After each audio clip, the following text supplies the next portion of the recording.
Welcome in. It is 6 minutes past the hour. 6 minutes past the hour, and you are enjoying, I hope, the beginning of the kickoff hours. We start a brand new day together. 866-WE-BE-BIG is our number. That's 866-932-3244. We are sitting here getting ready for the day. Greg is set back down. He's got YouTube rolling, and there he sits right there. My friend, how are you? Good, you? Good. Looking forward to some updates today. Rick kind of already put out a teaser on how Friday night went. Yeah, everybody was wondering if we could pull it off. Yeah. It went well. And there was a lot of worlds colliding for you as far as how many hats you wear in the family. But reports are that you did pretty good, but I'm sure there's some details that we'll discuss when Rick arrives for the main show. We had a great time. Good. We'll be Bubbaless today. He said he is not feeling well. Bubba's on the sick list. Yeah, and so he is not with us today. I think dealing with an upper respiratory, and so he is. He said he's been on some meds and in the bed over the weekend. So. So he will not, so he will not be here today. Hopefully he's back tomorrow. But Adler will join us and Rick will join us after top of the hour. I apologize. I hope the way I sound's not too irritating. I'm dealing with a little bit of something too, but not contagious, I don't think, Greg, or anything like that. I ain't got a fever. What are you going to do, shut the world down? I mean, good night. What are you going to do, Speedy? What are you going to do, Greg? All right, so saline spray is part of my life. It's a daily routine. That's the thing. You're addicted to it. People get addicted not to saline. Yeah, but I mean, I'll do. I'm kidding. Everybody hold your emails. But I'll do maybe a little, once a day. You like that? And so this morning I took a shower, did the field of greens, let the dogs out, all that, my actual dogs. Yeah. And who let them out? And then I was kind of getting ready, and I said, "Oh, let me get a little shot of saline spray." And then all of a sudden, I felt something running down, like right under my nostrils, into my goatee, and I was like, "That's weird." And so I went to wipe, and I went, I sprayed too much. I got a little excessive on the saline spray. And I looked down, and my hand is solid red. Oh, the old nose. And I went, oh, no, I've done too much saline spray. And so I grabbed, some tissue, and now I'm cramming it in my nostril. Well, see, now I've tried to tell you this. But if you don't have these a lot, you wouldn't. But you need that spoon in the freezer. I know. You could have woke Terry up sick because you would have had a tough time reaching it. Yeah, it would have been tough. And on your bare back. Yeah. Go down your spine. Yeah. All the way, and right. it'll shut it off. Right. So that's Greg's. I don't know if y'all have heard. A friend of mine's the one that told me that because Taylor used to get nosebleeds. Explain it again, Greg. If your nose is bleeding, you can't get to stop. Of course, you got to have a spoon already in the freezer that's really cold. Mm-hmm. You pull your shirt up on your bare back. It's cold. Go from top to bottom. Just a spoon. Sliding, and your nose will stop bleeding. All right. Well, I think there's a spoon in the refrigerator. Or in the break room. Can I go throw it in the freezer? You may need it. And I'm gonna pull my shirt up here in a few minutes, and you're gonna knock it out for me. Well, I mean, it's not bleeding now, but no, it's still. I mean, start back at any moment. So here I go. I'm cramming things in my nostril. What about those when it just won't stop? Right. I've had those. And so I'm like, well, this isn't good. So now I got blood all over my hands. Sorry, y'all. So now I'm trying to clean up, right? And yeah. Try not to get it on my shirt. It's still you're having to deal with it. Yep. And so then I'm thinking, okay, this is good now. So I'll pull that out. And oh no, it's not good. Okay, grab it. So I drove to work with toilet paper in both my nostrils. And I know the guy that came up on me on a red light. I know he looked over at me and was half asleep and probably thought he saw a man with toilet paper coming out both nostrils. Yeah. But let me just tell you that, man, you did see what you thought you saw. Yeah, this was a man driving with toilet paper protruding out of his nostrils. But I could not get it to stop. And I was talking to Reese on the way to work. I hollered at him. He drove in from work from home and drove into work in North Alabama this morning, so he left out early. And I didn't have my nosebleed when he left. I checked in with him about 40 minutes ago, and he was almost getting to work. And I said, "Hey, by the way, got a nosebleed." He said, "What?" I said, "Yes." And I can't remember it's been so long, I can't remember my last nosebleed. When I think nosebleed, I think Rick. Now, I used to have them a lot. He'll get a nosebleed. Yeah, I used to have them a lot, but But I don't. Now, if I get bumped, it's going to bleed. Yeah. We've talked Playing about that. sports, I was a threat that come out with sure. nose bleeding.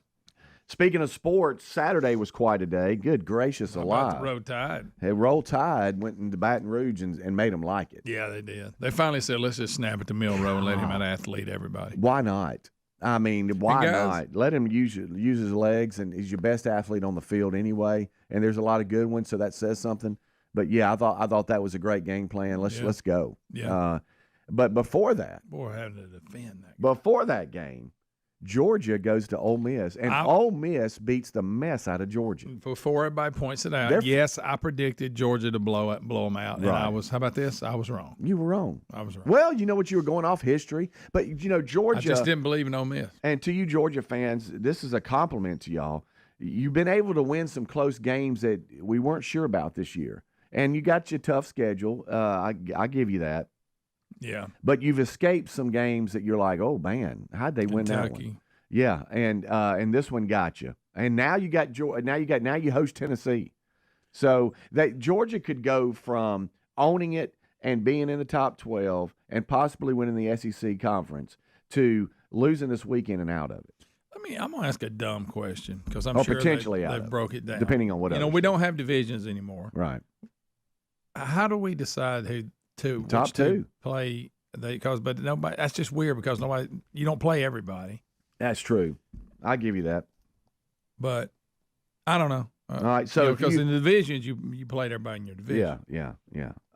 So if we were to sit here and just look at the SEC right now, we would go Tennessee is 5-1 in the SEC, and Texas A&M is 5-1 in the SEC.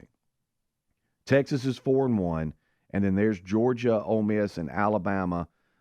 We got Georgia's 5-2, Ole Miss is 4-2, Alabama's 4-2, Missouri's 3-2.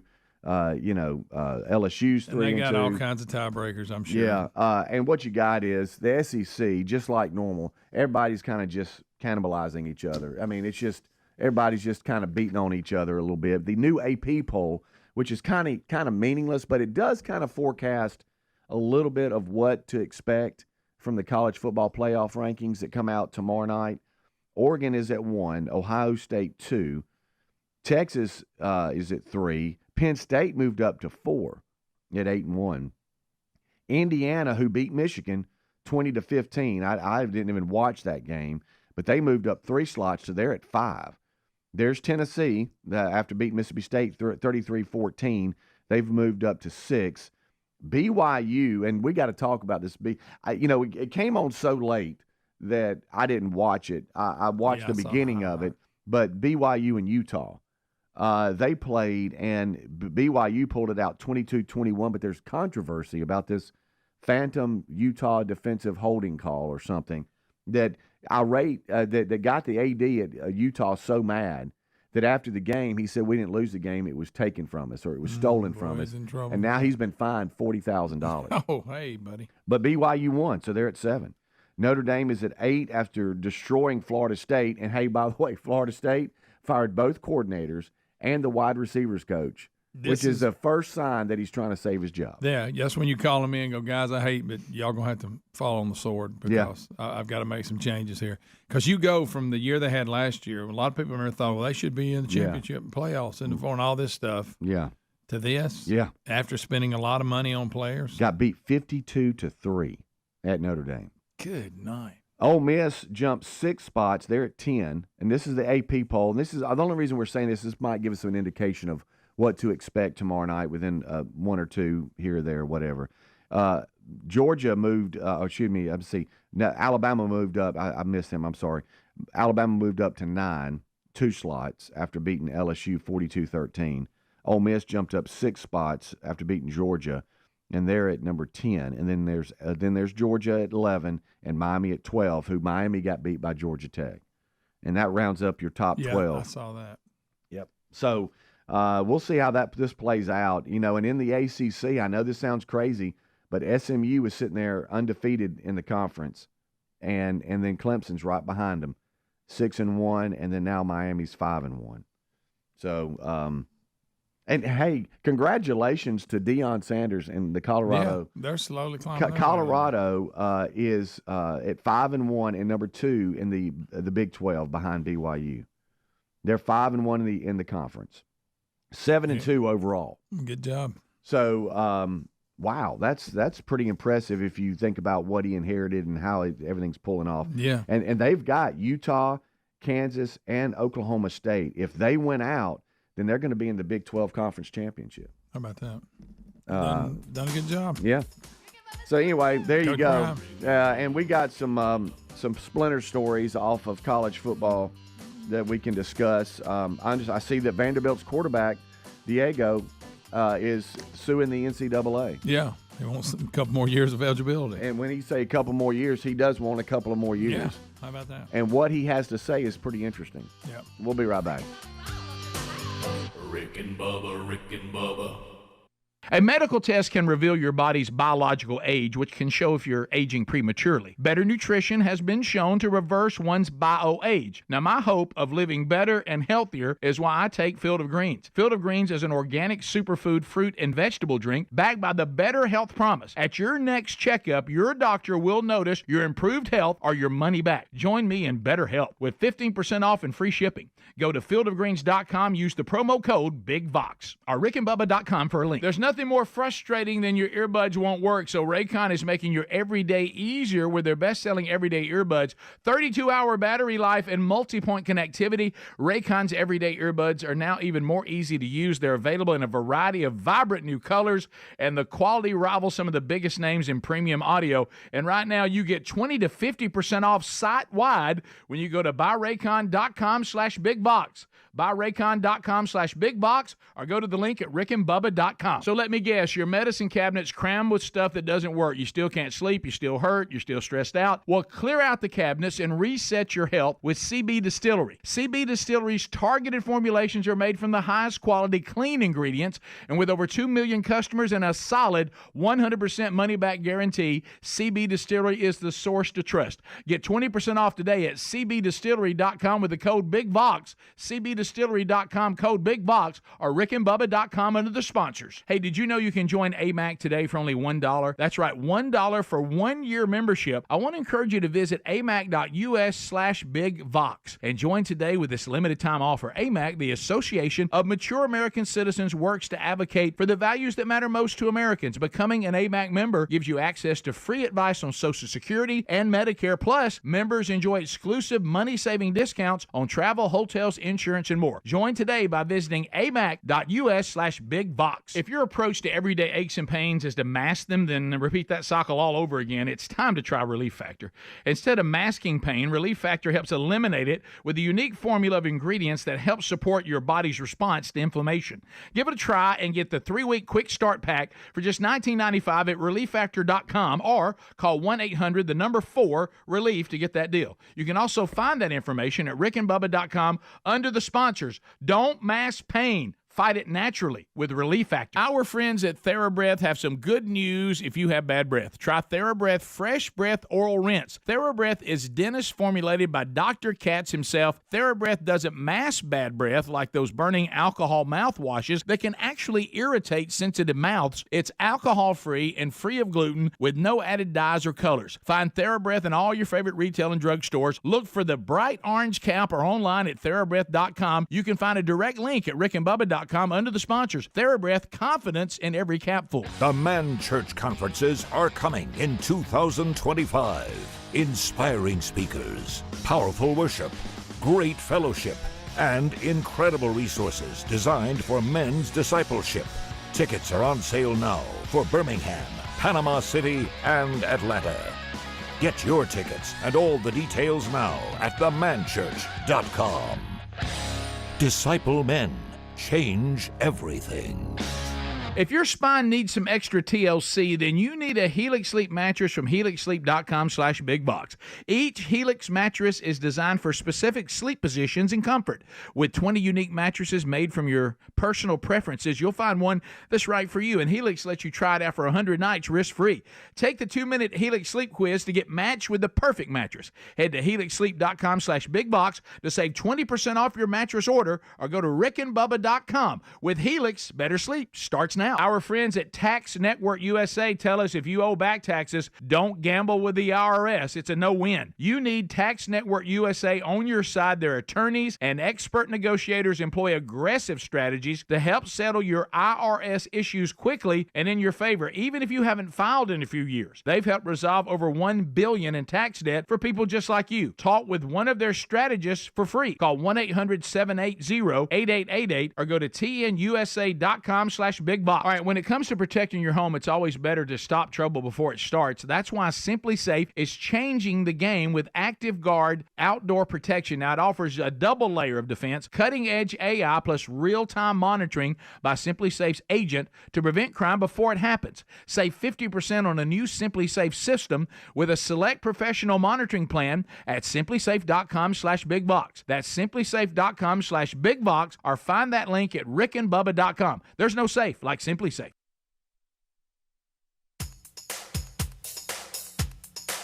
Rick and Bubba's in Ohio. Rick and Bubba. Pass the gravy, please. Rick and Bubba. 22 minutes past the hour. Thank you so much for tuning in to the Rick and Bubba Show. I am Speedy. Over there sits one Greg Burgess. Yo. Rick is here. Adler will join us shortly. Bubba not here today. Says he's not feeling well, and so hopefully he'll be back tomorrow. We were talking a little bit of college football, just to kind of update you a little bit if you had not seen the new AP poll that's out, which I know we think is a meaningless poll now, but it just might forecast a little bit of what college football playoff rankings will reveal tomorrow night in the Reveal show. But so Vanderbilt quarterback Diego Pavia, am I saying that right? Yeah, it's close enough. All right, then. He is suing the NCAA over eligibility rules. Now, this is what he's saying. Okay. All right. Pavio. He is suing the NCAA in federal court Friday. He sued them, alleging that the organization's bylaws that reduce the number of seasons junior college players can compete at Division I schools are unlawful and restrict players' ability to earn money off their name, image, and likeness. Here it comes again. The lawsuit filed in U.S. District Court for the Middle District of Tennessee in Nashville requests an injunction that would prevent the NCAA from enforcing its bylaws regarding their junior college player limits and grant Pavia 2 more seasons of eligibility. I don't know what he's talking about. I don't know what the NCAA's bylaws say about junior college and what he wants to change. Yeah.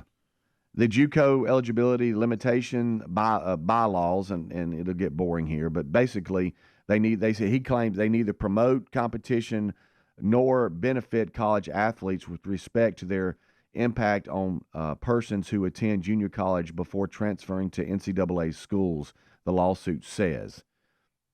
These rules stifle the competition in the labor market for NCAA Division I football players, harming college athletes and degrading the quality of D1 football consumed by the public. And so he is going on to say that Pavia and other former JUCO players who are harmed by this illegal restraint have a small window of time to compete in Division I. Therefore, they're saying this harms them. So we'll see how.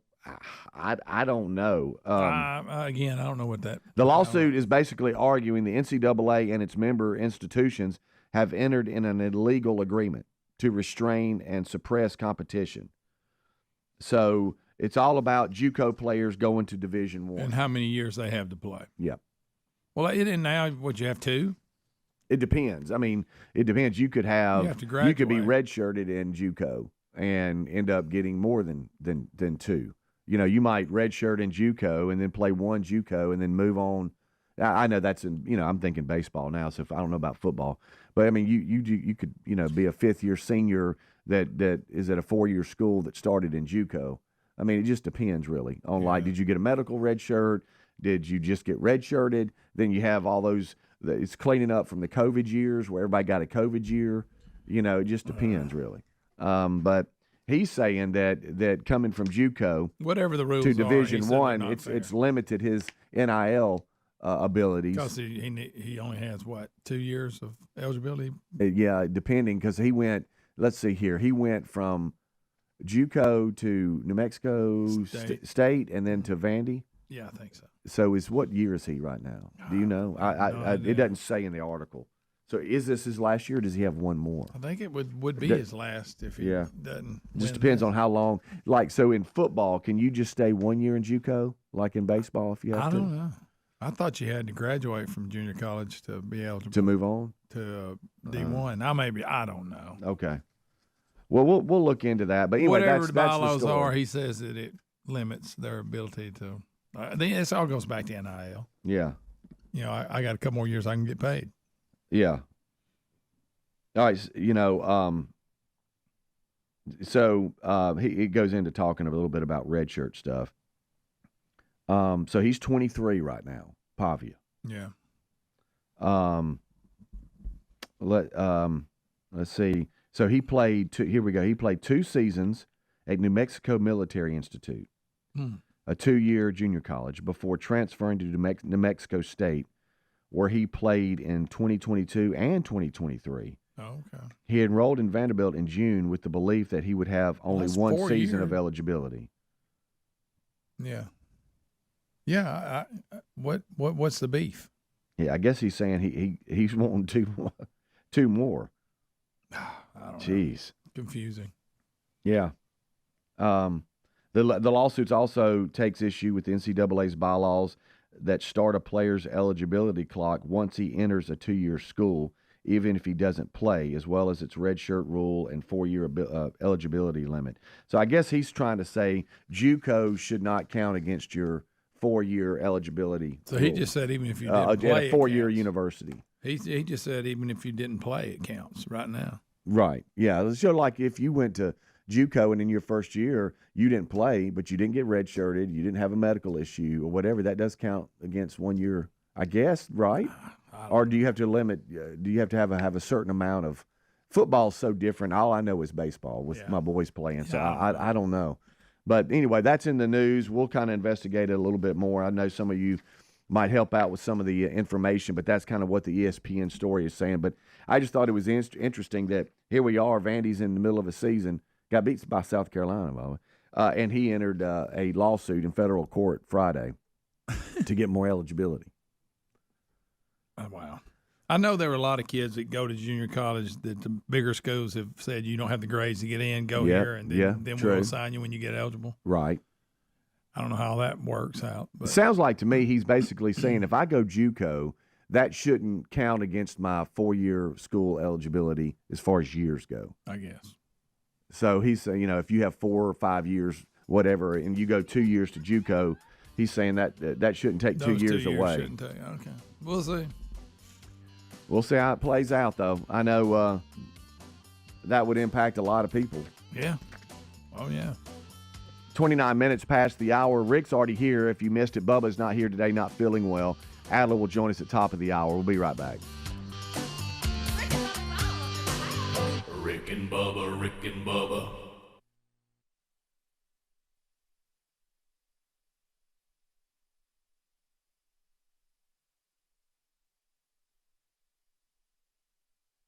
We all have 2 ages, our true age and our biological age. Our bio age suggests how healthy or unhealthy we are inside. You want your bio age years younger than your true age. Let me tell you how Field of Greens is helping me do that. I love this stuff. I definitely feel better taking it. Field of Greens is an organic superfood fruit and vegetable drink. And listen to this. Field of Greens was approved for a university study that doctors believe may lower your body's biological age. That generally means better health. Each fruit and veg veggie in Field of Greens was selected by doctors to support vital body functions like heart, liver, kidneys, metabolism, your immune system. Only Field of Greens is backed by the Better Health Promise. At your next physical or checkup, your doctor will notice your improved health or your money back. So why don't you join me in Better Health with 15% off and free shipping? Go to fieldofgreens.com, use the promo code BIGVOX, or go to rickandbubba.com, rickandbubba.com, find the link under the sponsors button. If your spine needs a little extra TLC, then you need a Helix Sleep mattress from helixsleep.com/bigbox.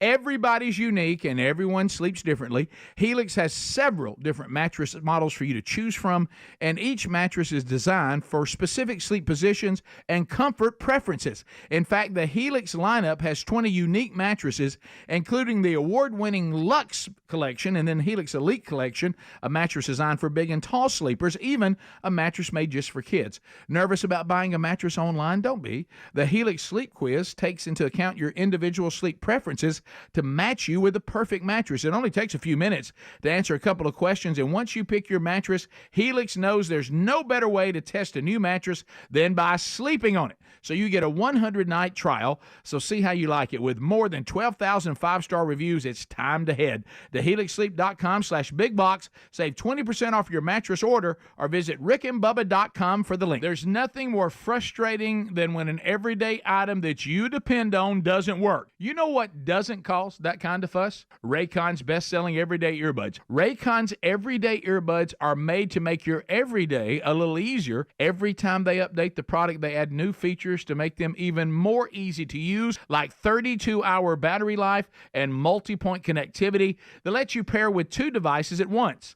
And they're available in a variety of vibrant new colors. That sounds good to me. But Raycons sound even better. Seriously, the quality on these guys rivals some of the biggest names in premium audio, and Raycon offers a 30-day happiness guarantee, so if you need to make a return, that's pretty dang easy too. Stop the fuss. Go to buyraycon.com/bigbox today and get 20 to 50% off site-wide. That's right, you get up to 50% off everything on Raycon's website when you go to buyraycon.com/bigbox or use the link at rickandbubba.com. All right, let me guess, your medicine cabinet's crammed with stuff that doesn't work. You still can't sleep, you still hurt, and you're still stressed out. Well, clear out the cabinet and reset your health with CB Distillery. CB Distillery's targeted formulations are made from the highest quality clean ingredients. There's no fluff, there's no fillers, just pure, effective CBD solutions designed to help support your health.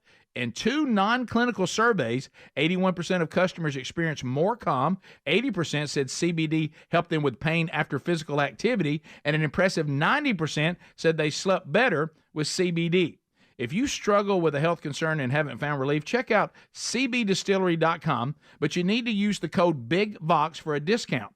Over 2 million customers and a solid 100% money-back guarantee, CB Distillery is the source to trust. Get 20% off today at cbdistillery.com with the code BIGVOX, or find a link at rickandbubba.com under the sponsors. I asked our friends at Tax Network USA about the IRS crackdown that everybody's talking about. Their advice: if you owe back taxes, don't gamble with the IRS. That's a no-win. That's why you need Tax Network USA on your side. Their attorneys and expert negotiators employ aggressive strategies to help settle your IRS issues quickly and in your favor. Even if you haven't filed in 1, 5, or 10 years, what gives Tax Network USA the edge?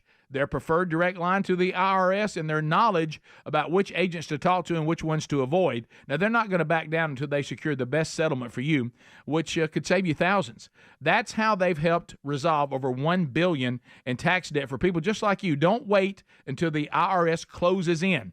Give Tax Network USA a call. It's free to talk to one of their strategists. 1-800-780-8888, or go to tnusa.com/bigbox, or the link at rickandbubba.com under the sponsors button. Rick and Bubba's in Ohio. Rick and Bubba. Pass the gravy, please. Rick and Bubba. Ooh, it brings me to my knees. Rick and Bubba. I can't start another Rick and Bubba. day without a 25 minutes until top of the hour. Thank you so much for tuning in to the Rick and Bubba Show's kickoff hour. I am Speedy. There sits one Greg Burgess, and we thank all of you for being with us. Another quick update. I saw that Ole Miss, they got fined pretty good. Was it $250? Was this a second or first violation? We're tearing stuff up on the The field. premature field rush was owning me. Because you sit there and you dominate Georgia, and they did. I mean, doesn't mean Georgia's not one of the best teams in the country. And with Coach Lane Kiffin said they felt like they were the best team. Yeah. But you prematurely rushed the field, and it upset Lane Kiffin tremendously. Did they really? He's like, I don't, how does this happen? Oh yeah, they had to Stop. which is silly. I mean, the game was over. But officially you have to get that last snap, and so they rushed the field. They rushed the field. We're tearing down goalposts, and I think it ended up at a frat house. But anyway, did you see the guy riding it? Yes, he rode it all the way the length of the field. They're all walking with it, and he's on it like a horse. Oh my! I'm talking about they went the length of the field with it. Don't make me laugh. It was so good. Oh my gosh! But look again, and I guess I'm just old school, but. Hey, Ole Miss, you're legit. Yeah. I mean, why are you tearing the goalpost down? Well, I get it, but hey, there's so much left to do. I'm Get with back you. to work. There ain't no sense. That's like, to me, it's almost like, okay, we've hit the peak, we're done. Yeah. When we do that, I mean, we've hit the pinnacle. This is the best we're going to do this year. Right. So let's celebrate. You got a lot of football left. Look, you can go win the national championship. Come on. I'm just going to tell you right now, being a lifelong Mississippi State fan, Ole Miss is fun to watch. I mean, they're playing defense now. Finally, they start throwing that ball around, and they went to the portal and got them some defensive linemen that can play with these big boys. And, unlike Florida State, right? The violation. What about the backup quarterback come in, took him down the field? Yes, I was actually in my running some errands and doing some different things, so I was getting updates from y'all. And when y'all said that Dart went out, I was like, uh-oh. And then next thing I know, the backups taking them down the field. But the violation was Ole Miss's second of the field rush rules since they reset with its 2023 revisions. First offense runs $100,000. We've talked about this. This is the second, so it's $250 for them. So there you go. That's a quick update there. And I saw where Trump, they called Arizona and Nevada for Trump. So finally, he's finishing with 312.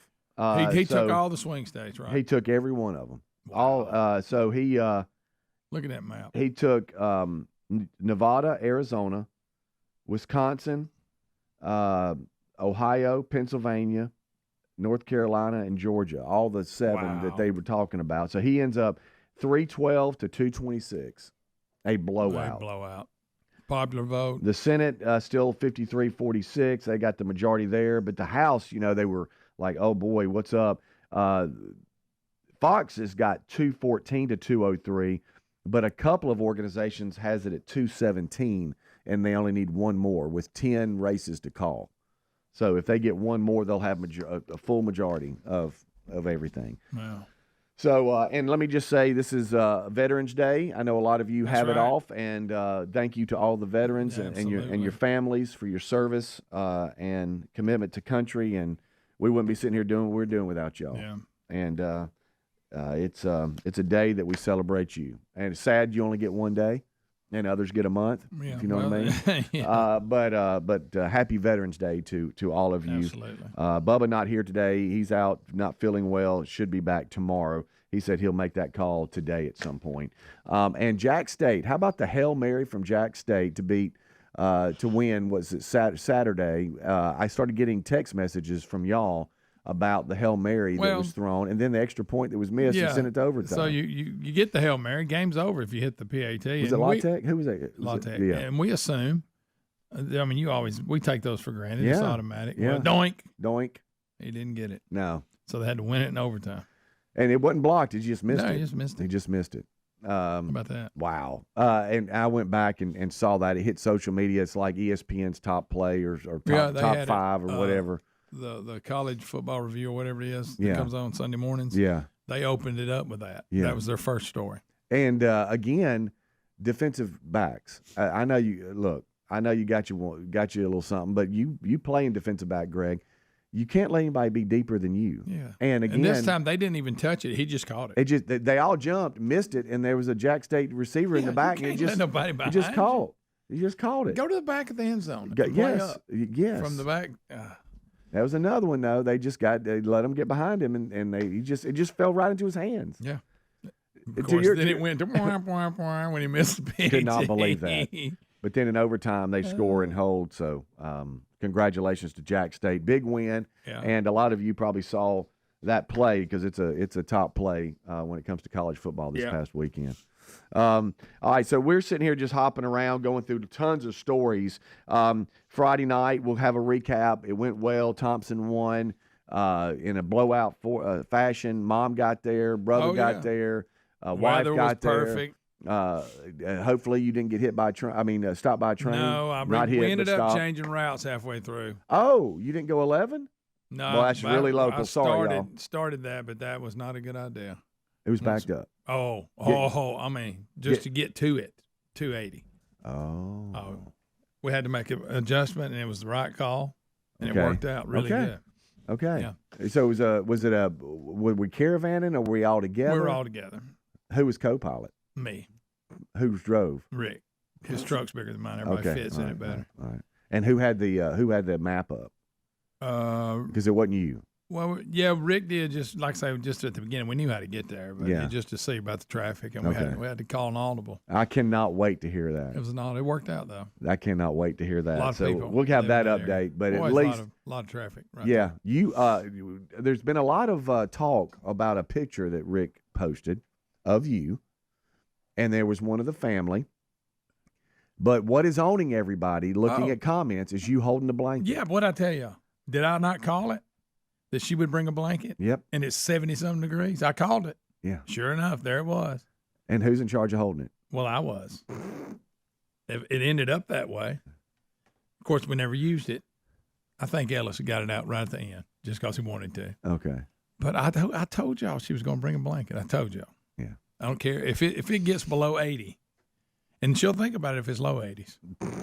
Good. But she to her defense, she's going to say, but if I don't have it and I need it, then. Well, what'd you need it for? We have a forecast. There's nothing. I've never seen them forecast 70-something and it come in at 40. I just don't think they've ever missed it that much. Did you speak that out loud Friday night? No, that was fine. Everything was going so good, I didn't want to stir the pot. So you kept that one to yourself. Everything went well. Okay. And luckily the game wasn't close because then you can visit. And so that was good. Yeah. They 50-0. Uh-huh. Yeah, that's not close. No. But you holding the blanket has made the comments, and that's what everybody's focusing on. So they cannot wait for an update. I worked that blanket in the picture. Yeah. Oh yeah, you holding that big. We're gonna take this picture. It wasn't a tiny blanket either. I need to get better about that because I don't want to take pictures ever. Yeah. And I go, why didn't you take? Because the women are going to document anything you do. Mm-hmm. Yeah. Which is fine, but there's a lot of things that if I would have took a picture, I probably would have enjoyed it. Right. But I just don't. I'm just never that guy to go. Let's get a picture. Got your mom in a picture. Thought she looked great. Mm-hmm. She did good. She had fun. Yeah. We had a ball. And then it looked like you were holding a tire. The blanket was so big. It was huge. Not just a blanket, a big blanket. I mean, I think there's a difference between like a little throw and a blanket. Oh, yeah. This was a sure enough blanket. Yes. Rolled up, it still had your hand way out. Oh, yeah. Like you had a barrel. You would have thought. I've been to some cold ball games where that blanket would have been welcome, but this wasn't even close.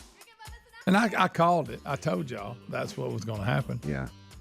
And there you were holding a blanket. I'm so glad you didn't realize and give that blanket to somebody else. Well, she's trying to hold it. Yeah. So just give me the blanket. It's blanket. bigger than hers. Why? Yeah, so just give me the blanket. Yeah. But the fact you didn't ask somebody to hold it while you took a picture and you were holding it? No, it goes back to my picture thing. Yeah. To me, I'm not worried about the picture. Well, I don't never look and see what I look like in it. Right. Rick and Bubba, Rick and Bubba. Viking, committed to exploring the world in comfort. Journey through the heart of Europe on an elegant Viking longship with thoughtful service, cultural enrichment, and all-inclusive fares. Discover more at Viking.com. I'm at a smoothie bar asking people if they'd switch smoothies with me for $574. Oh, I'll switch. So what about $574 if you switch your home insurance to Allstate? That's a headache. Nope, it's painless. Oh, so it's easy money. Yep, check Allstate first and you could save hundreds on quality home insurance today. You're in good hands with Allstate. Not available in every state. Based on the national average annual savings for new home insurance customers surveyed in 2023 who switched to Allstate and reported savings. Savings vary. Shop Dell Technologies' Black Friday event for their lowest prices of the year.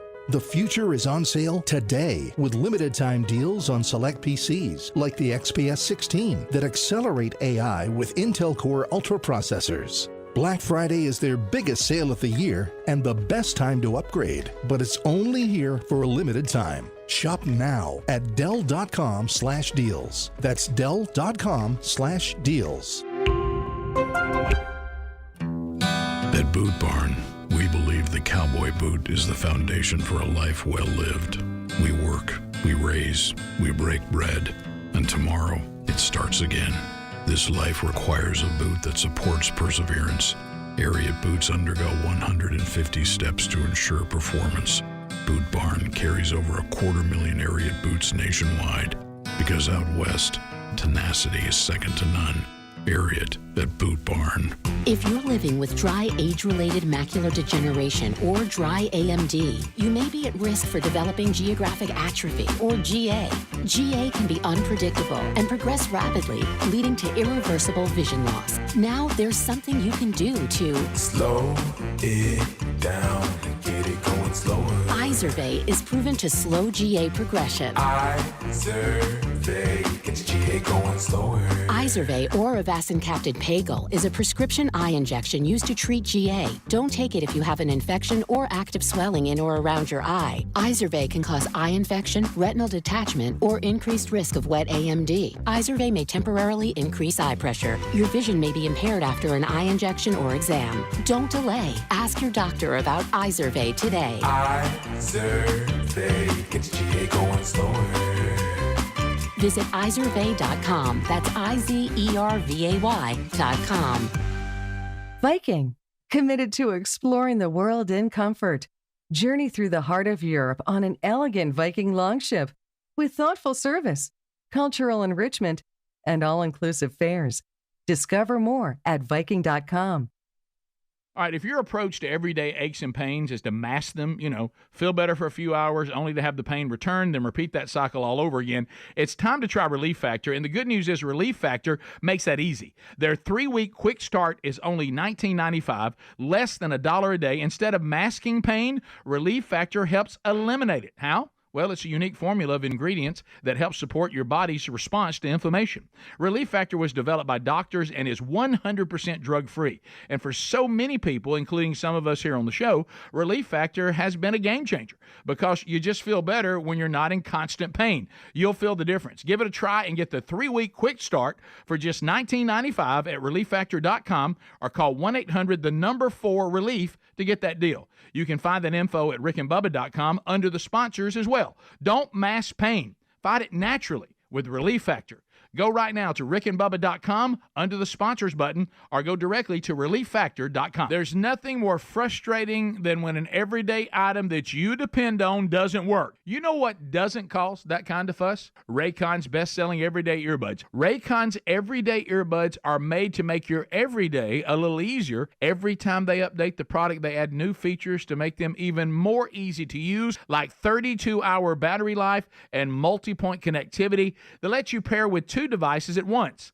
And they're available in a variety of vibrant new colors. That sounds good to me. But Raycons sound even better. Seriously, the quality on these guys rivals some of the biggest names in premium audio, and Raycon offers a 30-day happiness guarantee. So if you need to make a return, that's pretty dang easy too. Stop the fuss. Go to buyraycon.com/bigbox today and get 20 to 50% off site-wide. That's right. You get up to 50% off everything on Raycon's website when you go to buyraycon.com/bigbox or use the link at rickandbubba.com.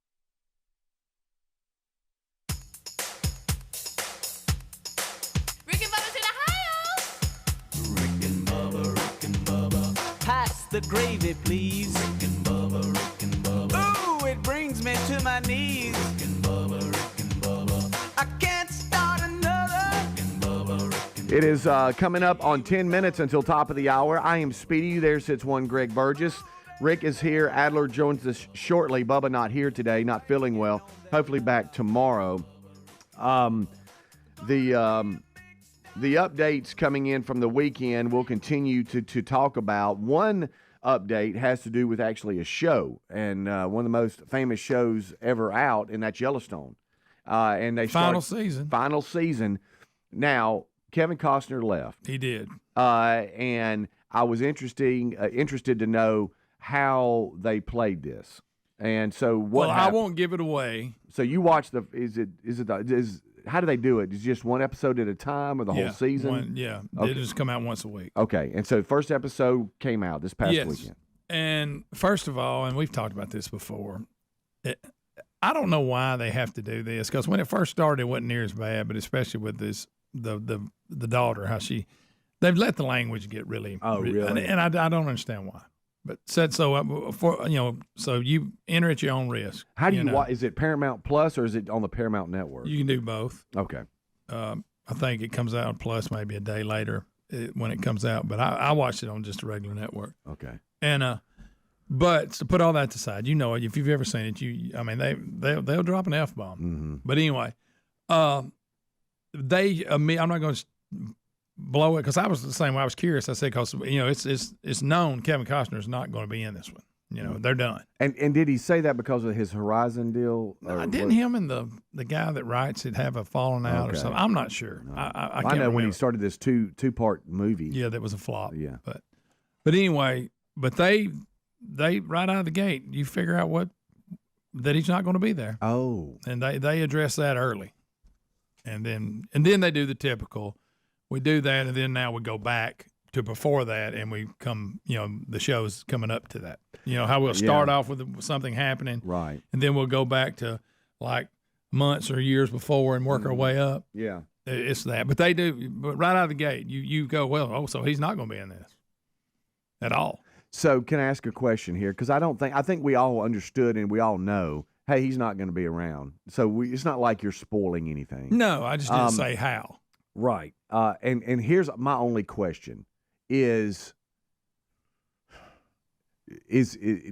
Kevin shoot that scene before he left, or is it just he's not in it? He's not in it. It's just, do they tell you the story? Oh, he's gone, and they try to you see what's happened, but he was never, even in the flash. But now I haven't watched. I just watched the one episode. The one episode's the only one released. Yeah. As far as the build up back to where the storyline started, if they have any footage of him there, but for that scene and all, they didn't have to have it. I left Yellowstone so long ago, I would have to go back almost and rewatch it, or I forget where we left off, but I never kind of went back because what y'all had told me, and it was like, it's okay. I like the 1883. Yes. And then what was the second one? 1923. Well, see, they need to finish that one. They finished 1883.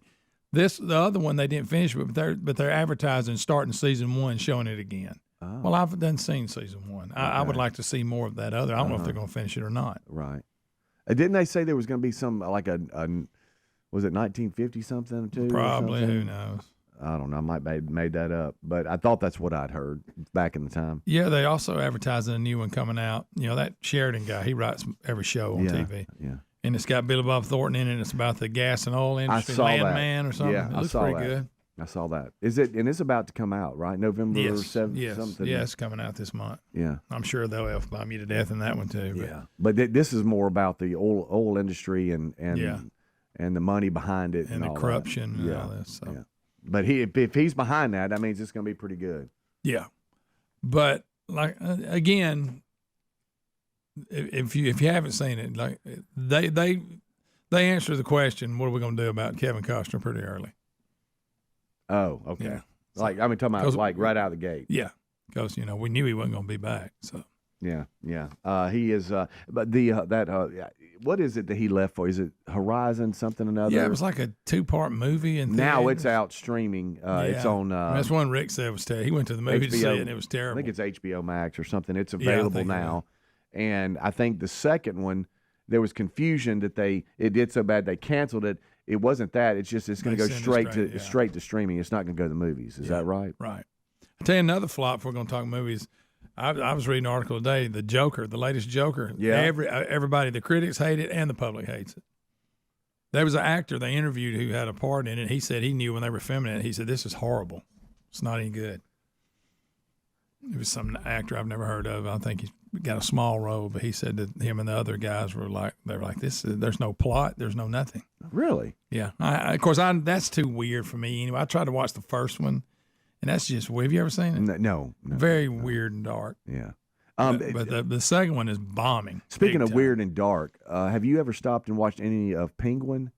No, but I know what you're talking about. I'm hearing from friends. It's like, oh my gosh, This is in the same vein. But I don't know. I haven't seen it. Some of you might go, no, it's great. I don't know. Yeah, it's and the actor that plays him, you can't even recognize him. I know. I mean, it looks nothing like him. Terry told me, and we need to look at it, look that up. But Terry told me who was playing that. And I'm like, no. Yeah, I mean, and it looks real. I mean, the way he's a completely different person. Yeah.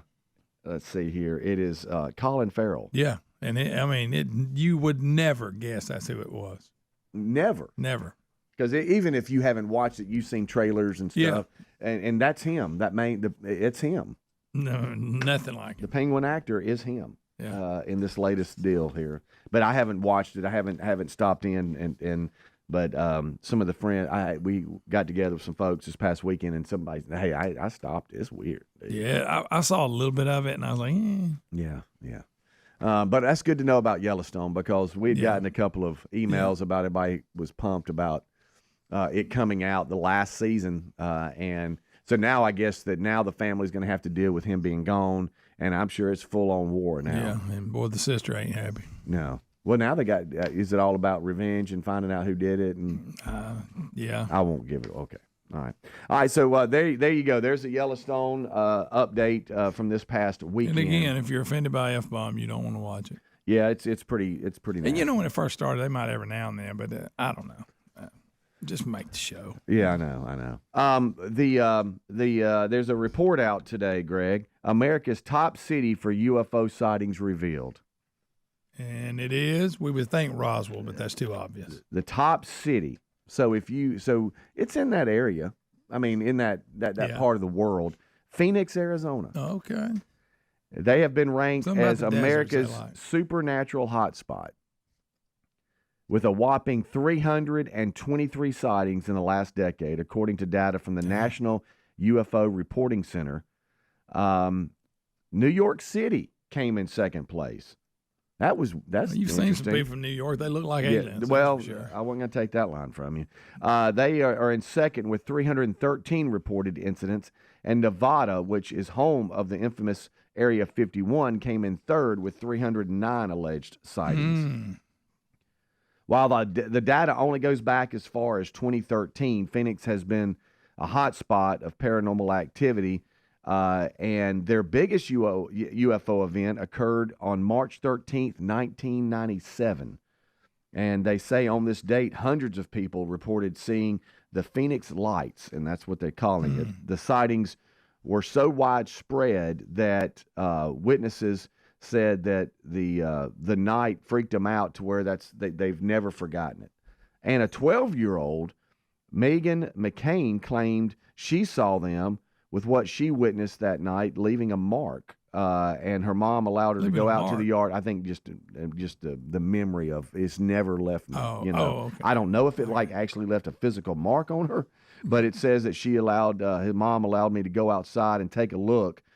And there you go, Mom. It was a giant, bright objects floating in a straight line in the distance. Who sends their kid out to get them a closer look at that? Even today, it's hard to explain. Mom of the year. Yeah. Honey, you want to go look at the UFO? Go out there and tell me what it looks like. I'm 8. Another big one was in 2016. Locals in Gilbert, just southeast of Phoenix, claimed they had seen a strange set of 3 lights moving north and south. And there's tons of, in 2019, there's more or whatever. But Phoenix, Arizona, America's #1 UFO sighting city. Wow. We'll take a break. We'll be right back. Rick will join us. Adler will join us. Bubba off today. Rick and Bubba, Rick and Bubba.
This is the Rick and Bubba Show. Watch more at blazetv.com/Rick and Bubba.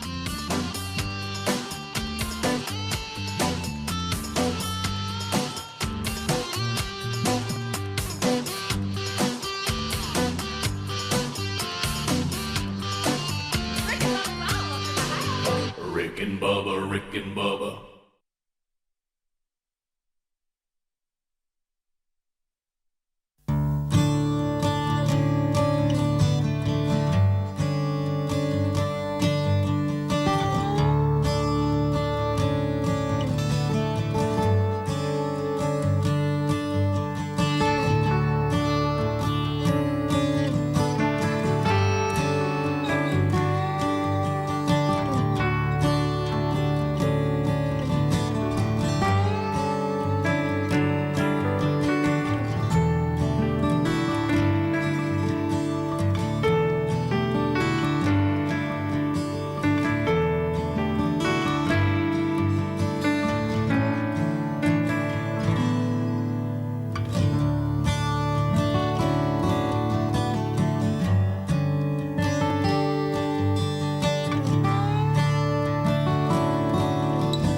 All right, here we go. 6 minutes past the hour, the Rick and Bubba Show. Thank you for being with us today.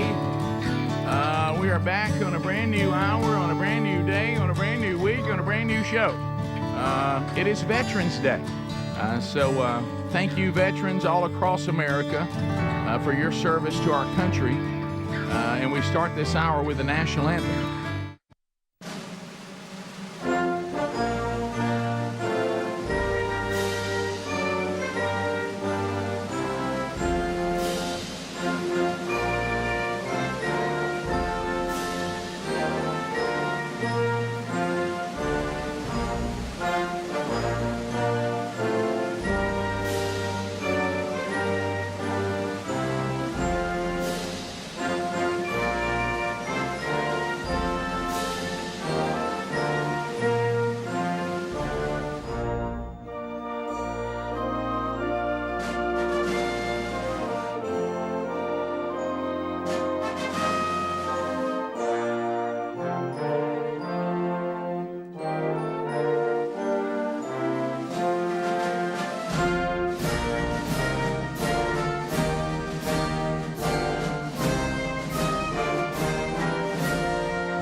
Seven and a half minutes past the hour. Thank you for being with us on a brand new hour. Bubba is out today. Yeah, they may have mentioned that on the kickoff hour, but he is sick. He's just not feeling well. Started going downhill Thursday, Friday, and then over the weekend got worse. Sounds like some sort of upper respiratory something, and so he'll look to be back with us as soon as he's feeling better. So we'll work through another show today with no Bubba. Speedy, Greg, and Adler are all here. We'll recap the weekend, as I mentioned, going into the national anthem. Veterans Day today. Some of you got a 3-day weekend. I know that I talked to some men that over the weekend at some of the man church gatherings, and they were talking about that they were off today. So if you're off, enjoy the day. All of us say thank you to veterans. I know yesterday at church we recognized them. I know that may have happened where you go to church too, as we have an opportunity to thank all who have served our country or who are currently serving. And boy, we owe them a great debt, really on a day-to-day basis, because as Bubba has said many times, and it is correct, the freedoms that we all enjoy, they're never paid for. The lease has to be paid, and the payments have to be paid, and they are the men and women who do it. So thank you, veterans all across America. So we have a lot to cover on the program today. Weekend updates. There's I know there was a lot of football action. I did get a chance to watch most of 2 games over the weekend, which was great. It was kind of a relaxing weekend. I know a lot of you when I was seeing people over the weekend, they were asking about how Friday night went with Greg and me taking Mom to the ball game and our wives to a ball game on Friday night. Friday Night Lights, baby. Mm-hmm. That's right. Friday Night Lights, and so it really. We'll talk a little more about it. I have so many questions. Yeah, and it went. It went great. It went great. It was. I think one of the favorite moments that Greg and I had is, because we took the truck, the Ram 1500. I knew what was going to happen right out of the gate. Is when you're getting a vehicle, and I things I don't really think about that much, because if it's a vehicle that I'm going to drive 90% of the time, then I think it should just be set up for me. Because our kids are all grown. It's rare that for some reason my wife, if we go together, always wants us in her little car. I don't know why, but she does, and so I don't have what do you call it? The step-up thing into a truck. The sidebar? Yeah. This truck doesn't have one of those, but it's not a lift kit like my years of the lift kit. Yeah. A lot of people say that, when my new health regiment began, it was a lift kit that forced me. Because I knew if I didn't change the way I was living, I wouldn't be able to get in and out of this truck. Uh-huh. But I'm not in a lift kit, but still a Ram 1500, it sits up a little higher than you think Yeah. it does. I didn't know that. I didn't think about that. Little step up, little sidebar. Well, because I'm not crazy tall, but I'm over 6 foot, so I'm able to get in and out of a truck pretty easy.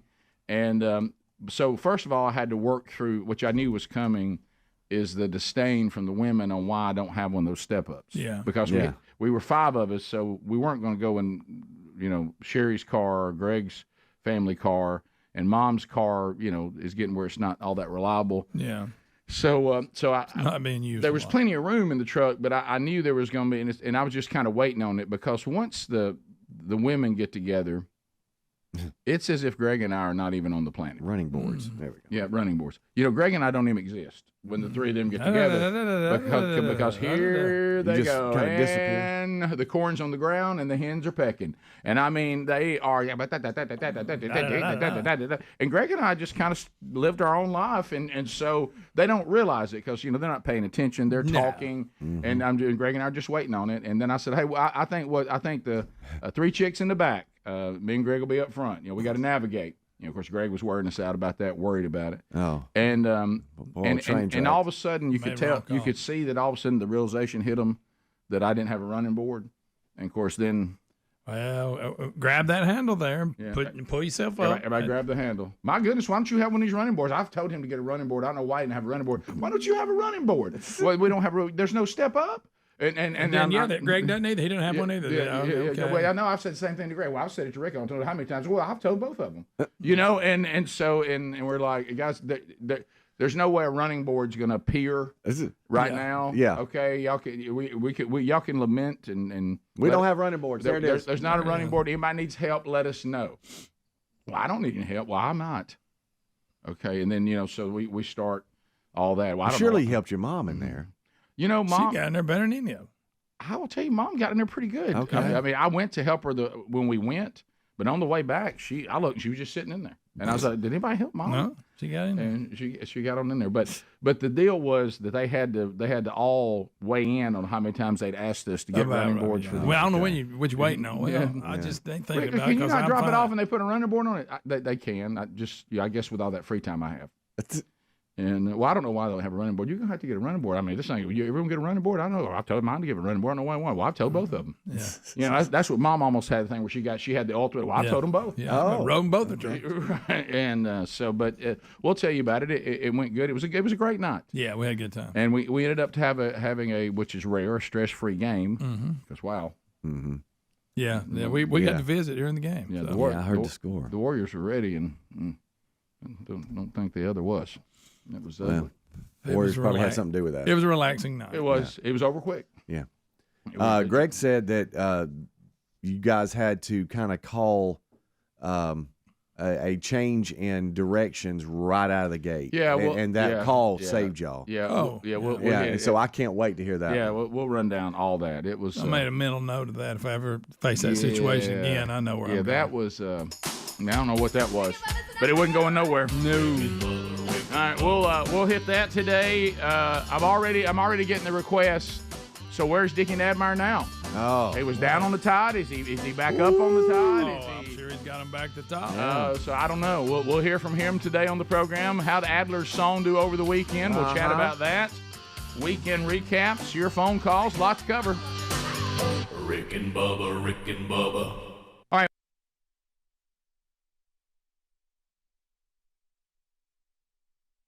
And his cooking grill become one over time. And those relationships they build and they're strong. You know, anytime my wife said, "Hey, won't you grill us something today for a family gathering?" And you know, I'm one of those grillers that sure, I mean, the great ones can go on the road and be at a church function and somebody say, "Can you go over in that ratty grill and make us something?" You know, some people, the ones who are moderate grillers can't go on the road. Right. But there's still nothing like your home grill. There's nothing like it. You know how it works. You know you got the temps down, and you got the tools you want. And this grill and me have been together for 11 years. I have to have the fork with a little thermometer on it. Really? I kind of got used to that. That's all right. We all have things we're not proud of. Right. But I started noticing probably 2 years ago that some of the burners weren't firing like they should. Mm. And how many you got? Oh, just a bunch, ton of them. And just a bunch of round burners. Yeah, now they're or is it the tubes? They're the tubes. You know, so the little holes were 4 tubes across, right. And it's stainless steel. I mean, and he's and I know a lot of you out there, you charcoal people. I've got a charcoal grill too, you know, down on the farm. But at home, I'm not propane either. I go straight to the natural gas. So I've always got fire. I'm always ready to go. Your tank's never empty. At a moment's notice, I'm ready to go. So it was awful. Over the past weekend, Sherry said to me, and somehow she didn't know how to say it. My wife's name's Sherry, for those of you that are new. She said, you know, your birthday was October 3rd. And I said, I know, and it was kind of hectic. She said, you know, we got you a card, and your mom and dad, you know, got you this outstanding, by the way, table for cleaning fish and filleting fish with all the utilities that go with it. Is it portable? Oh, yes. Yeah, those are good ones. So, hard white. You know what else I got too? Have you seen this contraption where if you hook a big bass and you don't want it, and you let him swallow it too much, the big thing that can go inside the mouth? Go and get it. Long. It's like pliers with a real long. Yes. Yeah. Oh, I love them. My dad got me one of those, and so I was having a good birthday. But and for picking up screws behind the dresser. And you know how sometimes your wife will say something to you, and they don't want to say it directly, but they're trying to get you to say it because they know how hurtful it could be. Yeah. And she said, "Why don't you get you a new grill?" And I said, "Well, I don't need a grill." And it's like for a moment she gave me that look, Rick. I think you and I both know that it's over. That grill's done. Give me just a second. And I said, "But 2 burners still fire." She said, "The hot dogs you made for us this past weekend, not cooked all the way through." No. Rick, 11 years is a long time for a grill. Is. She said, and the reason why it happened, and you know it, Rick, but you won't admit it, is because you didn't have the proper fire. You were moving around a couple of hot spots that you now can't even control. Low means nothing on that grill now, Rick. I mean, it's just fire, okay? There's no control over it. It's out of hand. Hey, she's not running like she once ran, and you need to replace her, Rick. It's time. And, you know, hearing that, just, wow. You know, when somebody just says it. So yesterday was the day. I mean, I walked out there to her, and I said, you know, you've served this family well. You got nothing to be ashamed of. This is not a dig on you. This is not to say you didn't perform well. Your 11 years were smoking, no pun intended. What is that in grill years? Oh, there's no telling what that is. That's a long time. Yeah. I buy one like every other year. How does she look on the outside? Is she still physically in good shape? A little rough. A little rough. Old dog. There was the fire. Rick, if you'd have just brushed her like you were supposed to and maintained her burners, she might have lasted a little longer. Well, that's the guilt that comes to you. You can't stop it from happening. I mean, you start thinking Rick, how many times did you brush her out with a good steel brush? I did, Bubba, but not like I should have. You're right. You're right. You can't expect an automobile to run if you don't change the oil when you're supposed to. But he feels bad enough. Don't ask questions. Anything else you'd like to pile on? I'm just saying. We're not big on maintenance. For the next one, I've noticed Burgess is in maintenance. We're not big on preventative maintenance. Listen, guys, I wasn't prepared for how I would feel about this grill. I wasn't prepared for it. I thought I could just discard it like I do so many things. Okay? But I'm attached. I mean, her stainless steel beauty glistening in the sun. I thought stainless steel lasted forever. Well, it does, unless you. I'd rather not talk about 2010. 11 years, though. That is forever. Grill years. Left the fire roaring, forgot about it. Oh, I've done that a lot. Mm-hmm. Yeah, I don't. I'll turn her black on the outside a little bit. How about leave That's it a burning? lot of heat. How about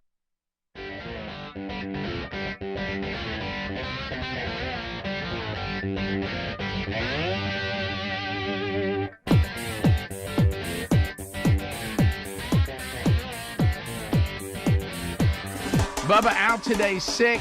He'll be back hopefully sooner than later as we run through another show. I looked at it. He and I were talking. It's so hard to try to keep up with how many shows are really left because you look at your calendar and you're trying to count. You do all that. So 23 shows left. I think we said that on Friday, but we were one day off. It's actually 23 shows left as of today. So counting this one.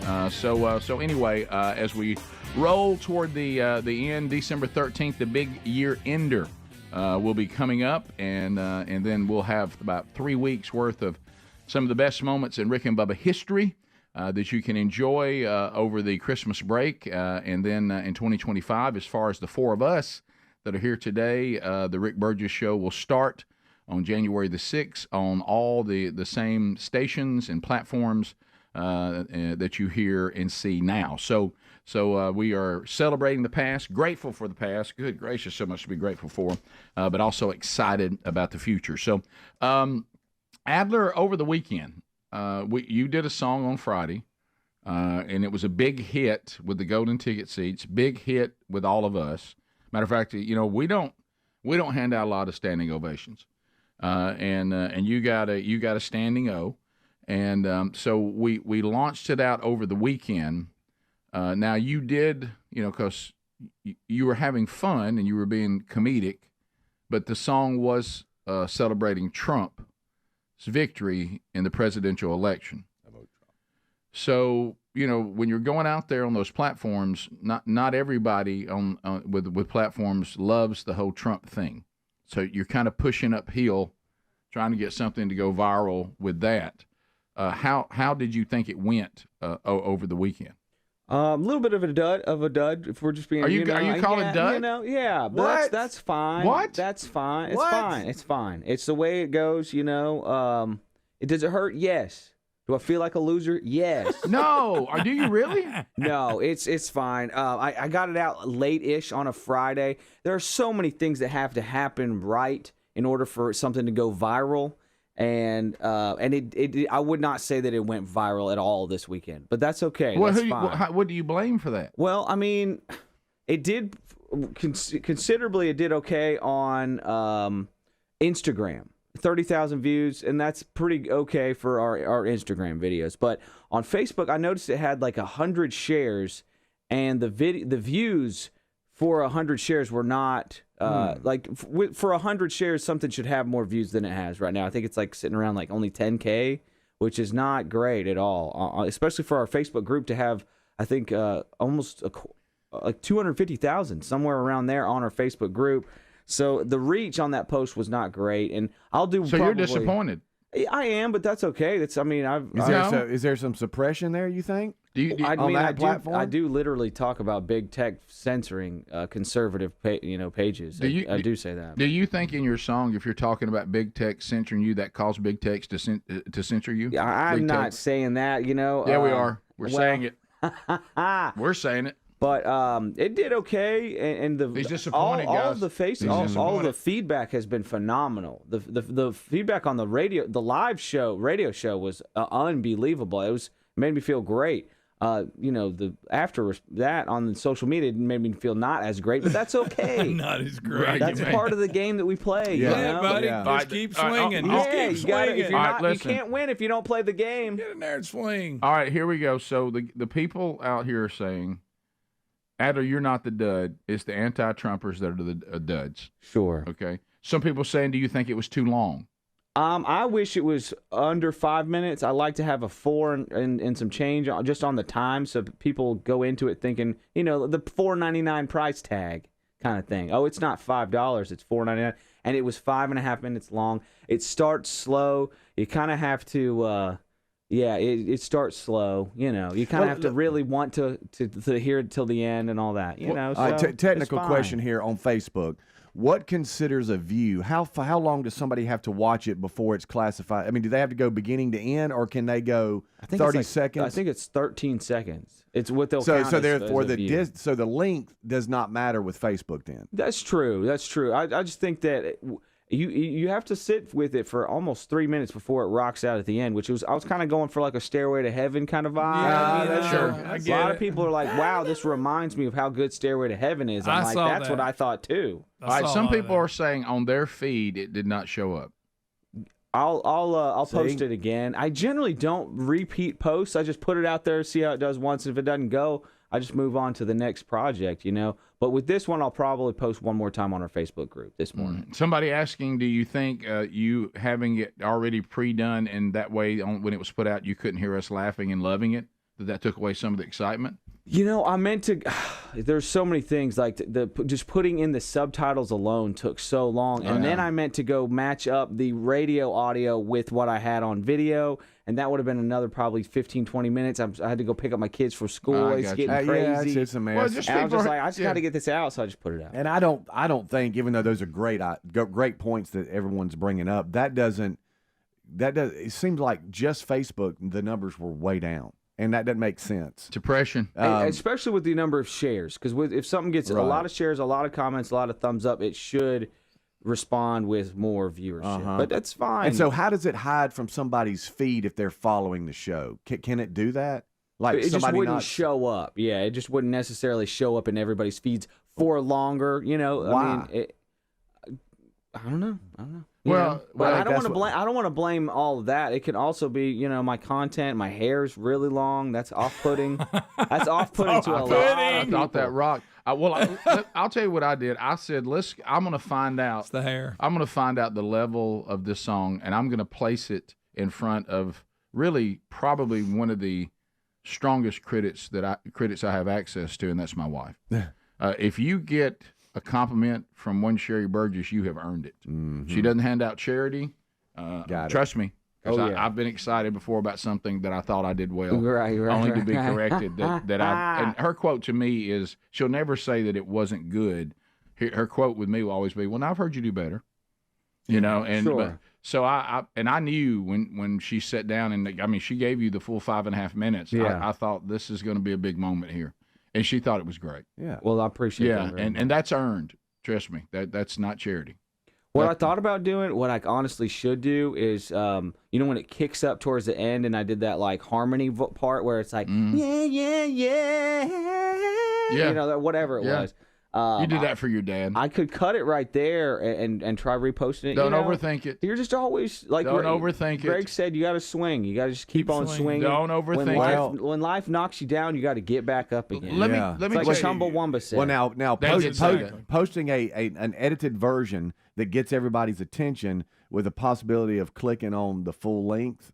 That's a shot. Now we're talking strategy. You know? Well, I just saw somebody on the text, and this is not true. They said it's because that Tom and I, the band members, didn't support his solo project. That we had a bad attitude about it, but that's not true. But you did. Y'all did. We did not. We were proud for you. That's it. Backstabber. We were proud for you. So what I will say this, one thing that I love about it, no matter how an individual may, I love the fact of the time and the effort that you put in to try to give us a great piece of content for the show. Yeah, thanks a bunch. Because that's getting after to try to make the show great. And that's what I love. And it was a historic win. I truly hope that this is a once in a honestly generation chance to make some big time change. in the government, and I was happy to see Trump win. Arizona and Nevada was called, so he finished at 312. Wow. I couldn't believe he got the popular vote. I didn't think that was going to happen again in my lifetime, so I was like, you know what, I got to put this rock and tune out into the universe, man, you know? Some people say maybe the reference to the Klan and black people, that could have been, that Sure. could have hurt Well, that you. was a positive. That's tough. That was a positive thing. That was. You know? That was a big dream. That's tough for some people to get. Like, it's a joke. People make fun of my singing too. I'm like, it's a joke. I know.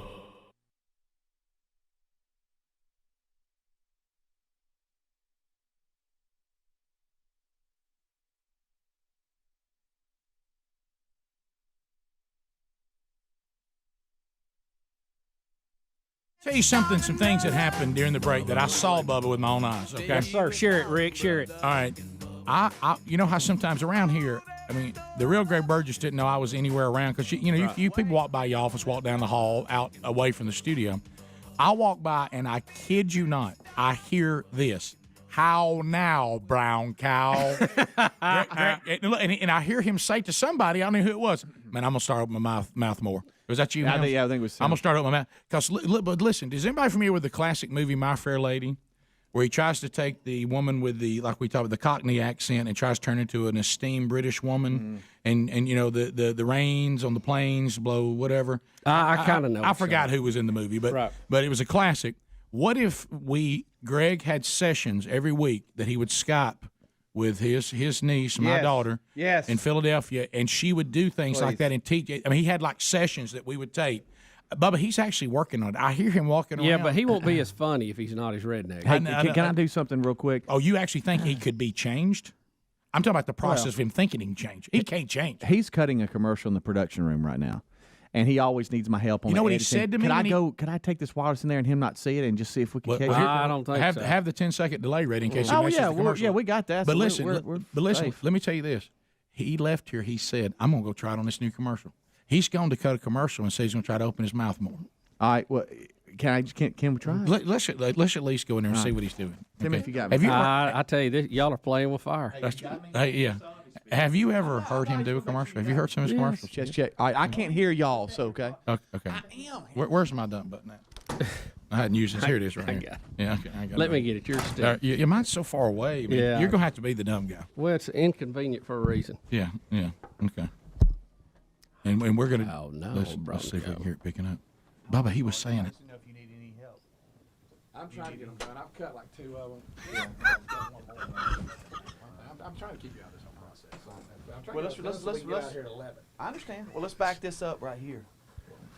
I mean, in other words, I'll help you. I mean, you want to keep this He's off. No, this is not. He was going. Is this a violation? How about he was going? How now, brown cow? Is Greg even in the treaty? I don't even. He wasn't working here then, was he? Oh, that's right. He was there that night. I'll play it to you when I get done if you think we need to put them on the editor and clean it up. Okay. He's not using it when he's talking to Speedy.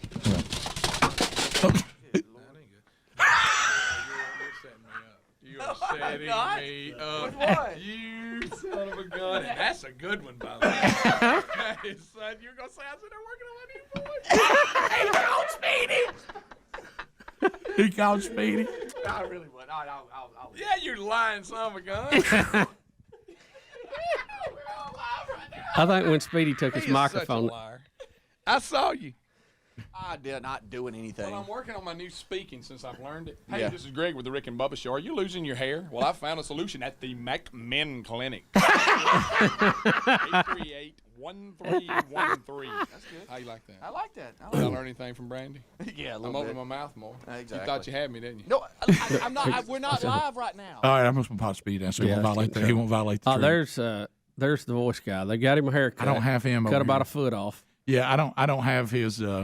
Yeah, we're not that channel on this one, but all right. Probably for a reason. We'll try to cut one real quick. Still good. Here we go. Hit record. Hit record and tell me if you. Let's hear him cut one. By the way, we're not even talking about the fact he's at a clinic trying to grow his hair back. Right. I mean, that's a whole topic in itself. Just don't. Does Gerald Cates know he's Hey, this is he's Greg doing with the Rick and Bubba Show. Are you losing your hair? Maybe you've noticed more hair on your hairbrush or on your pillow, or maybe you're like me. Well, the hair's it's too thinning on top. You know, it's starting to get a little thin. I usually don't care about stuff like that, but I don't want to be slick-headed like Speedy. So here's the deal: call my friends at the Men Clinic in Homewood. He's already back talking 868-1313 like before it gets worse. How you like that? He said pillow. You started off Pillow. good, but then you went into lazy mouth about halfway through it. Yeah. That's what I'm saying. Forget it. I'm going to put it down. But he actually was doing How Now Brown Cow, and I caught it. I mean, it is where we come from. We talk with a lazy mouth. That's part of it. Sure. I do it. I chew up words all the time. I'm doing it right now. Well, we're in a hurry, trying to get somewhere. Bubba, the golden ticket seats today. Look around and check Here those they out. are. I got it.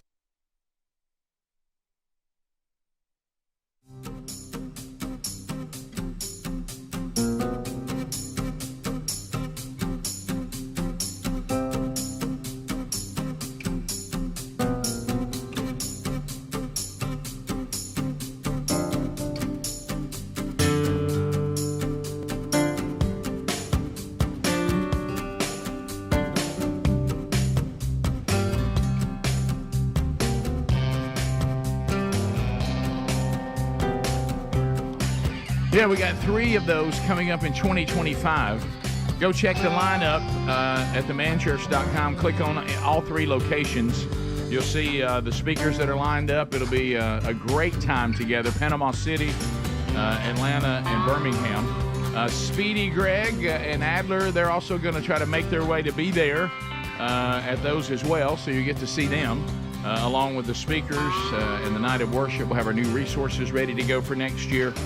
So looking forward to seeing all of you that are coming all across the country. Over 2,000 churches now doing the strategy from themanchurch.com, all coming to these 3 locations. So grab those tickets before there's a price increase coming up in December. All right, so over the weekend, we talked about Adler's song. We've hit a couple of things, and we'll recap that. Speedy is trying to it's interesting. Nadmeyer's much easier to find after a victory. Suddenly he seems more than willing to go on with us today, not like pulling teeth like we've had a couple times this year.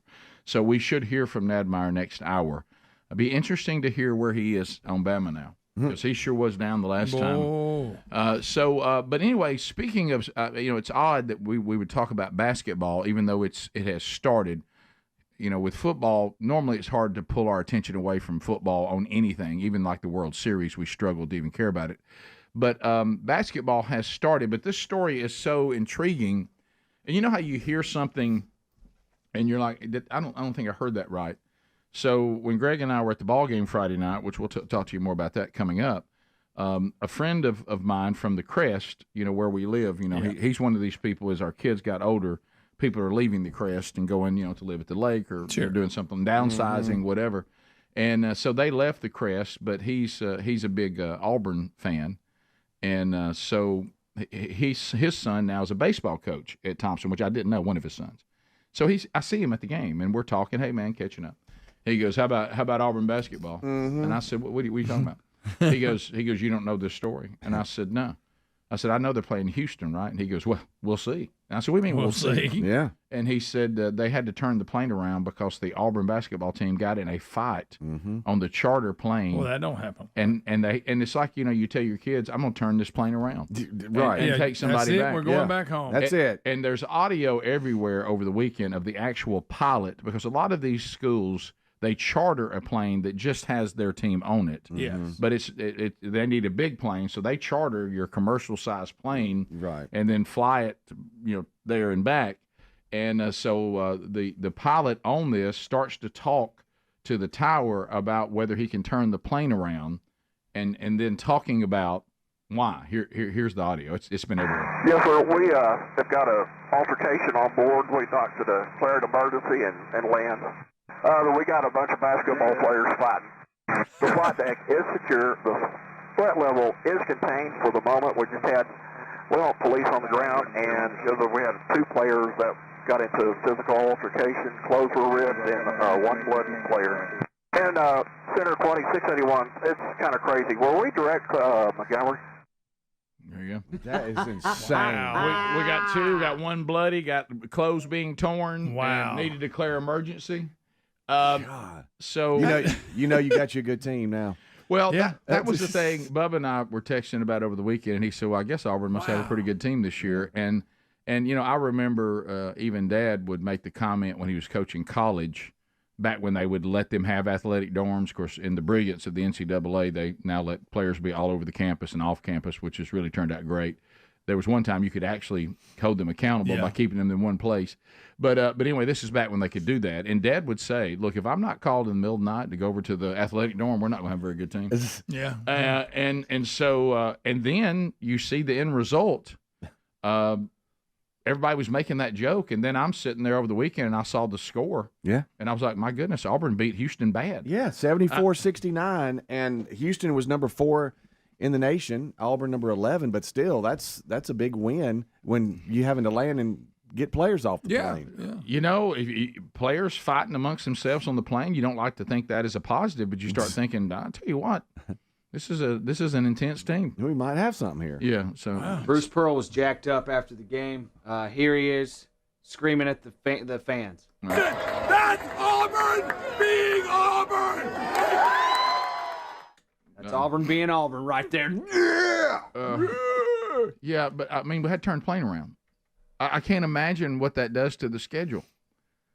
I mean, they stretched less, I think. Isn't it funny that the pilot of the charter even sounds like, he's one of our own? Yeah. Hey, we got a fight here on plane. We got to turn this thing around. Right now, we're secure up here, but we need to land this thing. Yeah, I love how he had to clarify the flight deck is secure. That's an important note. Yeah, that's good. Yeah, when you hear that there's a fight that's on the plane that's so bad we need to land, are they spilling over into y'all's world? I know. I mean, it must have been a good one. To turn the plane around on your way have been a good to one. play Houston. Must have been a good on one. your way to play Houston, you make the call. We cannot continue on to We're Houston. going back. Because I can understand, hey, y'all are in trouble and now you're not playing. Yeah. You'll be turning benched. the plane around. Turning the plane around, going back. I mean, the talk on Friday night from I was talking to the friend of mine was like, are they even going to play? Wow. I mean, can they get now to the game? And so apparently they were able. But and of course we all want to know what started the fight. Yeah. Oh, I know. So how many people involved? Yeah, it sounds like 2 for sure. Oh well, yeah. Yeah, because you weren't going to have 2 a fight. main guys. And now I don't know. I don't follow it enough to know who the players are. Were they starters? I think one of them, right? Of course, on a basketball team, there's not a lot of players like you have with the football team. But they're going to right, get in at some point. It was between Howard and Hudson. Let's see. Was all right. So the incident between the two. Yeah. They were reserves. It says. Okay, well, that makes that decision easier. That makes that decision easier. They said it was over before it escalated into anything serious. Well, I don't know. Turn the plane around. But the flight personnel opted to turn the plane around. Well, flight crews, they don't tolerate this kind of stuff in the middle of a flight. They are anti things that make the flight dangerous. Yeah. They don't like that. So, big unrest in the back. I found some more audio of the bus. I mean, of the airplane driver. If you guys. Oh, here you go. Maybe the pilot. Oh, here we go. Yeah. Did you call him airplane driver? I'll turn this damn bus around. That'll end your precious little field trip. What in the world? Did you just call him the plane driver? Sorry, okay. That's Chris Farley when he was like, "I'll turn this bus around." So the kids are harassing him while he's driving. That's so good. Yeah, I don't know. One of them they say is a true freshman that'll probably be kicked off the team. Wow. I don't know these people's size, but basketball players are all pretty tall. They are. Can you imagine how that looked inside that? Trying to get in the middle and break that up. Right. And what a handle for the coaches and those organized, because the replacement flight had to be booked, and it took off late Friday night, minus the 2, Howard and Hudson, who didn't travel. But just think of how much of a bip that was. Oh yeah, well, if it was a big hassle, that's the reason why. Your plans have changed dramatically now, and so these people obviously are in a lot of trouble.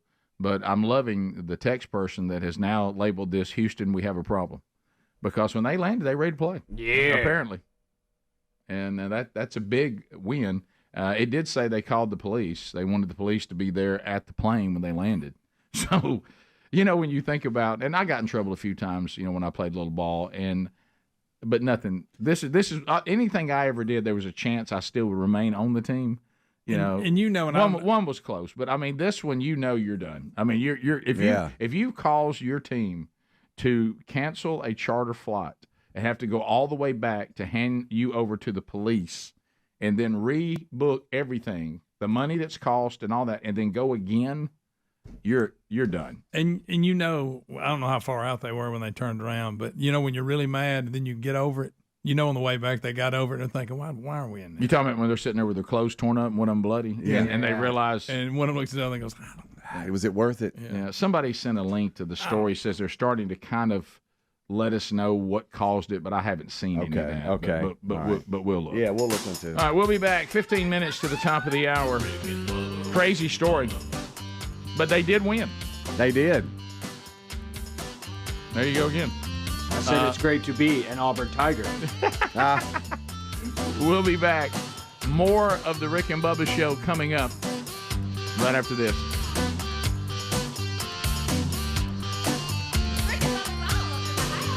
Rick and Bubba, Rick and Bubba.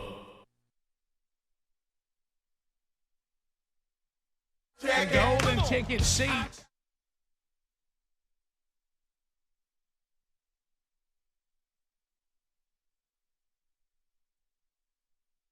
We've done, we've been a little remiss here that we have never updated or ever talked about how it went when Helmsy and the real Greg Burgess went with some Rick and Bubba listeners to Bristol Motor Speedway for the Food City 500. That was because we've been on vacation, trying to get caught up and everything. So you guys went the weekend we were leaving for vacation, right? Correct. Yeah. So we didn't get to talk to you guys after you got. We back. had a road trip.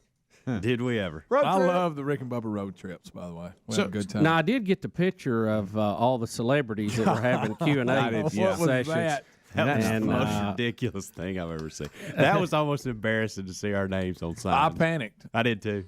Well, I went over and scribbled it out. Yeah. Y'all went to a Q&A with Jeff Gordon, right? Well, no, they're all right there together, and they just list times. Everybody's got their own little deal, Ours, they had to call security, and we had to borrow some chairs from Jeff Gordon's to ours to get all our crowd in there. Right. It was Jeff Gordon. Who else was it? Casey Kane. Yeah. Casey Kane, and then we had some guys from Jumbo and Billy there, right? Two ladies from Jumbo and Billy. Now, when did Jumbo and Billy pick up these ladies? What is this thing? I tell you what, we met them. They're funny. They were funny. By Very the way. nice. Yeah. Very nice. Hilarious. Yep. But so where'd y'all meet them at? Their Q&A was right beside ours, and then in the track. We were all hanging. They actually asked us questions, and then we went in there and asked them questions. Yeah, basically that's good. That's good. And then I stopped a couple of people and made them ask questions. Yeah. They didn't know what they were asking. I said, "How about a hat?" Right. I got some of them hats in the car if y'all want. I want one. to Sharp hat, by the way. Thanks Is for there a wearing it video all. of the Q&A somewhere? No, I don't, Wait a I minute. don't Wait, know. so, There may be. so we've been back to work for how many days now? I know it's kind of He's like had them in his car. It's like eating vegetables. And it's a Rick and Bubba Bristol hat. And I Bubba- need to get with her. She said she'd send us more of them. Yeah, it looks good too. It's a red hat, and it's got the Bristol logo, and then our Greg. logo on the side. It looks really good. We and had it a great fits good time, too. Greg, what an awesome track. Hey, listen, It's still in there. Yeah, they're in my car we've right made now. this reference for it. Greg and I, for whatever reason, we travel really, really well together. Right. We have a lot of fun. Well, you're the only person that's ever said that about traveling. I know, which is weird. But I did pick up on I something. don't know what that says about you. What do you pick I did up pick on? up on something about this right Well, here. there's a million quirks about him. He has to use the bathroom more than any individual. He pees more than well, his that's bladder healthy. is like a woman. That's healthy. No, it's prostate trouble. That ain't getting done it. old. I've been checked. That's awesome. I mean, Everywhere. Size of walnut or lemon? Being check's awesome, you said? No, I said the results. Yeah, being check's really awesome. Every hour and a half. Hey, I can't stand Helms, by I an hate hour to of bring it up, man. We got to stop. Why you got? Is it because you drink so much coffee? I drink tons of coffee. That's a lot to do with it. I don't know what the disease is, but I've seen the commercials on TV. That guy's always got to go to the enlarged bathroom. prostate. It is not. Well, that's It why is- I'm bringing. Listen, he Frequent urination And- is a sign. Hey, I And drink Rick, tons of here's- coffee. But here's the thing, though. You act like I don't drink anything. I was with you. I didn't see you drinking that much of anything. Coffee, Greg, water, that's not nothing. entirely true. I'm trying to help you out. I'm kidding. When's the last time that you've been checked? Rick, last year. I mean, how about that's completely bogus? You He's gotta- exaggerating. Well, by your the way. doctor's phoning it in. You got Hey, time out. Look. Every time I had to stop and pee, a couple times he almost went too long where he had to get out and run in Because He had I to didn't use want the to be a women's- girl. He had to use the women's bathroom. I He had did, to by go the so way. bad. You got did one IP? time. You act like I was. No, you wanted. In fact, I think you wanted to stop more than I did. Now for you're just bathroom making up breaks. That's things. not true. Now by you're the way. making up He's- things. Greg, every Are you time when we concerned were at about the him? track, every time we would go from one place I did to another. that because I got to go use the bathroom. I did that. When we do that because as you walk Hey, Helms, by hold on one, a minute, man, and you can't hear anything in there. If you're walking by a bathroom and they're kind of spread out, you might as well. Hey, I might need that in a minute, so just go ahead and get it over with. I would plan where we were going. It's almost on like his topping your bathroom tank trip. off, except the opposite of that. He It's was. Draining the tank off. Emptying your Hey, tank. serious He's business. Let me tell you exaggerating about big Bristol. time. He's exaggerating. What a jewel they have there, by the way. yeah. It is. It's like for us here, picture because we're used to Talladega and Which is Daytona, awesome. Atlanta. It is all awesome. But a picture us going to Jordan Hare, Bryant Denny, and NASCAR. Yeah, it's I mean, like that's an what it's SEC like. stadium with a track in the bottom of it. It is 160,000. awesome. And look, you have Wow. to wear earplugs. There's no and you can't talk while it's going on. No, you can't hear anything. It is so piercing. It'll physically hurt you if you have them out of your ears. Really? It is that loud. They don't call it the Thunderdome for nothing, but it is awesome. I mean, I can't wait to go Is it back. loud in the bathroom, Greg?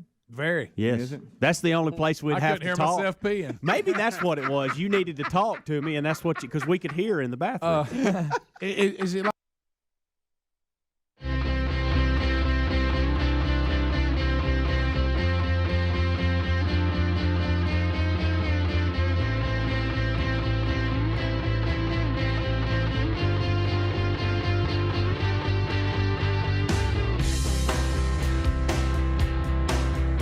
Here we go, 10 minutes to the top of the hour. We thank you for being with us today as we all work through another week. Glad that you're here. Thanksgiving is approaching, and it's hard to believe.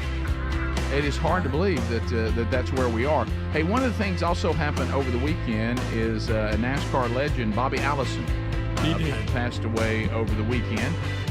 So, I remember, Greg, you and I, growing up, and you've heard us tell these stories before, is that our dad loved NASCAR. Oh, yeah. And So when we were growing up, it was a different deal then.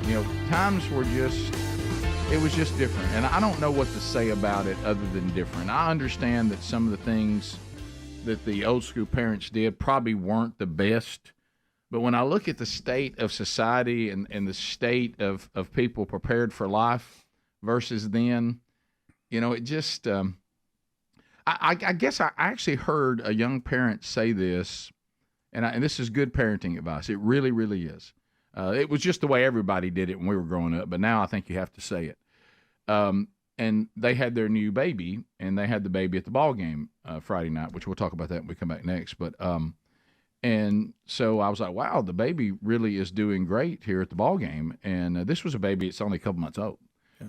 And the kid who was a son of a family that I knew, and he said, well, we got great parenting advice since this is our first baby. I said, well, what was that? The baby is coming into our world. We are not transferring into his world.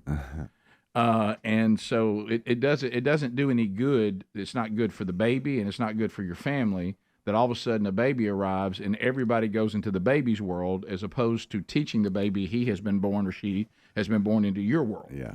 And I thought, man, what a great statement for some young parents. And they were saying, we're still living our life. We just now live our life with a baby. Yeah. And the baby will adapt to that and understand that. And if that's all the baby's ever known, then the baby's fine. So that was great parenting advice.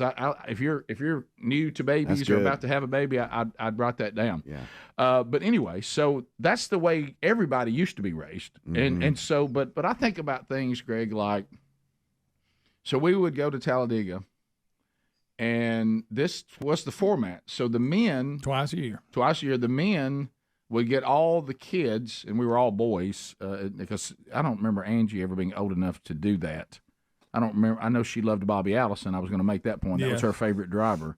But she never got pulled into all that, did she? I mean, she was so little because we were pretty young. But not anyway, on the infant. She was a baby, and of course wasn't even around when it first started. Yeah. But anyway, so the men, Dad and Jerry Ryan, were on a string. Yeah. So they would get Dad's pickup truck. In the back of it would be stacks of scaffolding. This is all completely true. None of this is made up. Okay. And then all the boys we weren't all that old, by the way. Yeah, no. We'd just find our way into the truck, either in the back of it. Yeah. The back of it.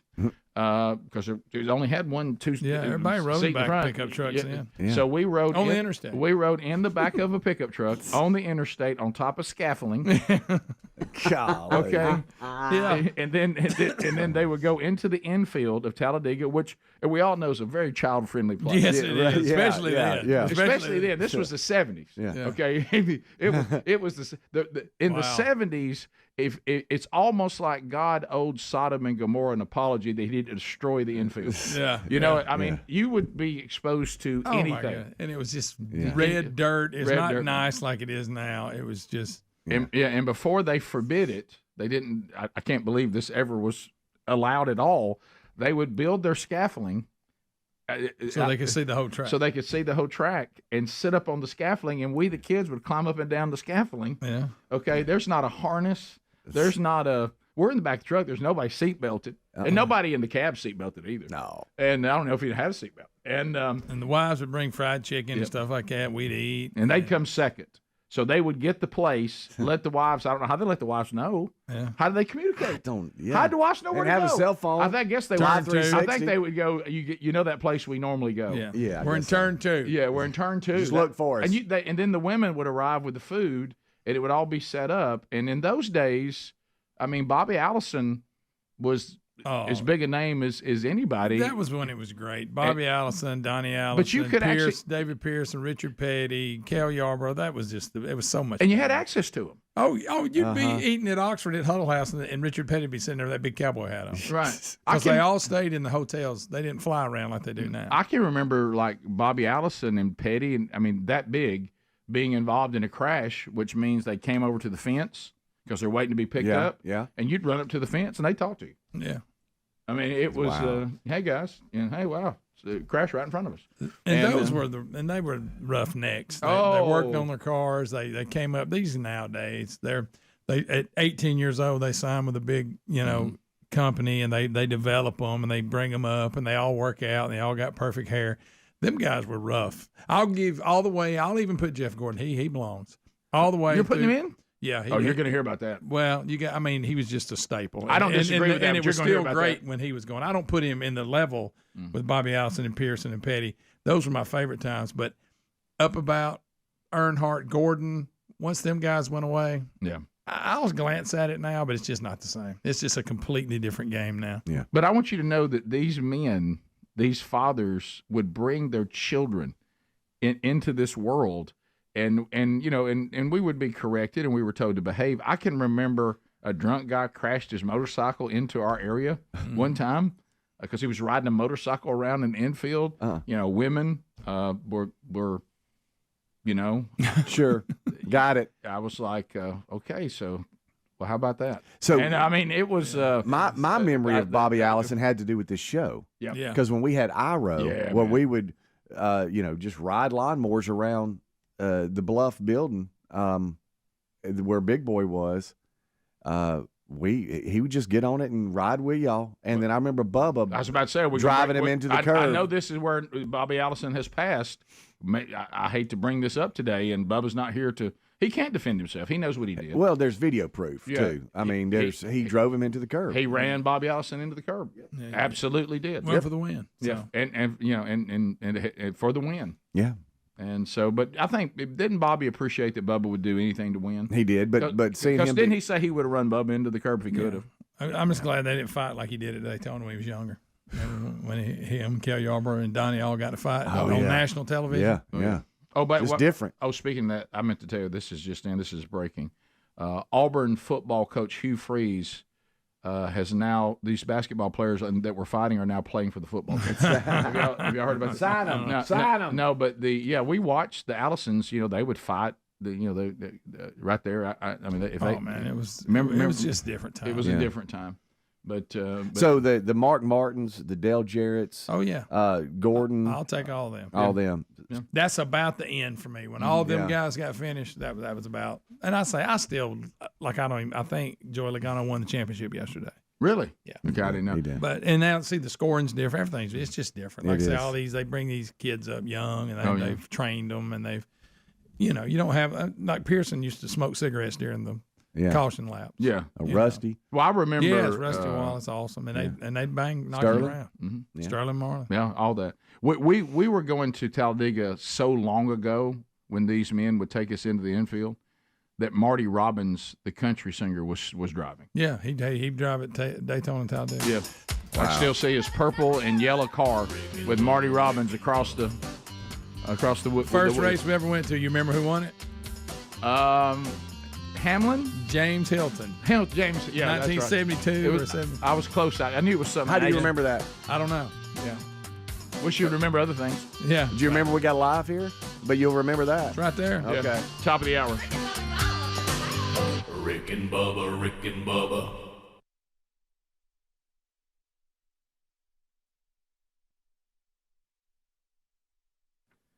MD Hearing get a lot of response on this one, and I'll tell you why.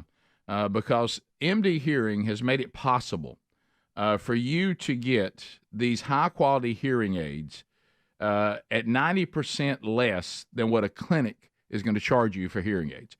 Now, if you are a loved one, you're losing hearing, and you need hearing aids, we've been through this. We went through this with Dad. Once a loved one starts losing their hearing, same thing with my mother-in-law, they almost exit the family, and they start to decline because they can't participate in interaction with everybody else. But for a lot of people, it's just cost. Things are expensive. We look up on the shelves right now. We hope that's going to change, but things are expensive. But what if I told you that because of MD Hearing, they have now cut their price in half despite all the inflation going on? And MD Hearing has made the Neo rechargeable digital hearing aids only $297 a pair. That's over 90% less, as I told you, than clinic hearing aids. The Neo fits inside your ear so no one will even know it's there. Plus, MD Hearing just launched the Neo XS, MD Hearing's smallest hearing aid ever. And boy, this made a huge difference in our family's life, and it will in yours too. Over 1.9 million of them have already been sold. So here's how you get the deal, okay? And a great gift, too, for the upcoming holiday season. Just go to shopmdhearing.com, shopmdhearing.com, and use the promo code Bubba and get a pair of hearing aids for just $297. Plus, they're adding a free extra charging case. That's a $100 value right there. So go right now to shopmdhearing.com, use the promo code Bubba, get a pair for $297 and a free extra charging case. /Big Box are used.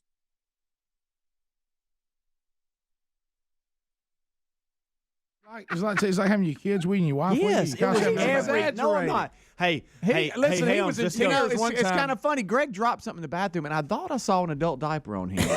Because when you bent over, I saw the top of it. First of all, he's exaggerating. I remember he one time, hey, I got to pull over. And look, was panicking.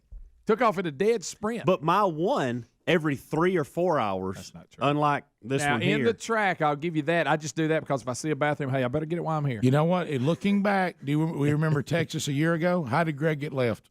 Using the bathroom. I had been on a plane for 2.5 hours. So had we. Greg, so y'all had to go, but y'all were letting Gorosky and Rick pressure you into jumping in the car real quick. No. I what? And I also went to throw some trash away from the plane, trying to clean the plane out and get left. So let's don't even go there. Greg and I. But you had a good time. I love how you explained Had an awesome time. Their bathrooms are great. What was the best They question? got some of the nice bathrooms at the track I've ever seen. What was the best question at the Q&A y'all got? Why does Greg have to use the bathroom so much? We just told him we were y'all. Hey, the best question was the girls that were helping us asked if anybody was actually going to show up so they could give stuff out. And I said, I don't think so. Do you think, considering the new Speedy, that all the noise in there, Speedy would have been too scared to stay there? Rick, he'd have panicked. He would have. He couldn't handle it. It was We loud. saw Sarah Palin, Bubba. Yeah, person. really? Yeah. Wow. What was Sarah Palin doing there? She just got up and got the crowd Grand fired Marshal? up. She the Grand She Marshal? just kind of got up on stage. No, she wasn't Grand Marshal. They had the Food City folks there for that. Oh, my Was goodness. she there promoting her new movie she's got out? Yeah, you need to watch it, by the way. Listen, how about she's little? I didn't realize she was that little. Yeah, tiny. Saw Kelly Pickler again. Did she remember you? Oh, we didn't talk to her. You didn't get that close?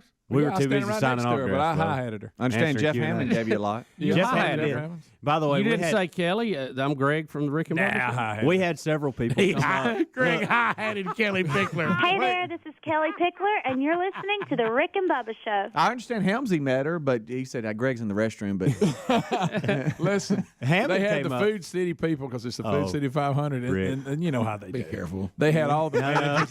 They had like 13 managers, listen to this. and they had them lined up. 13 is like 30. Maybe it was. And as they called their name, they went across the stage, and I was in line. Look, and he made our, called me on. we Come had on, this. man. We had this guy. Will. We had to listen. I was well, going. this I is was why. going. Let me I was tell you. going to walk out. Rick, let me tell you why. Why did you let him do okay, that? Come I on. had the Bristol folks. He's scared. On me. You know how about that it. is. Yeah. Hey, Will, who did a phenomenal job helping us out that day, he came up. Hey, is he really about to do this? Listen, Is he I'm in really gonna do line. this? I am in the line with And look, the Food City managers, and when they y'all introduced don't one, I was going realize. to claim Listen, a name and wave. And y'all walk don't out. realize the access we had, and I didn't. We hadn't even started the race yet. I didn't want it. So you were ruined. scared. And Greg said, "Helms, don't be like that." I said, "I'm not. Hey, do what you want to. I'm staying down here. You're gonna get in trouble."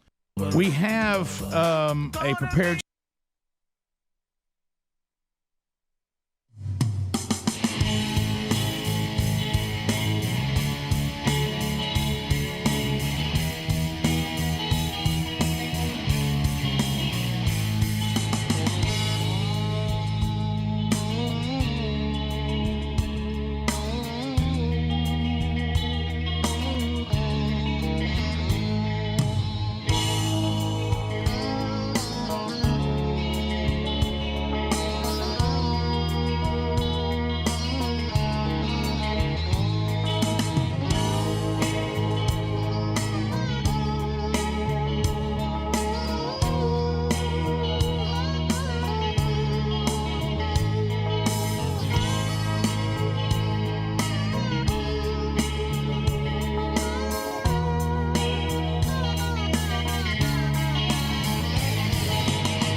Here we go, 6 minutes past the hour. Rick and Bubba, as a brand new hour has begun. And we thank you for being here. Speedy, the real Greg Burgess, and Adler all here today. Bubba's out, but he is sick, not feeling well. He'll come back as soon as he does. So hopefully that'll be sooner than later. And all right, so we've recapped a little bit if you just joined us. We talked about Adler's song that came out on Friday.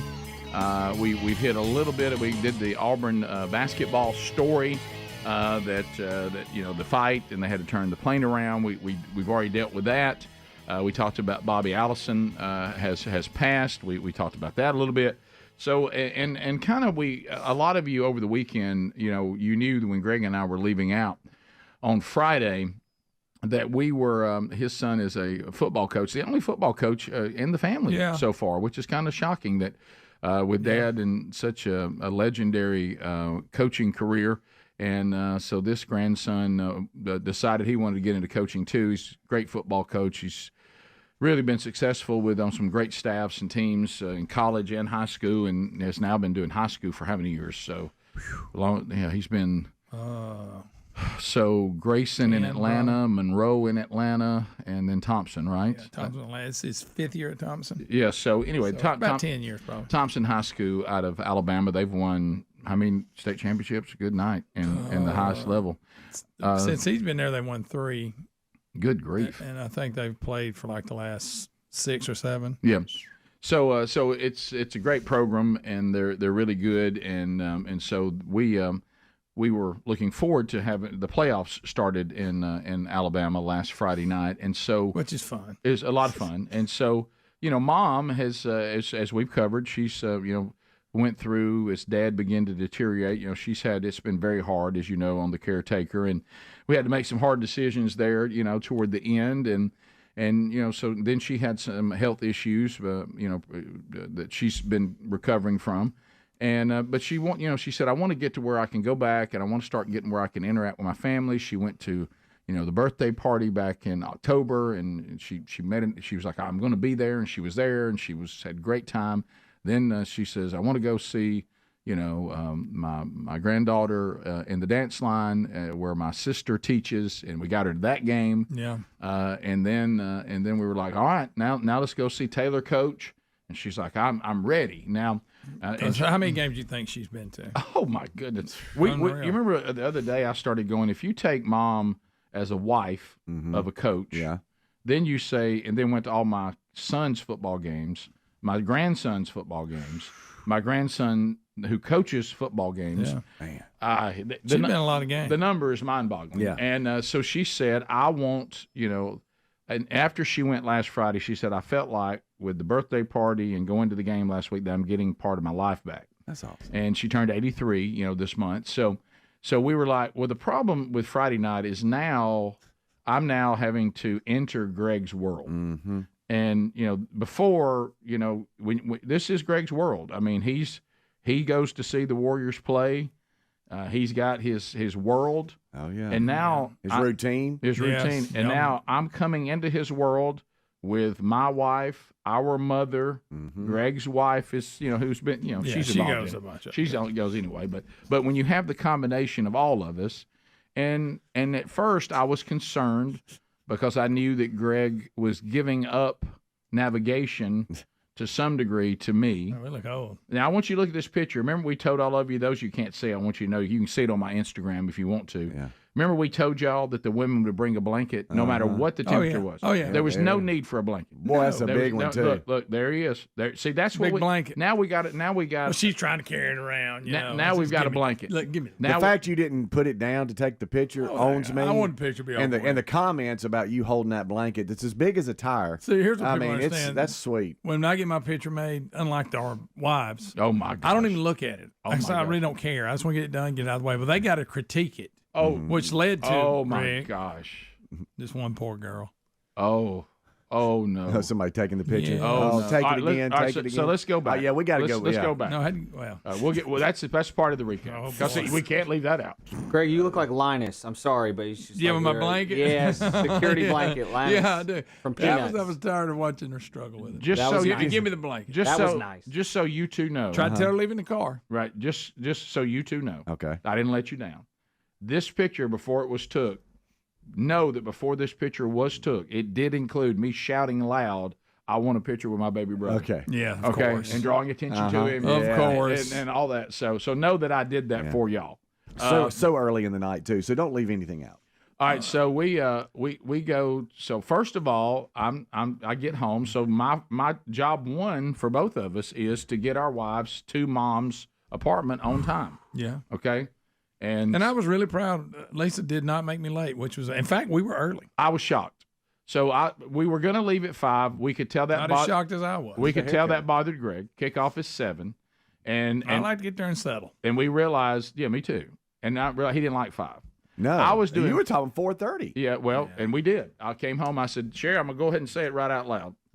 I'd like to see us at mom's at 4:30. Yeah. And she goes, 4:30. That's 2 hours and a half before the game I was starts. there like 4:15. And I said, yeah. I said I'd like to see us at 4:30. I said, Greg's starting to fidget. He doesn't like Well, we this. know they're not going to we're not going to arrive and everybody get in the truck and let's go. We got to mingle and look at this picture I hung and all that. Right. Couple of factors. We do have a parking pass, which I think we've lost.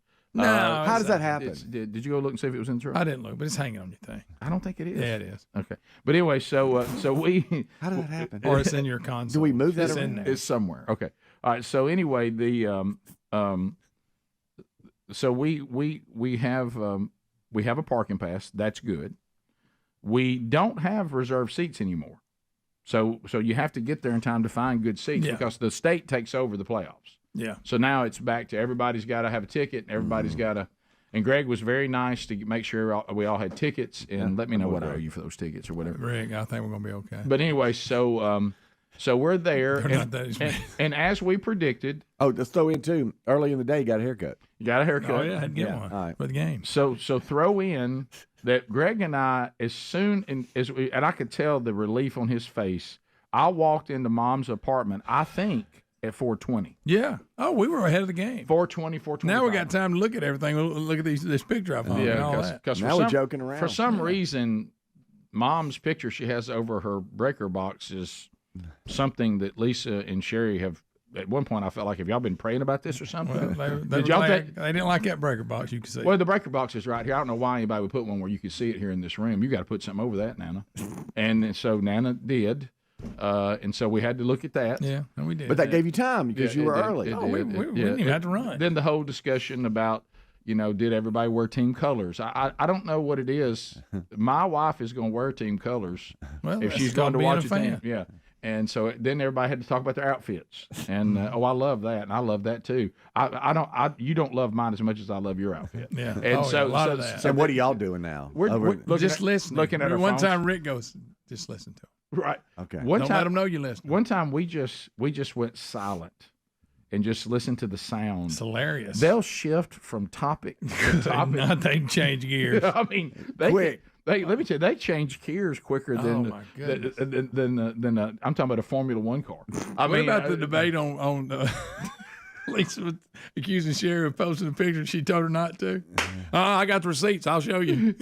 Sherry Burgess, I got a problem with you. I told you not to post that. Sherry's like, no, you didn't. And then they're pulling text up. I got receipts. They start spinning. Nobody was mad. Look right here. I said, Sherry, look right here. I said, Sherry, please don't post that. And Sherry's like, I never saw that text. And I was like, and then of course I said, well, that's a shocker. Trust me. Now you're being noticed. Oh no. Let me tell you about this about Sherry and texting. I've said this before. That's why I wasn't surprised by this. And we, by the way, I love Sherry, but we did find Lisa clearly asking for that picture not to be posted. We did. But anyway, Sherry's like, well, I thought you looked so cute. I did. Did you look at that look on my face? Rick, they've never like I liked have gas. Rick, they have never liked the picture. No, they don't like pictures. Never. Which leads to what happens later. Oh, God. So we come back. So now, who announces it's time to leave? I think I did. Yeah, you did, because it was even earlier than I wanted to leave. But I was glad we did once we had to make an adjustment. Look, let me tell you something. You got to be prepared for anything, and keep in mind where we live to go where we need to go from where Mom lives. You go through one of the worst parts of town as far as traffic is concerned. Oh, boy. It's an issue. All right, we'll hit that when we come back. Rick and Bubba, Rick and Bubba.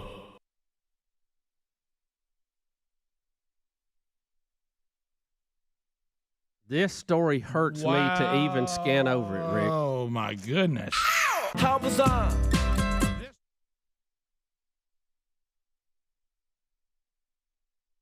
If you're listening right now, this is tough. If you like going to the spa, if you like getting little treatment to help you out, feel better, get your blood circulating, maybe get some dead skin off of you. Boy, this one. Are you familiar with this in some of these countries where they put you in water? I've heard the one where these little fish come up. No, we're not talking about Marty now. No, not Marty fish. Right. These little tiny fish, and they'll get in these spa treatments, and the little fish eat dead skin off your feet. Yeah. And undoubtedly in this one, in China, there is, and I love the term, unorthodox beauty spa, where they have tiny eels that eat the dead skin off your body, off your entire body. Well, now, I've heard of the fish that do this. Me too. Where, in London, this is popular. They put you in a big tank, and these little fish eat the dead skin off of you, and thus it revitalizes your skin and your look and all that kind of stuff. Apparently, there's one in China where they use eels to do that. Maybe they shouldn't anymore. The eel treatment in question is similar to those in other parts of the world that use fish for pedicures. Thinking that eels would make him look 10 years younger, the man dove into the water and let them feast upon layers of dead skin. Oh, boy. But after laying in the spa bath, the man felt a sharp pain and realized that a small eel was working its way up into his bladder. I got my eyes closed. He said, I climbed into the bath. I could feel the eels nibbling my body, but then suddenly I felt a severe pain and realized a small eel had worked its way into his bladder. That's sick, son of a rushing himself to the hospital. Some of this description is just horrifying. He said the man underwent a 3-hour operation to remove the 6-inch eel. Oh, that can't be true. Which was dead by the time the doctors found it. They said because of the eel's slippery nature, it was able to make a smooth entry into the man. I got so many questions. What is that? Now they said this is. Rick. How about just wear your drawers in there and you can avoid that? You know what I mean? I don't know if they're that small. Let me tell you something. If you're an eel and you're going to the bladder, you don't want to know the door you got to take. Yep. That's what I'm saying, man. My goodness. Believe it or not, this case is not. That's sick. So I'm going. Well, never mind. This is not completely the first time this has happened. An incident similar to this happened with a 14-year-old boy in India who had to undergo emergency surgery. Hey, stop getting in there with a bunch of eels, man. Look, you better cover up every place they go in your body. Why'd you get in there like that? Stick your feet in, your rusty feet in there and let them eat that skin off that. I get in there, let eels eat off their skin. Golly. Rick, Excuse me. Did you not get in trouble about that yesterday? Yeah. Let's be clear, this is not a Korean funny. story. Yeah. It's too funny. What about when you realize it? Rick, just the fact you got into let me ask you this That's crazy pitiful. question. What's wrong with soap and water and wash your act? You know what I mean? Come on, man. Man. Live Eels, tiny fish little on eels. me. I don't want nothing biting on me. I knew the eels were small. I did not know that small. And that's slick. Oh, boy. Well, he said he realized that it was trying to door, and he tried to stop it, and he said the eel was too slippery. Yeah, I saw that. Come on now. Let me ask you if that. If the eel. Talk about that. I hate to bring this up. eel, but I couldn't. Too slippery. Gone.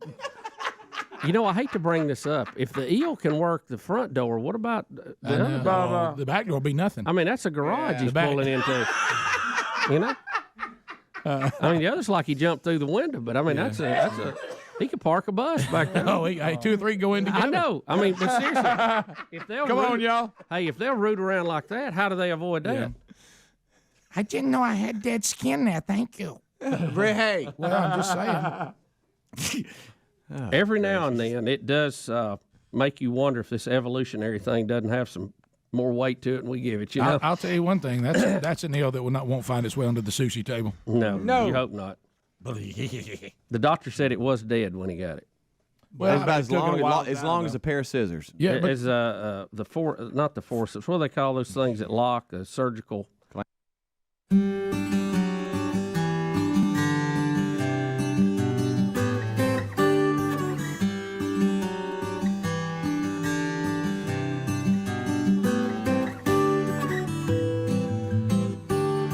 Yeah, if you want the link, so the store is, we're restocking on the Christmas ornament because that went quick. I think all the spatulas are gone, and the new CD's coming. So we'll let you know about that. Not there yet, but we'll let you know about that. All right, so also want to give you an invitation this week. We'll talk about the other things over the weekend a little bit later on in the program. We'll also hear from Dickie Nadmeyer today. Speedy says he feels confident about that.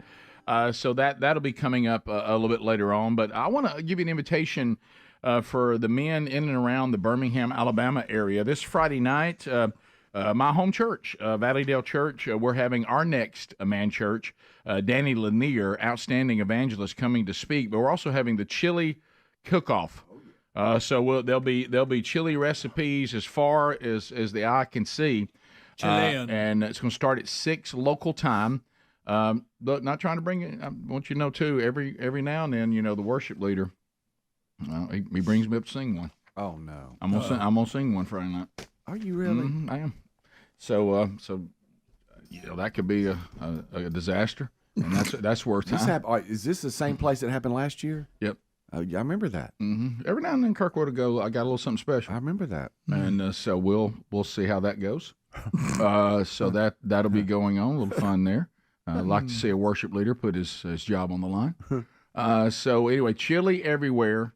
Then we'll go in. We'll have a night of worship. We'll hear from Danny, and you have an opportunity to get in one of our small groups if you want to do that as well. So this Friday night, Valleydale Church, it is free.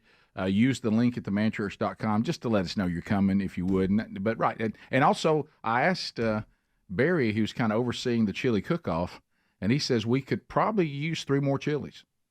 Uh-oh. Not 2, but 3. So if you got a good recipe and you want to get involved, you can get so involved. We're down too. to 3? Yeah, he said, well, we've got a bunch of them. He said, I'd like to see 3 more. Yeah, that's what I'm saying. We're 3 shy. All right, so, but we'd love for you to, if you're in the Birmingham area or are going to be there Friday night, we'd love for you to be there. And you'll love Danny Lanier. Outstanding. Also, if you got some guys that maybe are seeking and, maybe you've been pulling for them, been praying for them, Getting them there to hear Danny would be big.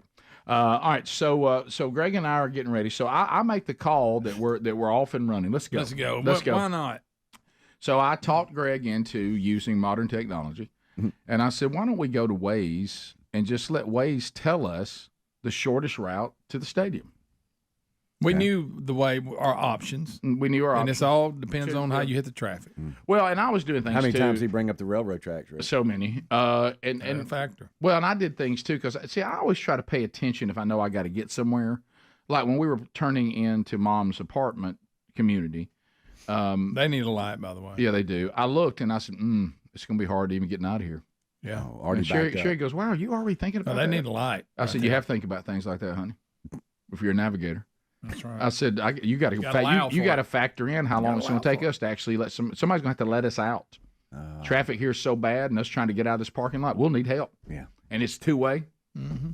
Friday, busy time. Yeah, it's busy. So you got to factor that in. So once they all got into this very important discussion of a picture from way back that Sherry posted that Lisa said she this wasn't even a current picture. This was what back at the Ricky, was it back at the birthday? Yes, yeah, it was. It was back in October. It was your birthday, right? And Sherry Burgess, I told you not to post that. No, you never told me not to. You look great in that. No, I do not. Look at my face. So anyway, so finally I'm like, all right, let's go. And then I saw it, the blanket. I said, here comes Lisa with that blanket. A big one. I mean, and guys, I looked down at the temperature. It was the lowest. Perfect. The lowest it could have been at the game was 68, 70 degrees. Rick, that's a stretch. And that was awesome. After the game. It was probably yeah. that low. And I'm like, and now it was a big one too. Big. Oh yeah. It was your big We're gonna boy. carry a blanket. We carry one. Yeah, and so then Did you have to put it in the back of the truck? You probably didn't have room in the back seat. We threw it back there with them. Threw it back there. Well, of course, then we walk outside. And we've already talked about this last hour. Then we had to get through the why doesn't Rick have a running board on this truck? I don't know why he didn't. I've told him to do this. I've told Greg the same thing. He didn't have one on his. How are we supposed to get up in here? And so then we're like, ladies, let's go. And so grab that right there. Just pull yourself up. And so they get in the back seat.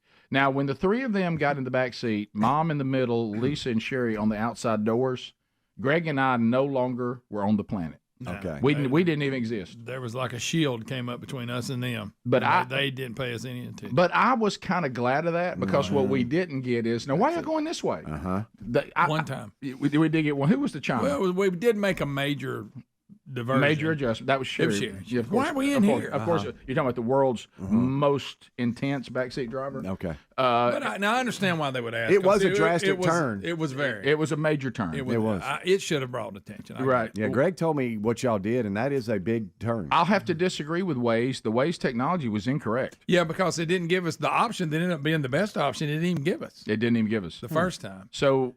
But then we said we were looking at, and we were in the turn lane trying to turn on 280. We said we've made a mistake. We looked to our left, and it's just nothing but cars as far as the eye can see, and it's moving at a snail's pace. And we've got to get all the way over this mountain to get to the other side to even get headed in the right direction. And finally, we're sitting there, and I said, I think we got to get off this path. We got to get off, and you agreed, right? And the light come on. I said, right down here, if we can get in the outside lane, we can cut through, hit 119, be gone. Okay. How many times do you think he told me about that? 1,000. 1,000. It's a great move. Greg, as soon as these cars move, I will get in that lane. But but what you didn't I can't know, get in that lane right 30 now. seconds later, he repeated. But once we got in it, he thought he was going to have to go all the way to the light. But I said, no, there's a cut through road. Yeah. I just got a haircut today, went right in that same road. How many times did you bring that up? I waved at Greg Cliff. The fact that we made a move based on Greg's haircut, I didn't see that coming. He was holding that one. No, you can go through right here. I just had a haircut right there as we went by. And I'm like, that's where your haircut was? I'm glad he got that haircut. I don't know. Why'd you get here? Why are y'all doing this? Or what? Are we stopping to eat? And I'm like, no, we're not stopping to eat. No. We're just, we don't. Well, when are we going? We don't have to. We're not, guys. I thought everybody was supposed to have already eaten. Well, I don't like to eat at the concession stand. I'm dieting. And I'm like, okay, here we go. They don't have nothing. And so we made that move, and that move was crucial. Oh, it changed. It was a game changer. Were you nervous after you made that move and got going? When you you don't want regret. Yeah. You don't want to have regret. There's nothing worse. Every navigator out there will say this. Guys, y'all hear me? Nothing worse to make a navigational change and keep wondering whether you should have stayed where you were. It's tough. This was not the case. Once we got going and it finally made the turn onto 119, I don't think we slowed down hardly ever. It makes me now. Let me tell you what I don't like about what happened. I thought Waze or any of these apps that you could trust them. Waze was 100% wrong on this. But now he tried to correct it, but we'd already corrected ourselves. But it started. Now, Joe, he tried to come in later, and you're like, we know that now. Yeah. You know what Waze was to us a little bit? The backseat driving wife. Yeah. You ever had them do something like, go this way, go this way. Oh, don't go this way. Yeah. Turn. Oh, not here. Oh, I'm sorry, you're wrong. That's not it. Waze basically said, yeah, this is the way you should go. Oh, you shouldn't. Yeah. And I'm like, well, we're committed now. We can't get out of it. We're committed now. Yeah. Next thing is the interstate, though. Because you chose to take it. And it was okay. And that's a little slow, but we had time. Because we did so good up to that point. Okay. So we get to the game, no issues whatsoever. Except for that blanket. Yeah, plus Greg had his blanket. So that's good. Rick and Bubba, Rick and Bubba.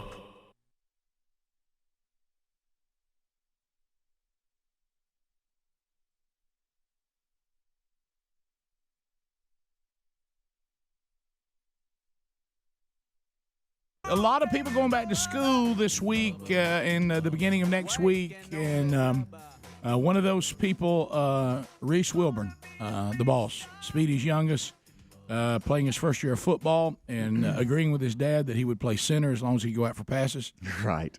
And because he's wanting to help Dad out. Well, and he's always open. When I told him, well, son, the reason you're always open is because nobody covers the center downfield. Yeah, he would be open every time. Yeah. Right. Yeah. My son plays center, and I bet you if they sent him out for a pass, that he would be open every time. Every time. That middle of the field's open, baby. Now, the referees would not be as pleased with the reception as maybe the fans, but right. So Reese, we got Reese going into the second grade, and then we got JC going into the fourth grade. And, of course, Tyler's going into the ninth. He's too cool for the car. Oh, yeah. And he's, riding in with a buddy. Sure. So if we call here, Terry will probably answer the phone first day of school. And I'm sure she's a little frantic. Today? Where we live, yeah. So we're calling on first day of school. That's a little bit over the line. She's in the car, and she's probably real tired. Yeah, struggling. Yeah. Back on that schedule. Right. By the way, school is like a black cloud hanging over our house right now. Coming next week. Awful. As we were looking for bat bags yesterday. Hey, babe, it's me. How you doing? Hey, you're on the air, Terry Wilburn. What's up? Terry, how are you? Yeah, school's back. That's her crazy voice. She's crazy. Yeah. Hey, honey. Boy. Hey. Well, We just realized it was probably a bad day to call when we found out it was the first day of school, but we were already dialing. Sorry about that. No, I'm so happy. Woohoo! Who's in the car? Well, it's just Reese. Reese is the only one left. Oh, boy. So JC just got dropped off. Was he too cool getting out of the car? Do he want you to stop or what? No, I had to stop, but he wouldn't let me give him hugs and kisses. Yeah. So. They get to that He's point. going into the fourth grade now. So They get to that point. I had to give him taters. No hugs and kisses. Yep. I do look forward to the great joy of carpool where I get to come up honking the horn, waving. Hope y'all had a good day at school. And the kids boys be good. Yeah. Hey, can we talk to Reese about going back to school? Yes, hold on. you got dice and you just threw it. Yep, here I go. Tell him who you are and all that because he's all confused, I'm sure. Reese? Yes, sir. Hey, it's Rick and Bubba. Hey, Reese. And your daddy. How you doing? Good. Going back to school today. How you feel about it? Probably going to be fun, but feel good about it. One more time? Probably going to be fun, but what? Yeah, talking. Hey, Reese Wilburn. Sir? Hey, buddy, I know it's tough to hear on the phone, especially when you got a bunch of voices hopping at you, but so are you real sleepy but yet kind of excited too? Yes, sir. Yeah. What are you most excited about on your big first day? Going to school. Okay. Reese, this is Rick. Are you having a good time playing football? Yes, sir. Are you still going out for passes? No, sir. I'm center. Oh, that's right. You got that corrected, didn't you?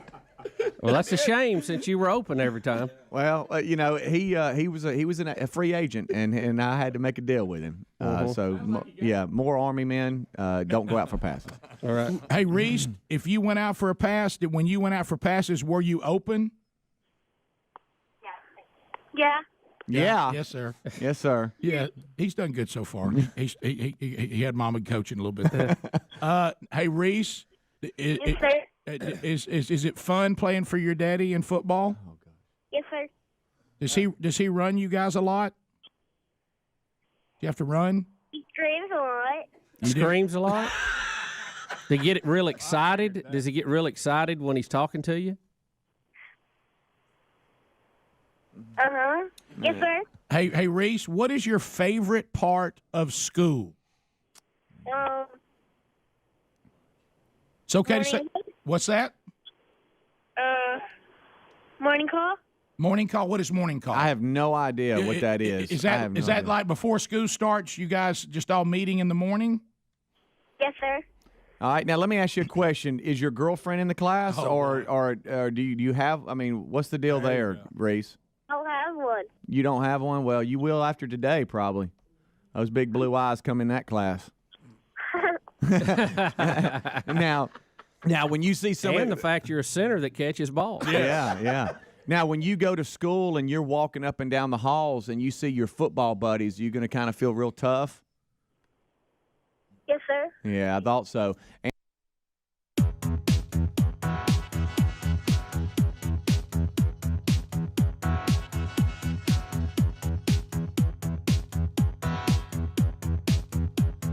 Thank you for being with us today. 35 minutes past the hour. SimplySafe.com/BigVox. Let me tell you, nobody is going to do security better than Simply Safe. Nobody. I mean, they own it, and they just keep making it better. I mean, now with this new Active Guard outdoor protection, where they combine that now with the Live Guard technology, meaning, one of the best ways to keep people from, breaking into your property is to be able to recognize the minute they step foot on it.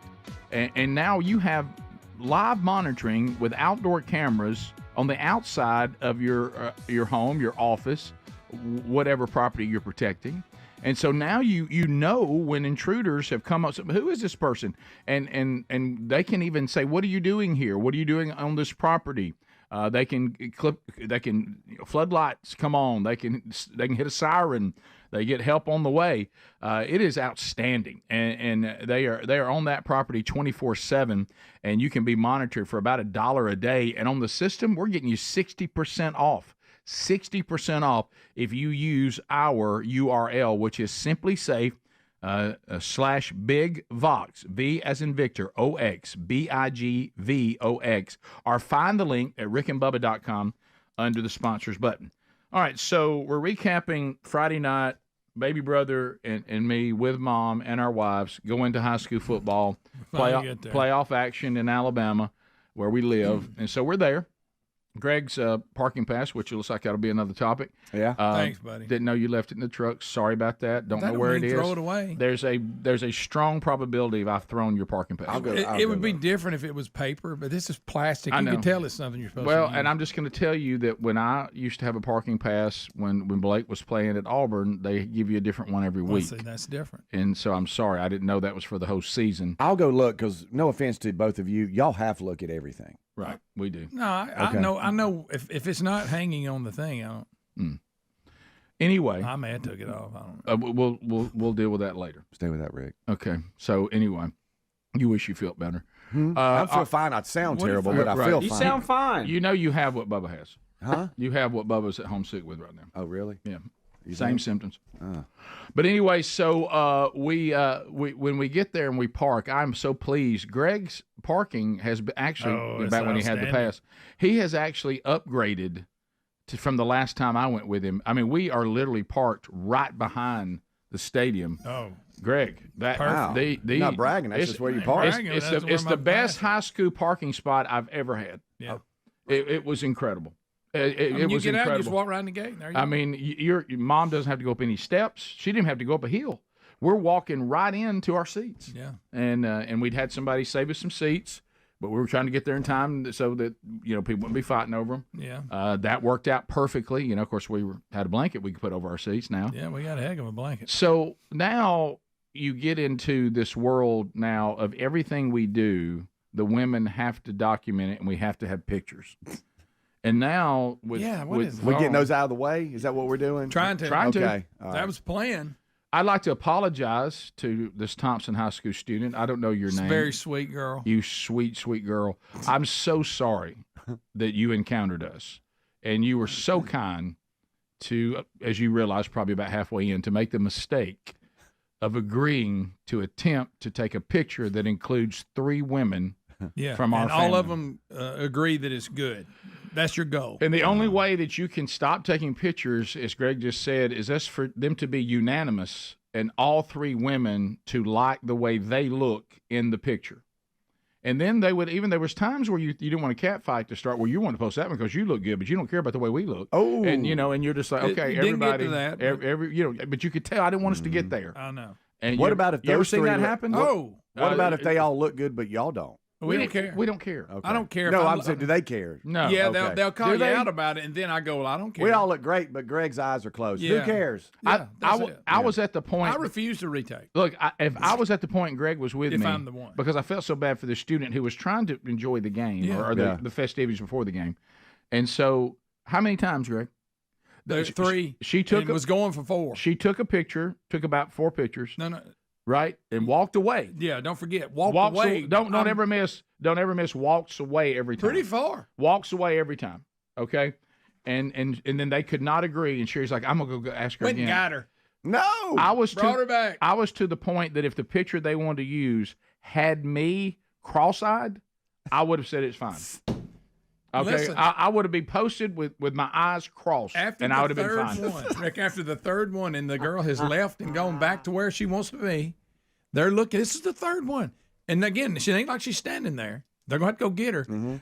They're going to do it again. And I look at Sherry. I say, Sherry, just please, for my own good, please don't go. Greg had to ask my wife, please don't go get. Is that he girl holding the yet." blanket while he's asking her? Yeah, Okay. yeah. And I wasn't hateful or nothing, but I was like, please, I'm the second hand. I mean, I feel terrible. Greg for her. got what was the closest second hand I've ever seen. Now listen, this not a good feeling, this is was what would have bothered you, is I almost made the mistake of saying try somebody else.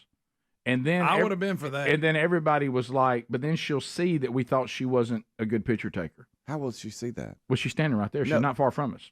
Right, but is she trying to not She pay probably never. attention to y'all? She 'Cause probably never wants to talk to us again. That's what I'm thinking. Yeah, She was I very don't know. sweet. I heard things like They were going for 4, and I just begged them. I just said, look, I'm begging. Please, listen. What's that look on my face? I look fat. You can't. Where am I looking at? And all this keeps going on. And Greg's not exaggerating. They brought that girl back 3 times And was going for 4. And we just had to say no. Y'all intervene. Please don't. So this is the picture they all agreed on. It's just it's the group shot. Did they agree on one? They ever agreed on whose one? phone did they have? Simi agreed. Whose phone? Was it This Lisa? is the one that they finally let this picture count. Yeah. And I don't know who. They weren't really thrilled with this. No, they weren't. And, what's wrong with it? I don't know. I can't find The anything ones wrong. they didn't choose. Could you tell a big difference between that? No, Okay. No, you can't tell the difference. No, We no. could've used any of Greg, it. you put your blanket down. I'm so proud of you. Yeah, Greg, you didn't hold a blanket on this. Was the lady photo. holding your blanket too? Right. Probably. Yeah. The bathrooms were close. That was big. Our seats were fantastic. And Greg, you got your beer behind Lisa's back, so that's good. That's good. Yeah, Can't at the high see school it. game. And and then you start and so we sit down, and once again I'm on one end, Greg's on the other. The 3 women are in the middle, and Greg and I don't even exist. We don't even exist. And then we're waiting for the arrival of 2 of Greg's grandkids, Taylor's son and daughter, and Taylor's wife Kelsey. And so, I got to watch Greg in the Papa mode. Look at you. Yeah, and there I am holding Marin, who has her little cheerleading outfit on. I love that she told her mama she wanted to have cheerleader hair. Yeah. So that meant ponytail with a bow on top, of course. And she did. She had cheerleader hair. And she sat with me for the first part of the game, and so that went well. And Look at little Marin. yeah, and then Ellis is a character, and. He showed up. He was a little tired. He was a little bit tired, but then he got cranked. But then he came to life. Look, got his flat bill on. Yeah, That's so. he came to life, and he had Legos. Yeah. And what was funny is, I told Greg, I said I have one mishap with Ellis. I did asked him if he knew how a cow eats corn. And you went in a little hard. And apparently I came in a little hard, and he was shocked by it, and he cried for just a minute. And then finally he was over. I said, man, I was just trying to take a hit. He said, Uncle Rick, why would you do that? And I was like, well, I meant for it to be fun. You went in a little hard. And I said, did it hurt you or kind of scare you? And he said, well, a little bit of both. What did you do? And he wanted to know why. A cow ate corn. I said, Ellis, did Papa teach you how a cow eats corn? He goes, huh? And I got him on his little thigh. Scared him. Just do a little Spooked him. to try to tickle him, and it scared him. Yeah. And but my favorite is when he wanted an explanation. Uncle Rick, why would you do that? And I'm like, I don't know. And then Sherry said, what did you do to him? You've made him cry. And I was like, he's not crying anymore. It just scared him for a little bit. And then he got to laughing and cutting up again. He got back in his cone eyes. Well, he was good. Well, you know what I did. So I went to the bathroom with Sherry, and I walked by and I said, hey, man, I need to hit the concession stand. She goes, are you eating something else in the concession stand? I said, I just need to get something. Went and got a pack of M&Ms. Oh. Sorry about the cow eats corn thing, buddy. Yeah. And I take these. Let me tell you something. When When I opened up my palm and it had M&Ms in it, and I saw his hand reaching for him, I said, then I am back. Yeah, I saw it too, Rick. He's a sellout. I just bought him off of M&Ms. Was all this pregame? No, that was we're rolling on through the game. So luckily the game wasn't close. But y'all were able, close. You were able to take multiple pictures, right, and settle. That was pretty good. No, right. I mean, did y'all happy and proud of yourself? It was wonderful. Hour and a half before kickoff. Oh. Hour and a half. Plenty of time to settle. Players still in shorts. Got everything out of it. We settled in. We all had a great visit. Mom did fantastic. It was a wonderful evening. The game, Thompson won easily. There was no stress there. Mm-hmm. And you know, it was. Now it did hit me. It did hit me, and I wanted to see him as well, and that kept driving me. That when the game got out of hand, that I was there for the end. Oh, you couldn't vapor because I've brought the family. That's right. And Taylor's the coach, and there's no leaving.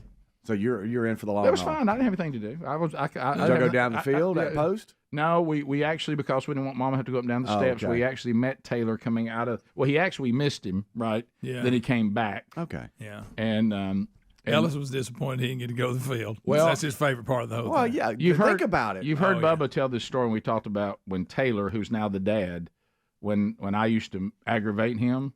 Well, now I want to do that with his son. You know, and cow eats corn didn't go well, and you would think I would stop, but Ellis wanted to go on the field, but now we're just going to leave to go back to the car. There'll be Marion was done. Marion was done. There is no field, Mm-hmm. and of course and Lisa was like, Rick Burgess, I remember you used to do that to Taylor, and I said, hey, who wants to go? I'm ready to go to the field, like that. And then Ellis starts looking around, going, we want to the field, and Lisa goes, are you still doing this generationally now? Yeah. This Still is just like you did on Christmas lights. Yeah, well, that Christmas light. I was telling Taylor about it. He's a grown man he's a grown man with a beard now. Yeah. And I'm telling him about it. I said, you were in your car seat. That kind of looked weird when you're a grown man. Somebody's remember something when you were in your car seat. Yeah. And you want to go to Christmas lights. And Greg said, ain't nobody going to see Christmas lights. And all of a sudden I go, all right, let's load up and go see Christmas lights. Yeah. It was and his head goes back. Then I had to be asked again why I would do that to children, and I don't know. Why would you not? Well, yeah, come on. I saw Papa got cone eyes too. Bubba, Rick and Bubba.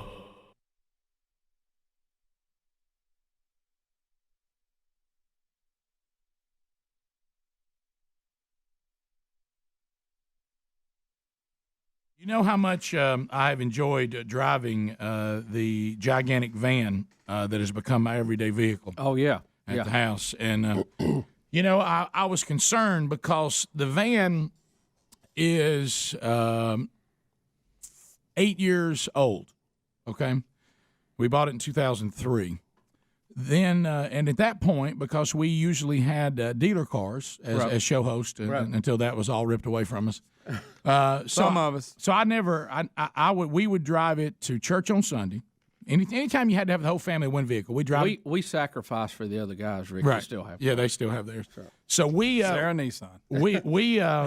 we would drive it for vacations, ball games, church, and that was really it. Right. Anytime you need to get everybody in the vehicle. So it didn't it's only got like 75,000 miles on it. Considering 8 years, it really hasn't been driven that much. Right. So, but I always kept it serviced. You know, I mean, we would make sure it was serviced. Yeah, man. Take good care of it. One time I let the wheel sit a little too long, and that cost me because the wheels dry rotted, and we almost plummeted into ditch on the way to Disney World. Right, but because it sat out there. I know how you like to keep up with things like oil changes. Yeah, well, Bones made sure it was taken care of.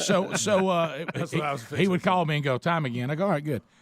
Rotating tires, all that stuff. Yeah. But I knew, I don't want to be offensive here, but I knew with a vehicle like that, if it became the everyday vehicle, I wondered and really thought it could not take that kind of abuse. Right. Well, it appears yesterday I was correct. How many miles you got on it? I just said 75,000. 75. Yeah. No, it's especially over 8 years. However, but look, guys, what you got to understand Not bad at all. real good. Over 8 years, that's great. But like he's saying, it was a specialty vehicle. Yeah, It was, but it's still 8 years old. Right. I realize the miles, but Right. everything in it is still 8 years old. So and day to day, that's a big vehicle on city miles, which is not good. So I heard over the weekend some noise, and I even got out and climbed. What kind of noise? It sounded like something was dragging under. What did it sound like? Something dragging, like you'd run over something metal and we're dragging it under your car. That's never good. So I got out at the gas station, looked under, couldn't find anything, which was bad. I wanted so bad. Did you just turn the radio up louder? Yeah, I did. Yeah, for a long time. That's what I did. So I said, hey, I'm gonna have to take us somewhere and get it checked. I said, it's making some noises, but then the noise would go away, and I thought, okay. So Sherry said, well, I need it one more day because I'm bringing a bunch of the boys' friends home from Bible school to swim at the house. So do y'all have Bible school? We do. Okay, we do. That's good. You know what? I love Bible Hundreds school. of children come to know Christ I know. every year. At it. I love Bible Some of them, it's the only time they've ever been to church. Yes, I know. But anyway, so we were then going to take it today to see what was going on. So we're trying to wrap things up so I can go home and help with this because I have to be camp counselor and I'm in charge of all water games, and if you got 10, 11 boys, I think it ended up being 12. You got to kind of keep everything organized, and they'll run roughshod over the moms. You know what I mean? So I get home and Sherry's not there yet. I'm like, I said, well, I thought I'd come in with the the ice for the drinks, and of course I always do a pre-ice the night before, but now I'm bringing in the ice for what's melted, so they're already cold. And so I get there and go put my swimsuit on, make a few phone calls, got the drinks down by the pool. I'm like, wow, everybody should be here by now. And I looking at your phone a little bit, and then the phone starts ringing. Oh, pick it up. There's so much noise from the van, I can hear it over the phone. I mean, it's going crazy. And she says, Rick, this van is dying. She goes, I'm not going to make it. She goes, I'm trying to find somewhere to get off the road. Oh, she said, she can you hear that? I said, I absolutely hear it. Okay. So I said, look, you got to pull the van over. So by the grace of God, she was being followed to the same area of town we live in by someone else from Bible school that wasn't even involved, but happened to be behind her and could hear the engine, transmission, whatever, coming apart. So she says, she's here, but I've got 8 boys in the van with me. And she said, so this woman doesn't have enough in her car to get all of us in it. You got to come this way, too. So I do. So you put your shirt back on? Yeah, that hurt. So now I'm driving that way. And, of course, when you're the person waiting on the side of the road, it's so much longer.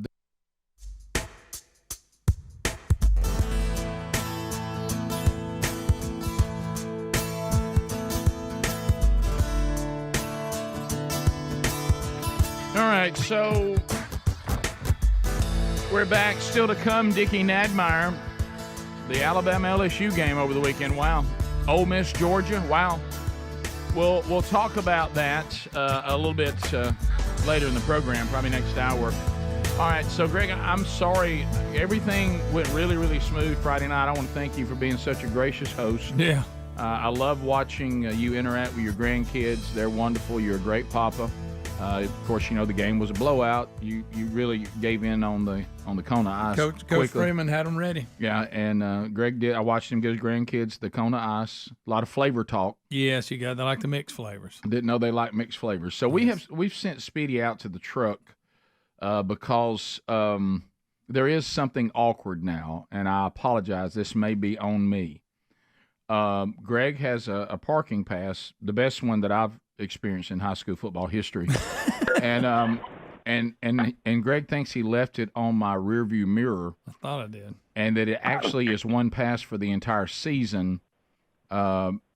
And it is possible that I accidentally threw it away cleaning the car out. I hope I didn't. Are you saying the only time you would you hardly ever clean your car out? Well, I had a lot of pressure about all this, about cleaning it out. I went and I got it cleaned. And Speedy, do you see it on the rearview mirror? I'm coming in right now. By the way, did you know your gas, the door for your gas is open? I didn't know that. No. Yeah. All right, I'll close it. It's just open. He likes to leave it open. Thank you, buddy. I appreciate that. All right. But if you'll do that, there's no way you're keeping up with the pass. Let me see here. This is not my strong area. There's nothing hanging from the rearview mirror. That's not good. Look at the armrest. See if I put it under the armrest. But I would have remembered taking it off, I think. Okay, I don't see anything in the top. Let's see, just go big. By the way, can you still smell? Can you still smell drive-through coming back from Athens last night? A little bit. Yeah. Okay. It's white plastic.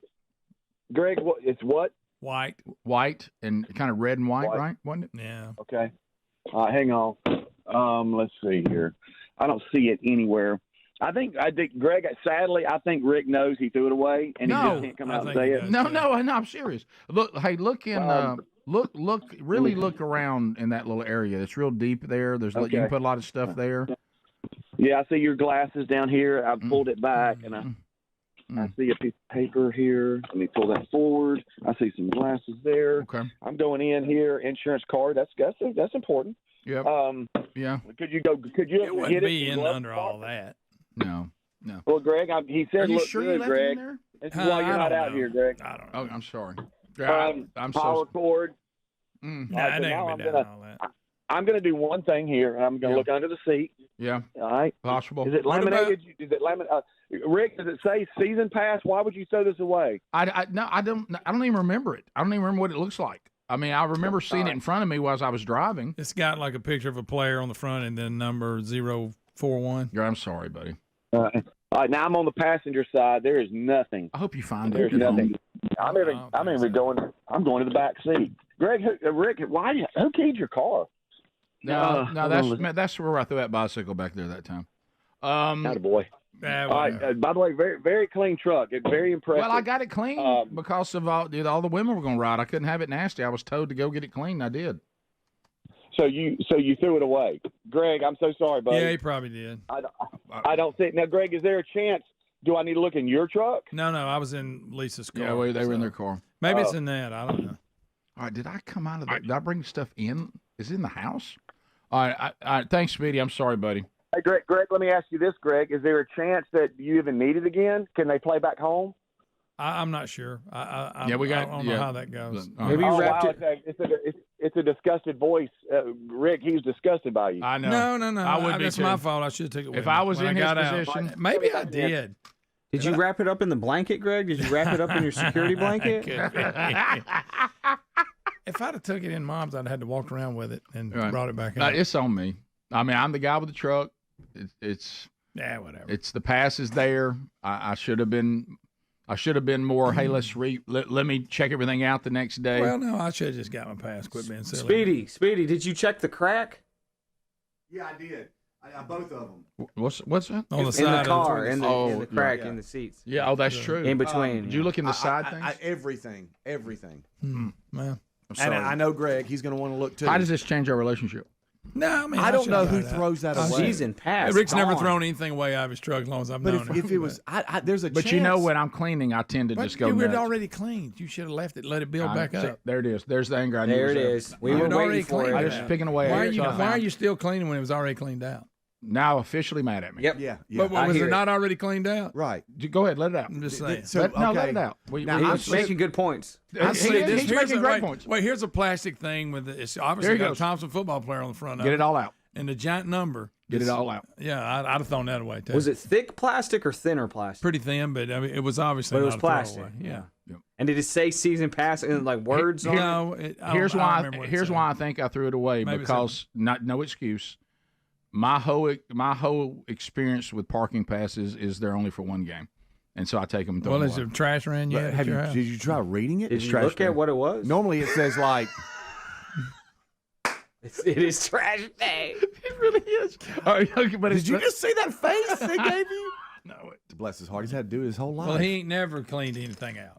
That's the point. Here we go. Okay, so and he had already so had a minute cleaned. ago when he the said trip was over. There was no reason to clean it up why again. did you clean it out after the fact? Well, because I went to do a man church thing, so I had to travel again. Well, on that took up a Sunday. lot of room. That parking pass. I don't know if you could fit anybody in there with you.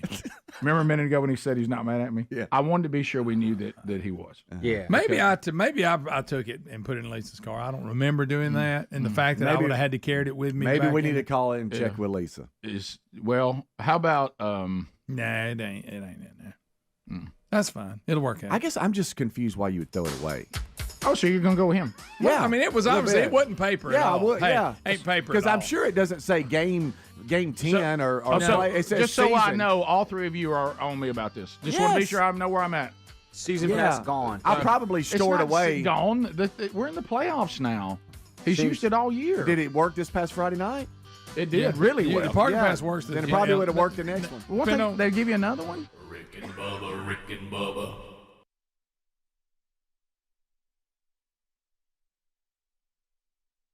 Then if you're the person driving there. Oh, yeah, you hide. You got plus, kids plus she everywhere. almost made it to our exit. So, but in order for me to get on her side of the road, I got to gotta come loop. all the way back around. Yeah.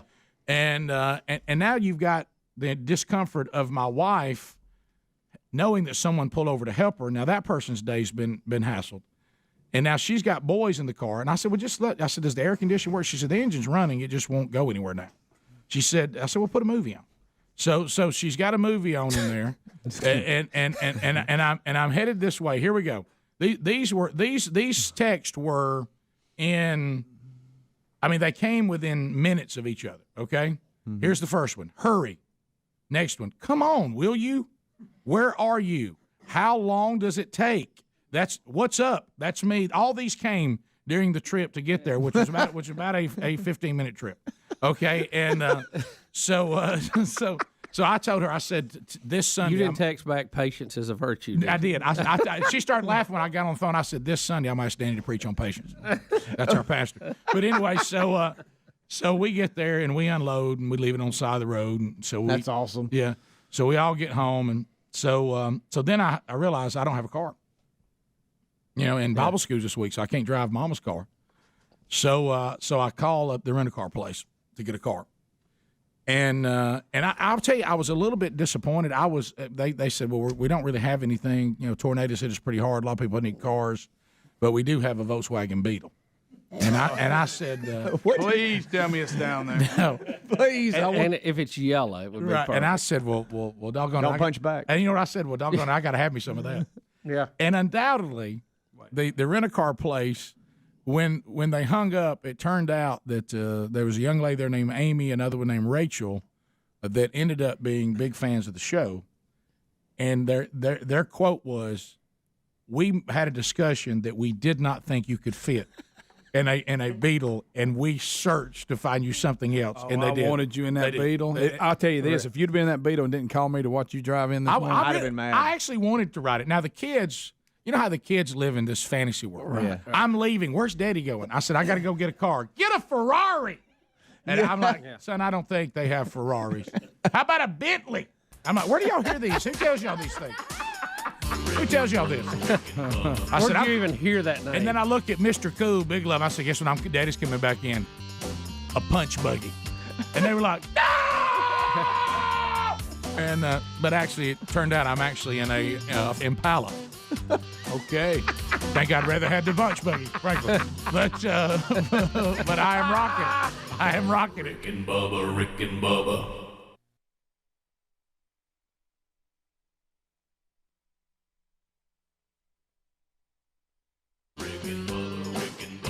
This is the Rick and Bubba Show. Watch more at blazetv.com/Rick and Bubba.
Adler coming to you from the Big Boy Studios. Out on the bleeding edge of technology from Sweet Home, Alabama to the rest of the world. Another hour of the Rick and Bubba Show. Here we go.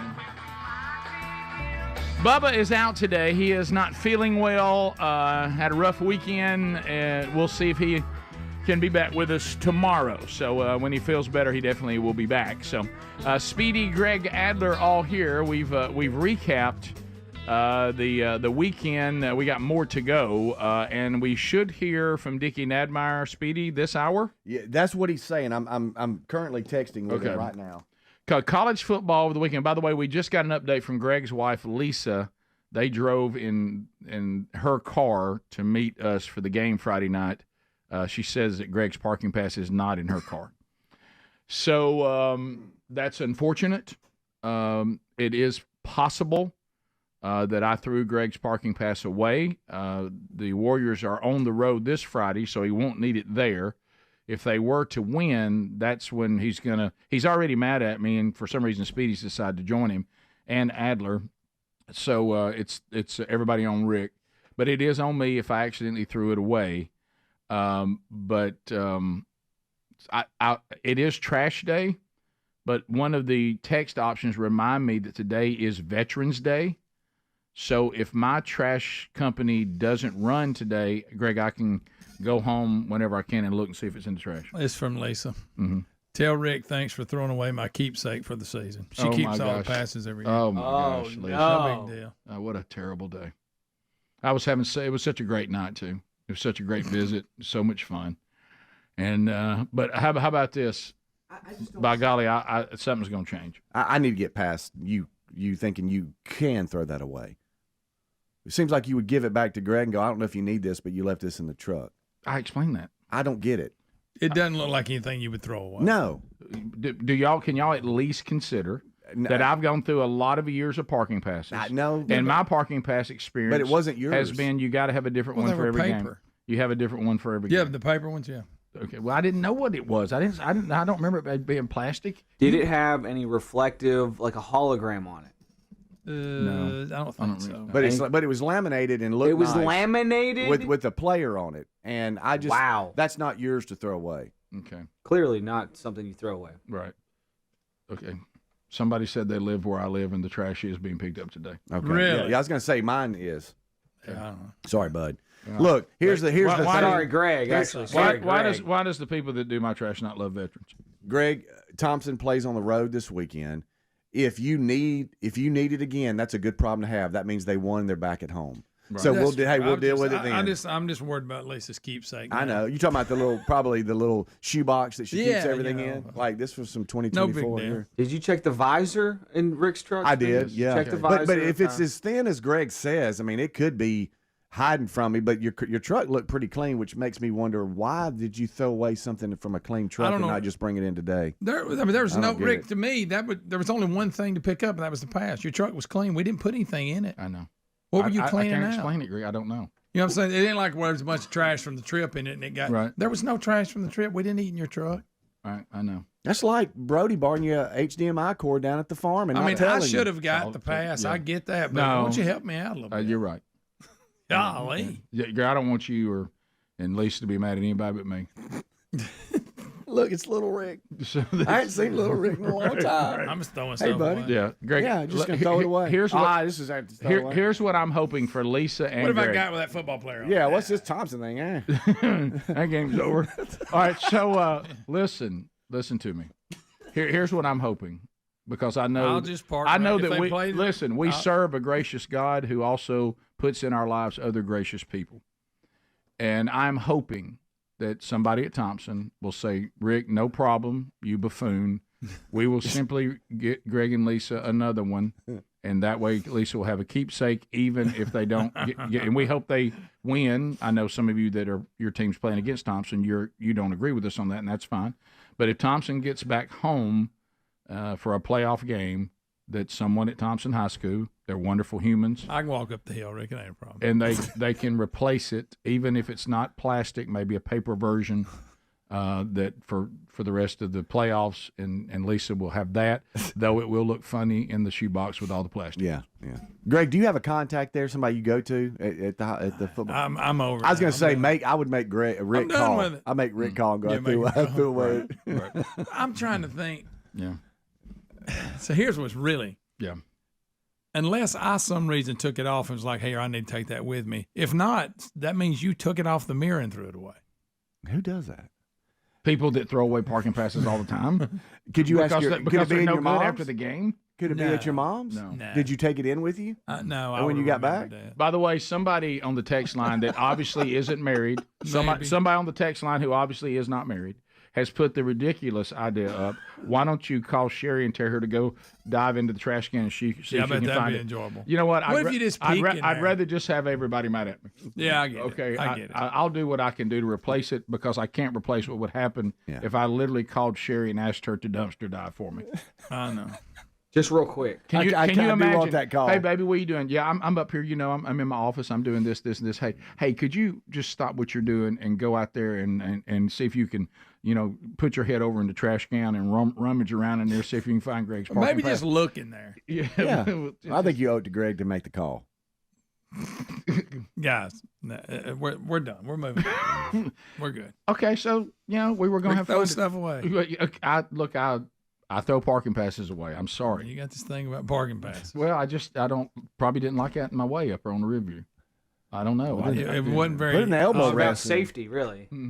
It was. Put in the elbow rest. Bring it in Monday. Hey, bud, you left this in the truck. Right. Yeah. I mean, but you and this parking pass. This is a long. When you ride with little Lee. Excuse me. I was with at you. the end of the night, I don't think about that. Rick, we went to the crap run. This is throwback reasonable. to early October. We had to go by Little Lee's to get the parking pass that he forgot. Well, he see, I forgets keep it it in everywhere. my truck, but when I'm in someone else's this is vehicle, I not- transport it. I don't remember to get it back. It's not Greg's fault.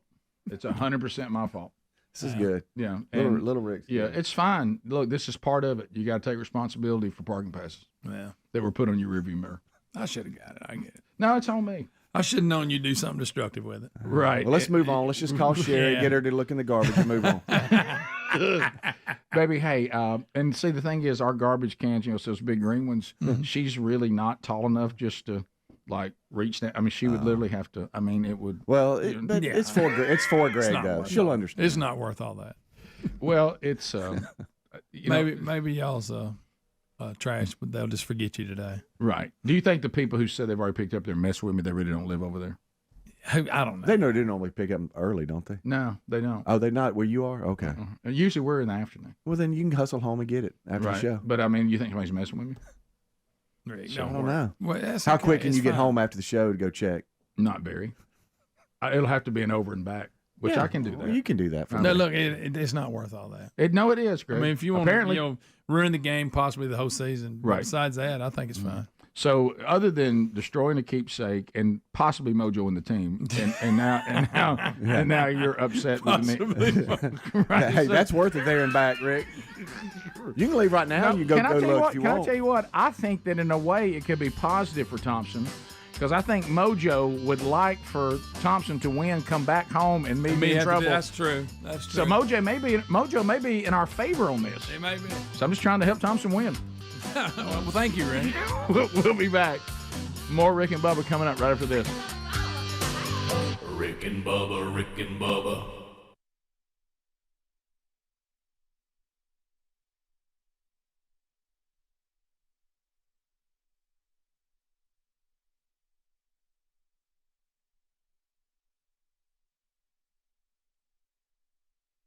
We have all picked exploding watermelons of China. Oh, yeah. To be our next story. And is we there- have.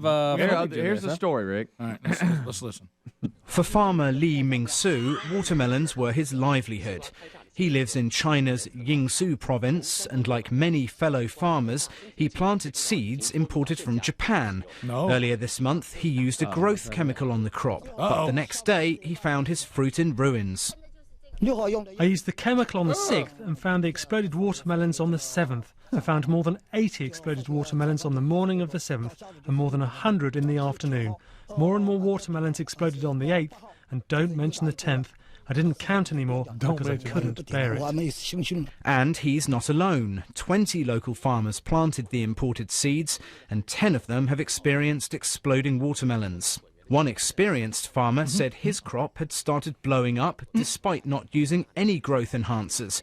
Agricultural experts have been unable to offer an explanation. They said using growth enhancers would increase the chances of damaged fruit, but they also said the weather, temperature or size of the melons could cause explosions. Well, I've heard that. Don't you love that language? All right. So you hear the little underlying message here. That's Ling Chang Chong. On the seeds came. Let me the ask you seeds this. came from Japan. Yeah, but Rick, when I need did you to be an Asian farmer with the cannon? Well, wait a minute. When did the tsunami hit Japan? What was the date? Other day. It's been a while. Let's see. Month, 2.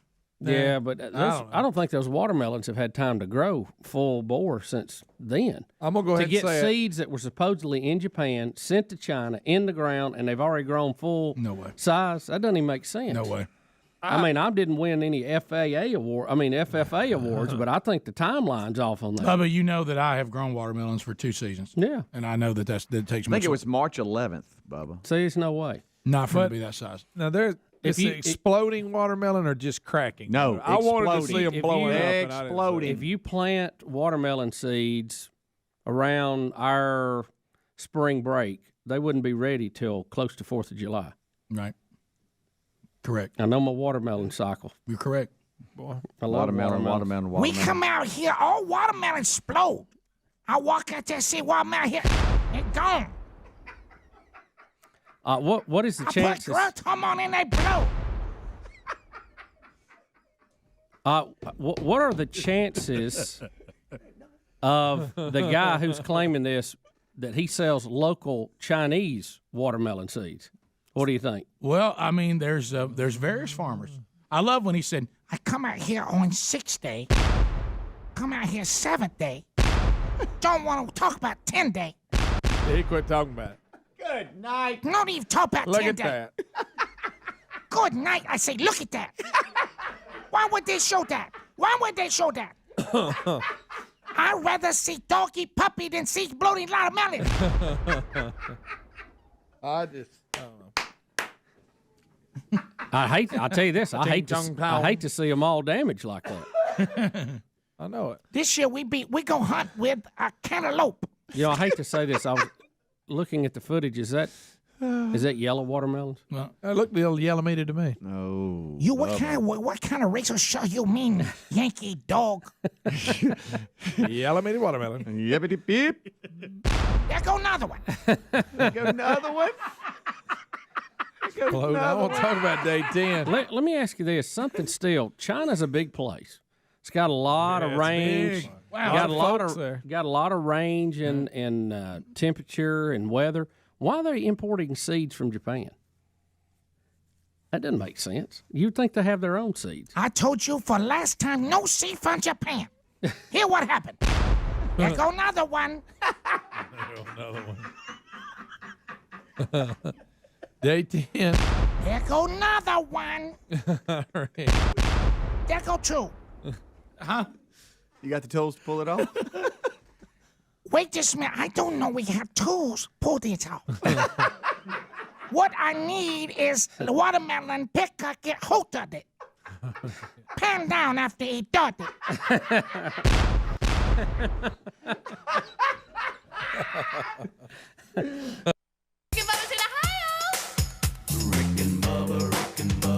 Pass the gravy, please. All right, we're back. Still to come, Speedy says Dickie Nadmeyer is a yes, that we are going to hear from Dickie Nadmeyer. All right, so let me tell you what's going on in the soap opera that has become Greg and I going to a high school football game together Friday night with our mother and our wives. We're now in a mystery of what has happened to Greg's parking pass.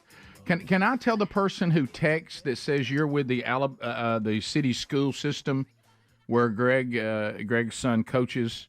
Could you email one of us how to contact you? What? Because I want to prepare for worst case scenario. What are you talking about? Well, I don't want to talk about it right now because I don't want to get your hopes up. Hey, buddy, everything's fine. We've sent Speedy to my trash. No, you didn't. Yes, we have. Why? He's en route to go to my trash cans. Let me tell you why I'm not going to call my wife and tell her to go Y'all are really play in the bonus. trash. Because if that happens, how it will end up, which is unfortunately true, is that this is my fault. And then then I'll have Greg mad at me for throwing his pass away. I'll have Lisa mad at me for throwing a keepsake away, and then Sherry will be mad at me because of my stupidity has caused her to have to play in trash while she's trying to get something done this morning. So I don't want to end up adding Sherry to the list of people that are against Rick. So what we've done, because that one will stay with you 24/7, okay? Wow. So what I've done is we have, Speedy, he's anything for the show, and always has been, always will be.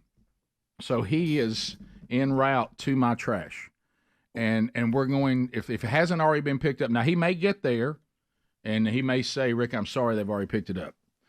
But if he gets there, we're going to have. I can't believe you. We're going to have he is out Speedy. there looking We're going to have for it. Speedy rummage through the trash and see if we can find your parking pass Guys, that I obviously it's not have thrown that away. big a deal. Now let me tell you, if we get to the end of this and it turns out that it was you, now that's possible. just know That's that, possible. that the payback that Because will I come. remember taking it off of the mirror. Don't say things like this because I now think it's on me. I don't know. I will tell you this. It may be on me. That'd be funny. Oh, if that happens, If it's on me, if you put me Lisa through says this, it's not in if her you car. put me through this, That's even better. okay. Lisa maybe said it's feel not in her terrible. car. So if it's on me, that means I left it at mom's. Lisa, I'm going to go ahead and tell you this. I love my baby brother. You know that, and you love him too. And you've been such a good wife to my little baby brother. But I want you to know that my new motivation is now to get this for you. I can't live with Greg being mad at me. I can't live with you. She's just messing with I me. know she's messing with me, but it works. We're dumpster diving. I with can't. Speedy. He's not really going there. Well, y'all know I could have gone and done it myself, but then who would run the show? No, I mean, but yeah, what, this is a. there's no reason for him to go. And Speedy says, "Rick, we're gonna resolve this." Look, Speedy does whatever it takes. You know somebody, that. did you say the person said that if you'd been around in 1776, you'd have threw away the Declaration of Independence if somebody left it laying in your way? You've heard Bubba talk about this too. I am bad to throw things away and lose. This is you don't want me with this kind of stuff. Like right now, everybody who's in my life that if this phrase is used, do you still have a copy of? Yeah. Do you still have that paperwork? I'm saying I am the world's worst. And Greg, it is normal for me. Not that it's okay. I should have asked. But it's normal routine for me after a ball game to take a parking pass and toss it. So I hope you did. If not, I've lost my mind because now I'm thinking in my mind I remember taking it off the glass. In my mind. Somebody said warn Sherry that Speedy's about to be out in the trash can so she doesn't shoot Speedy. That's a good idea. That's a good point. So here we go. Let's you and I just kind of discuss the ball games. We should hear from Speedy next segment, and then we'll try to see if we can get Nadmeyer on the phone. So let's you and I just try to see if we can put it behind us right now. Yeah, okay. I mean, I hate y'all doing all this. Were you surprised this weekend with Ole Miss? Yes, I was. I picked, and people will call me out on it. I said Georgia would beat them big. I watched every minute of that game. I enjoyed it thoroughly, and I'm about to make a statement that I realize is bold. I didn't watch Ole Miss, never seen them play this year till I saw highlights. I knew they were good, but they, unlike Florida State, used the portal and the NIL to put together a defense that is legit. Yeah. It is athletic, it is physical, and they already had with Lane Kiffin offensive, prowess. I know all of you know this, but I just want to repeat it out loud.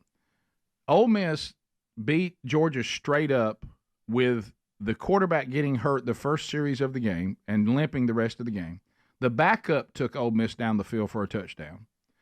The defense dominated Georgia, and when needed to make a play, made it every time. And they had two of their star players not even on the field. Yeah. Okay? So watching them Saturday, I said to myself, it will be a shame that we have a 12-team playoff if this team doesn't make it. Yeah. we need Ole Miss in that playoff because already got 2 losses. They're fun to watch. I don't know how they got beat. So that's good news. Kentucky beat 'em. Kentucky's kind of fallen apart since then. Yeah. Tennessee's still playing well. So that's the 2 losses, right? I think Kentucky and Tennessee. So do I have that right? But I know Kentucky. Okay, so I'm going to tell you that watching, and I've seen the bigger games, so I don't watch a lot of football as much as I did in the past, but I've watched all of the top teams, and at least in one game. In my opinion, Ole Miss, calm down. Greg, just stand by, is one of the best teams in the country. Well, I mean, they're now, a top 10 team. I'll give you yeah, that. yeah. I mean, but no, they're legit on both sides of the ball. Got a pretty good. Their special teams are good. Got a pretty good kicker. Yeah. I mean, they seem to, if they can keep putting it together.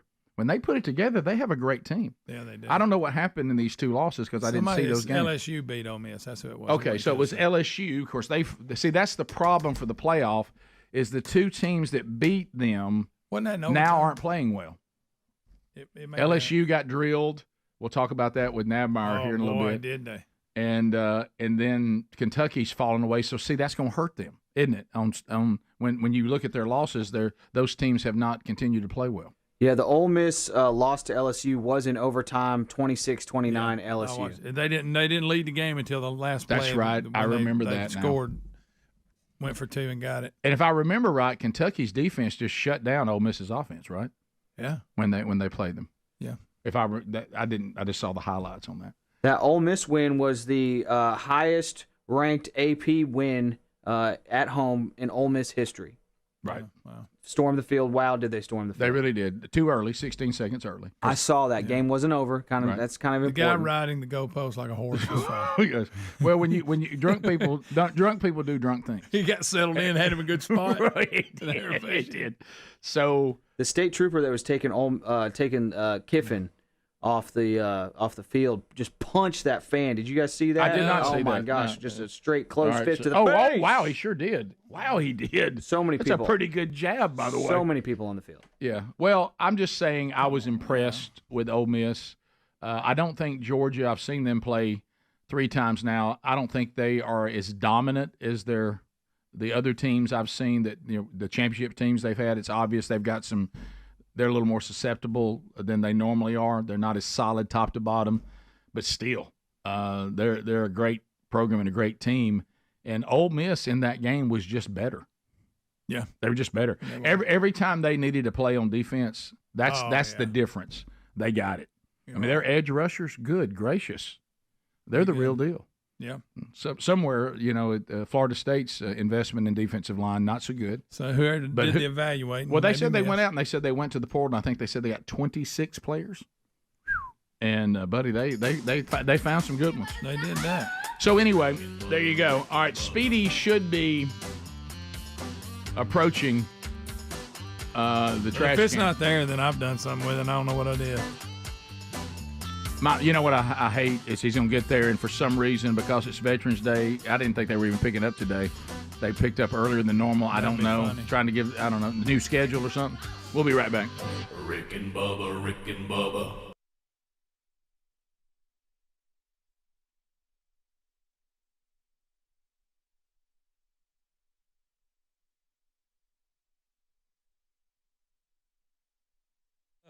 That was so far, and I don't know if everybody caught that. Young pal, go get that one before it's too late. Too late. You know what I think they're going to find out? I think they're going to find out that like a 10 or 11-year-old kung fu class was supposed to go pick melons, and they got to cutting up out there. Someone go get my son. You chopping Daddy Watermelon? Daddy Watermelon. There go again. Come out here today. Let's see that footage again, Adam. I have 15 exploded 16. 16. Look at him. Don't even want to talk about 10, 11. Yes, that is yellow-meated watermelon. Yellow-meated watermelon. Yes, what's all we have It's here? kind of ironic, isn't it?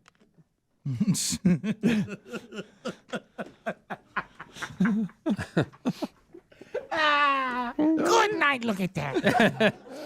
I must say it had to be pretty shocking when you walk out. Well, sure. You got exploded watermelons everywhere. I just won watermelon field, Daddy. You're not gonna be happy. Yeah. I don't know what caused it, but that looks exactly like one you've dropped.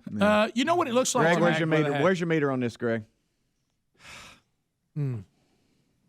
I think I believe it. I do. I think we've got some. What? It's that growth stuff they put on them. You know, looking at That's what I'm going I'll tell you with. what it looks like to me because look, we grew watermelons for 2 years, and Greg wouldn't take any to our mom, but we grew some. Here comes Farmer Ted again. But we grew some. But let me tell What you happened this year? You don't have anything? Just last year, we realized we just don't have to. I'm so glad. It's too much. Let me say this. Wow, we're good. actually letting the ground rest. Oh, really? You have to do that? It's good to do that. It's good. We don't know. But when I would walk out to go get watermelons, especially after we decided that we needed to lure deer to our property, They'll stomp in there, won't they? and the deer, that's what the watermelons look like. The deer would step on them, break them. Coyotes would bite them. Yeah. And that's really what they look very similar. Brooks and Brody I didn't come to do. the conclusion that they had exploded. Exploded. That's a big word to me. I mean, I want it to sound like atomic bomb going on up there. I think they just bloated. Hey, young pal, looks like maybe some deer got in here. I don't think so. I think it's exploding Japanese seed. See? Told you, Yankee dog. Yankee dog. Are they yellow meat or say yellow meat? We only grow yellow meated watermelon. You have red one like Indian. You're gonna have a sore mouth from talking about that. Oh gosh, how you doing? I can do it all day. That a Gonna be cougar, sore. cougar call. You know what I'm enjoying the most? cougar's walking through the farm. I tell you who might explode these, that elusive Black Panther cougar mountain lion, Puma. Me and Bubba saw one. I don't care what Lance say.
The gravy, please. Rick and Bubba, Rick and Bubba. Ooh, it brings me to my knees. Rick and Bubba, Rick and Bubba. I can't start another. Rick and Bubba, Rick and Bubba. Day without him, brother. Rick and Bubba, Rick and Bubba. All right, we're back. 35 minutes past the hour, so Speedy is on location. He's gone to the trash cans. If you're just joining us, Greg is rightfully concerned that I threw away his parking pass for his high school football team where his son now coaches. I'm doubting. I now feel like I lost it somehow. Speedy, I saw the trash. Are the trash trucks on the road? Hey, Rick, yes. Rick, are you there? Yes. He's one house away. He's literally one house away. Wow, you'll eat a banana. Good night. Okay, and Man, you love Jacks, don't you? Okay. Well, that was last night on the way home. See, I take things okay. out of my car. Hold on. Oh my goodness, he's right here. He's right here. How deep could it be? I wouldn't have put it in a bag or anything. I would just thrown it in there, so it's not in a bag. It'd be in there laying loose. Are you serious? Yeah. Why didn't you tell me that? I've gone through your bag. Oh no, I know it's not in a bag. Look for it laying around, like at the bottom. It would have. It'd be in there loose by itself. Well, good gosh. Well, Why didn't you tell me that? Well, I thought you knew that. Oh my gosh. All right. Oh my gosh. Oh my gosh. Oh my gosh. Hey, I think I found it. Okay, hold on. I am not kidding. Come on. I am not kidding. Hang on. Hold on. Don't forget Hey, hang the trash on, truck's bearing down on him. Tell the trash man to hold up. He's trying to pick garbage. Oh my gosh. Okay, hang on. Okay, here he comes. Oh my gosh, here he comes. Tell him. Say just a minute. Say just a minute. Hang on. Hang on, dog. Dog. Hang on. Rick, you just put an obscure limb in here? Who the hell does that? Well, I mean, okay. Yeah, it's a limb. Hey, we got one. Hang on. Yeah, so Speedy. Oh my gosh, it's wet. Oh my God. It's disgusting. Hey, buddy. I'm sorry. We're on the air right now. My buddy wanted me to find something. You can grab this one if you don't want to. Hold on just a second. He's going to lift Speedy up. Pass out of here. Did you find it? Do you have it? I'm literally in the damn garbage can. Did you see it? I found it. Yes. Oh my goodness. Speedy. I'm sorry, we're on the Rick and Bubba show. Rick lives here. That guy does not want to. Don't tell him that. That guy does not want to be held up. Don't tell him that. All right, hold on. Let me throw all this back in here. I found it, Rick. Hold on. No way. You literally threw it in the trash can. I can't. Who does that? Right, sir. Now I'm mad again. Right. Found it, Greg. How long you been doing this? Second year. You do a good job. Is it hard? Is it hard to grab the arms, line them up? Rick Speedy's interviewing the driver. Speedy. Yeah. That is cool the way they grab him now. Yeah. Do you realize how close it was to being gone? Rick, he had to wait on Speedy. My That is goodness. the timing was awesome. All right. So here we go. I want to watch you do this. Can you believe this man threw away? Look right here. Thompson Warriors. Lisa, we found it. Lisa, we found it. He threw that away. I'm sorry. I'm sorry. I'm bothering That's this off man. the spine. Now I'm scared. Who does that? Who throws this stuff away? I've explained you find people this. digging through trash a lot? Bring it in, Speedy. I want to show everybody how. Okay, got it. All right, sir. Go ahead. Let me see you work. Thank you. Speedy. Thank you, Waste. Thank you, Waste Management. Thank you, Waste Rick, Management. why didn't you tell me it wasn't in a bag? I'm sitting here tearing open your bag, and it's just disgusting. No, I wouldn't have taken the time to get a bag for something that But who throws? Who throws? You didn't realize he took it off his mirror to throw it away. I did. He pulled it right off his mirror and threw it away. Greg, how about I don't even remember doing that? Something too. Oh my gosh, that's very talented, sir. All right. That's good stuff right there. Speedy, I'm sorry. Whatever happened, I noticed the one before you, it fell over, so you have to get out and get that every time? Yeah, it's a problem. That sucks, doesn't it? Wow. Yeah, it does. All right. Well, thank you, sir. We found, Rick, it doesn't say game 10 or game, it says 2024 football, and it says the Thompson Warriors and has the picture of a player on it. Who throws that away? And it's made out of plastic. See you later. I never noticed it was plastic. Never. He roll tied the guy. Roll tide? The guy in the trash truck. All right. Speedy, you saved the day again. Speedy, I hate you had to do Thank that. goodness I had gloves. But I will, okay, do you want me to roll the cans back to your house, by the way? Are they empty? Yeah, Rick, he left them full. No, I just mean, is he done? That's what I just mean, is he done? I mean, because it sounded like you were kind of in the process. I thought you diverted it. By the way, stain my shoes all up thanks to you. This is disgusting. But you're a hero. He went in here first. Did you have to dive in, Speedy? Hey, do you know where I keep the cans? Huh? Do you know where I keep the cans? No, I don't. All right, see the left. Good. Why don't you get in and rake your yard too? Would you mind if you see any sticks? You know where you see the left garage. By the way, you just threw an obscure stick in there with two big boxes and a seasoned parking pad. Who does that? Who does that? I had to get that out of my life. It was not. Lisa's got a keepsake. I'm moving on to a new week. Right. We'll wash it. So If it's plastic, we can wash it. Looking at your house, is it to the right or left? Left. No, because that's Sherry's car over to the right. Go to the left garage, and just put them right up to the edge by that bush on the left garage. Rick, last night On the top. Yes, on the top. Yeah. Well, Rick, you got a bottom too. I didn't know. Right, the left one right there. You know what's so funny? All right, got Yesterday, Okay. Yesterday I brought it up to Lisa. I said, I think I left my parking pass in Rick's truck. She goes, well, what's the big deal? You're going to see him tomorrow. I know. She had no idea. Hey, my shoes, straight up, they're stained with some black gunk. Why? What did you climb in the I didn't tell you to climb into the trash can. What are you, Oscar the Grouch? I didn't tell you to get in the can. If we miss this, and I'm not kidding, if we miss this by 40 seconds, your trash is gone. Thank you, Speedy. That's funny, right in front of the wire. Speedy. You're a hero, is what you are. Wow. It was good timing. You're a man of the people. Wrong. You're a man of the people. Again, you're wrong. You're wrong again because you said that they run late. Well, they normally do. They normally don't come this early. They normally don't. That's a heads. I think the texter said, Rick, I live over here where you live. They're coming early today, and you got there one house before they picked it up, and that pass would have been gone forever. That? Yep. All right. So right now I am sending. Hold on, just a second, Adler. I am about to email you. Let's see here, because I know Rick texts you things, and you need it on email, and you tell him that a lot. I try. I try. I'm doing better about that. Ask him. Well. Okay. Let's see here. All right, I'm sending you the parking pass with my nasty gloves I've got to throw away. Yeah. All right. Speedy, I'm sorry. I meant to tell you it was in there loose if it's in there because I know me.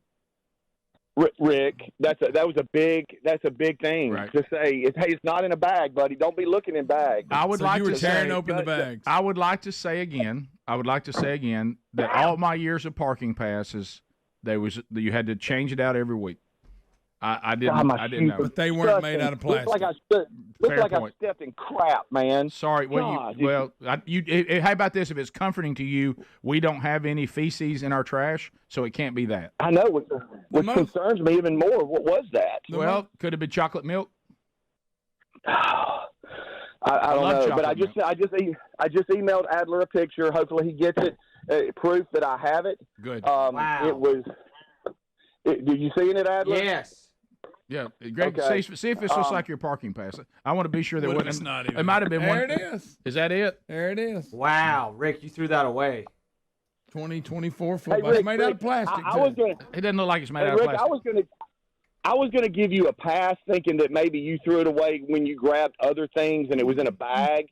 No, you grabbed this Other individually things. and chunked it. He pulled it off of his mirror. Did you not? He took it off his mirror. I did. Why? How about this? Why did I do that? Is it just habit? Why? Because you've never been one to clean your truck out. That's what's killing. Especially something. You don't understand about how I purge after trips. So I purge. Okay. All right, then. All right. So All thank right, you. we got it. I'm headed back. Thank you, buddy. For Speedy. There you go. Golly. So that was. I feel better because I was starting to doubt myself. You know what, Adler? You're right. The first Christmas miracle. Yeah, that's it. Can you believe what just happened, Greg? Put up the tree. Can you believe what just happened? Like I say, I'm gonna go ahead and say, because you don't know if I need it or not, but Lisa did want it as a keepsake, so that changed my whole attitude. Yeah. There was a moment where I thought my little brother just needs to get over this. Yeah. But then I realized that Lisa was infected, and that changed everything. Yeah, I knew that's how it works. Yeah, that changed everything. So you know what you did was for me, Rick. I asked you about it. You went. Pfft. I was like, man, he'll get over it. He don't care. I was about to get to the point where I was about to ask you how much you really wanted. Right there. I was about to ask you if all this was worth. Meet me at the logo. Meet me right in the middle there. Well, do you feel better now? Yeah, because I started second guessing myself. Did I get it? Yeah. Well, now I get to second guess myself. I'm going back. You ripped it off the. Listen, what happened? Going back, I had to go do something Saturday morning, and so I left on my own. And I probably walked out. I do remember seeing it. And I thought to myself, Greg left that in the truck. And I think I got in, pulled it down, and I parked right next to the trash can and just threw it over in the trash can. You were thinking about it like it was a ticket stub. I did. You know, like that's just. Well, you seem off understanding now. Now that we have it back. A moment ago, I couldn't find that understanding. I know. Where was that soft heart when you were trying to? On the outside looking. So now you're willing to understand how I did it. I guess. Now that we have it. But then again, the fact that it is plastic. No, don't shift. For a minute, you were being real. You were thinking, well, I can see where my big brother might have done this, and doesn't make him out to be horrible. But then again, if I think it's like a ticket stub wouldn't be plastic. Well, I see plastics So now where I'm you're going landing. back. Oh, I see that's the plastic. key. I see plastics where we're going to land. Yeah, that's the key. Phone calls are next. Let's talk to America. Still to come, Dickie Nadmeyer next hour. America, the lines are open. 866-WE-BE-BIG. We'll come back and chat with you right after this. Rick and Bubba, Rick and Bubba.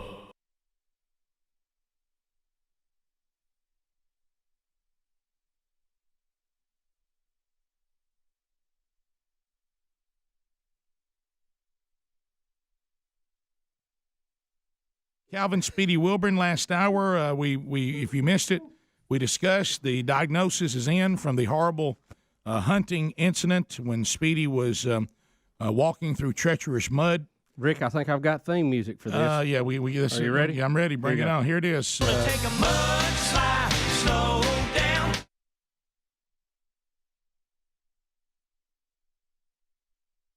Break. Ankle fibula break thing. Yeah. So you have a broke ankle. Yeah. He took advantage of his leg. And right. You can't believe I said that. We got to quit that. Yeah, I'm about goofy. Yeah. So yeah, but blame it I on just, the pain. You're crazy with pain. Blame it on the pain. It's burning. When Doc told me, for about 4 days, no pressure You're on on crutches. on this leg at all. A little boot. And here's you a boot, and here's you some crutches. And do not put pressure on that, because we're going to play it safe. Right now, everything's lined up. You don't need surgery, but you're one bad step and it twisting from it sliding, and then, hey, here you go.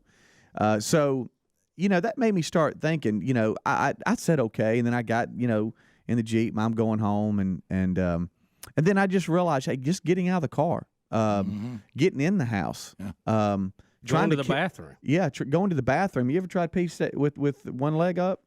Actually, I have. Yep. Yeah, do it. Try it. Oh my God. Next time you go to the restroom, try it. Talk about it.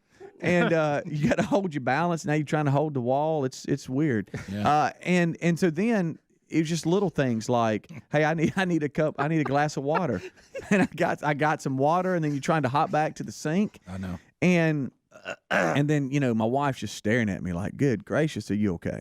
And then trying to sit on the couch. Because the thing that's bothering you too. And look, let's just be real. I know your wife loves you and your family loves you, but now you've become a hassle to the whole family. Yeah. And I know. And I got Reese, who's got strep throat. He had Your about child number. All right. 4, 5, 6. He had about 102, 103 yesterday all day, and had to go get shots, and so he's got strep. So me and little buddy are down, and it's just been a weird day. But this morning I woke up and I didn't allow myself the extra 5 to 10 minutes it was going to take to get ready, because I forgot I was going to have to hop to the bathroom. Mm-hmm. Have you ever taken a shower with one leg up? Absolutely. Huh? You have? No, you haven't. Here's what I want you to do. Speedy, you remember I was in a boot not too long ago. I was not going to have near the recovery time you did, but after my foot surgery, I had about a week hopping around. Tomorrow morning, I want you to take a bath, a shower. Have you forgot about my? Ow. Have you forgot about? Gosh. Have you forgot about my blood clot surgery when I had to get off that leg? No, I forgot. Bubba's about had that. 2 knee surgeries, 2 foot surgeries. Mm-hmm. Well, it's tough, and then you're trying to hop to. I mean, just getting your underwear on is hard. God. Yeah. I mean, that's complicated. And then, of course, I'm hopping around. Well, I'm gonna tell you what I did, honestly, and I did this, and then of course, the doctor ratted me out, and I got in a lot of trouble. I told my wife that the doctor said she'd have to bathe me for days. Yes. Yes. And then she found out the doctor didn't say that, and it caused all kinds of trouble. Yeah. Right. Yeah. You're right. But that was about Thursday, so it'd been. I got 3 days out of it. But it just made me start thinking that you take a lot of things for granted, and I guess I've taken my legs for granted. Yeah, that's what you tried to say earlier. When I was hopping around this morning and shaking the whole room, and Terry leaned up like, "Hey, you just woke me up," Sure. and I'm hopping around, Sure. with grippies on, trying to find some jeans. Right. That's tough. And then putting them jeans on. Those jeans, and trying to put a pair of socks on. How do you put a pair of jeans on with a broke ankle? Because I know you got to take your boot off to get that done. Mm-hmm. And it's tough. In the summer you can go with shorts, but I mean now. Yeah. And of course, kids just leave stuff all over the place. I'm stepping on toys and trying to hop over them and shoes everywhere. You had to sleep in that boot? No. When I'm icing it or sleeping or whatever, I can take the boot off. How's sleep going? It was tough last night. Let me ask you this, and you and I have talked about it for years, and I know how hard you've worked. I know this has nothing to do with the injury. I know where to he's build going. his ankles up. You'll have to build those legs up. It's been a topic, guys. By the way, the doc said that what happened. I torqued the bottom of my leg. What happened is I fell off to the right, but because the boot was stuck in the mud from my knee down, it torqued. It just went pop. Yeah. Oh yeah. It's a wonder your knee didn't go. I know where it popped and Rick, too. I couldn't help but think if he just had on snake boots, see, it wouldn't have given.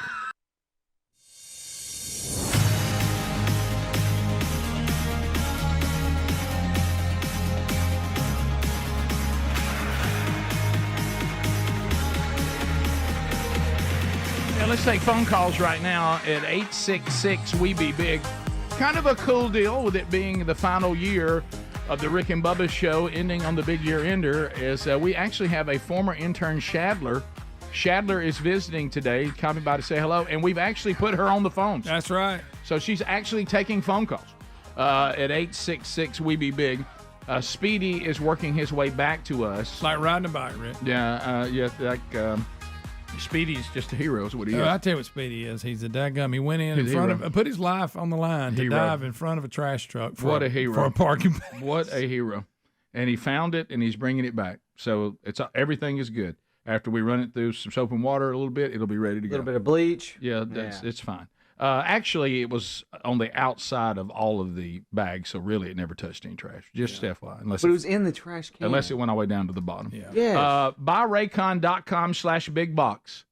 Go there right now. These everyday earbuds. I know we got Black Friday coming, and then we're going to have the Cyber Monday, but you don't have to wait for them. You can go ahead and get savings right now by going to BuyRaycon.com/bigbox, BIGV as in Victor, OX, and take advantage of up to 30% off site-wide. Yes, so do that now. Look, they continue to improve on these everyday earbuds. They're already fantastic. But now 32-hour battery life, multi-point connectivity. They fit so comfortably with those customized gel tips that they've always had. They got great colors. They sound fantastic with the sound profiles. So go to BuyRaycon.com/bigbox. They're already about half the price of the other premium audio brands, and we get you up to 30% off site-wide. Also, look for that link at rickandbubba.com under the sponsors. To the phones we go. Chuck, Huntsville, Alabama, 100.3 The River. Chuck, go ahead. Good morning, guys. Hey, I've been listening to you since I moved down here in 2011. Thank you, buddy. And I got to tell you, that is probably one of the best segments I ever heard. Well, and that needs to go on the best of. It went from sorrow to, we might be able to find it, to Speedy builds up. I think I see it. He's got it. What a day, Chuck. What a day. That's it truly is a soap opera every day here. It was great, man. I love you guys, and thank you, Chuck. Enjoy listening to you. Have a great day. Thank you, man. Appreciate that. It just feels so good and to have this resolved, and we can put this behind us. Yes. Jamie in Enterprise. Jamie, go ahead. Hey, Rick. Hey, buddy. Greg's giving you a hard time about this, but if it was so important, why did you leave it in your truck? Well, he's taking some ownership of that. Not as much, Jamie, as I'd like to have seen, but he has. Didn't think he would throw it away, but yeah, you're right. He's taken some ownership of that, not to the degree that you and I think he probably should have. It's one of those things we'd have never been in this situation, but I do also share in my responsibility of why I wasn't thinking, we've got it resolved. Greg and I are okay now. I don't know how far he was going to take it. Yeah, but watch it. I didn't know if it was worth all that. We continue. Let's go to Patrick in Jackson, Mississippi. He was at the Ole Miss Georgia game. Patrick, talk to us. Hey, what a great game that was, and you described it perfectly. But what I wanted to say was I was there, and I got a chance to see that the crowd prematurely storm the field, and it was hilarious. I mean, obviously we all know that we all know that that the clock they have to change over on downs. But anyways, once they got the field cleared, the funniest thing was the referees had a hot mic and they were saying 1st down and 10, and then right after that, the head ref said to the other refs, "Did Georgia leave?" It was hilarious. And you can hear it. They were looking for the Georgia team. Oh, absolutely, loud and clear in the whole stadium. Did Georgia leave? Oh, that! I just have to get that out there. That's I hope funny. the Cones caught it on national TV. So are you hotty toddy? A hotty toddy? Oh, absolutely. Yeah, well, that's where all my money went to sorority and to my daughter. But that's how it goes. But no, that was what a great Saturday. A little wet, but hey, it didn't matter to anybody out there as they dominated. Well, when you're, I know y'all here go the Burgess brothers. They're going to talk about defense, but I'm just going to tell you, there's just such a comfort when you have a defense and you need a sack, you need a play, and you have a defense that can make it. Yeah. It just brings it really. It's a wonderful feeling, and that was something they didn't have, and they've got it now. I'll tell you that. We continue. Let's go to Lance in Alabama. Lance, go ahead. Good morning, guys. I thought I was about to have to hang up on you. I was just coming through the junction in the break and had a 3-car crash right behind me in the junction. But I was going to call 2 quick things. Y'all ought to just go ahead and take that logo down behind you and put up the Rick Burgess show. Go ahead and get that out of the way. But also, I was going to ask if y'all have ever seen a football team. Thompson footballs lost 3 games. 1 point each, and I believe all 3 were in overtime. Is that right, Greg? Yeah, I was there for every one of them. No, that has been, and thank you, Lance. January 6th, we will move into that next generation. But and look, as far as Mojo goes, they're right. I'm not looking ahead because if they don't win this week, it doesn't matter. Now, once it became Lisa wanted a keepsake, we really kicked Greg has it. Hold it up for the camera. Yeah, I'm not Mojo and saying, well, I'm going to need that because we're going to win. No.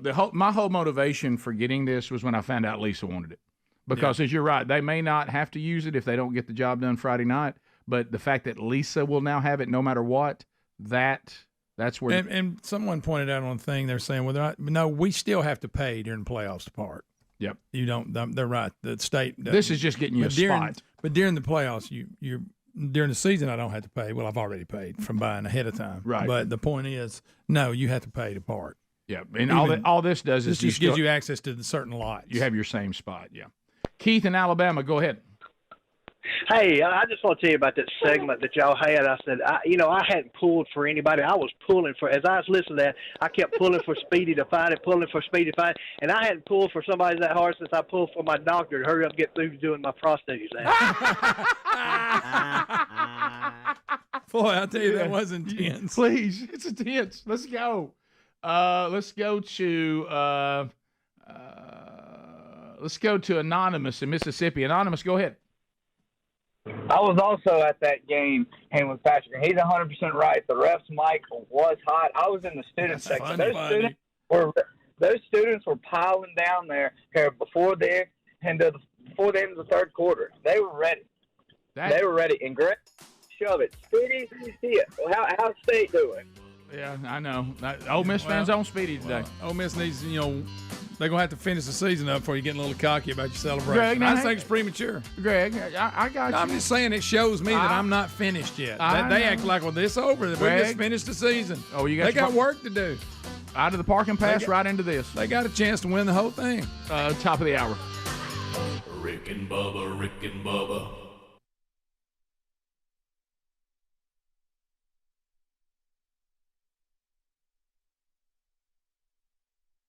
I'm outside the studio right now with Heisman Trophy winner Danny Warfel, 7 years in the NFL.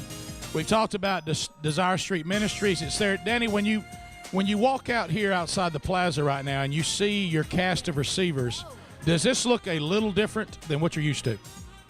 I'm pretty inspired here. I mean, I think we all could make a comeback. This could be something. We just get us an age. Oh, my goodness. The cast is getting bigger.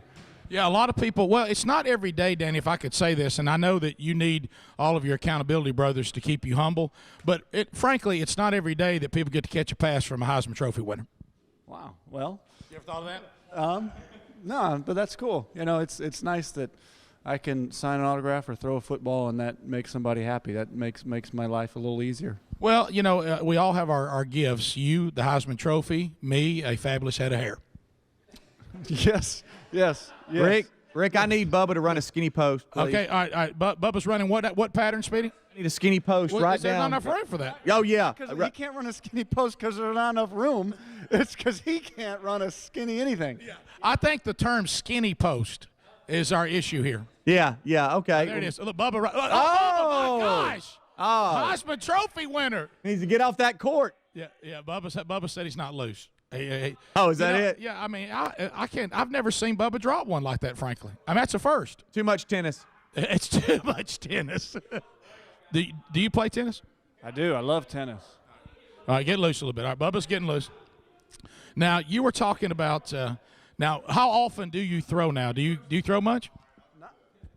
Not a lot. Every now and then you kind of come across some, old has-been broadcasters that want to catch a pass from you, and you just warm up and you get going, but not often. Right, but so really it's usually the has-been broadcasters, because I'm going to tell you something. In my mind, we can still play, but my body does not seem to agree with what my mind thinks. That's all of us as we get older, man. I watch games like, oh, I could do that, and then I'm like, yeah, but I get hit one time and it'd be over. Yeah, I always tell when I like these youngsters, these interns, I tell them that for 15, 20 seconds they'd have their hands full. Yeah.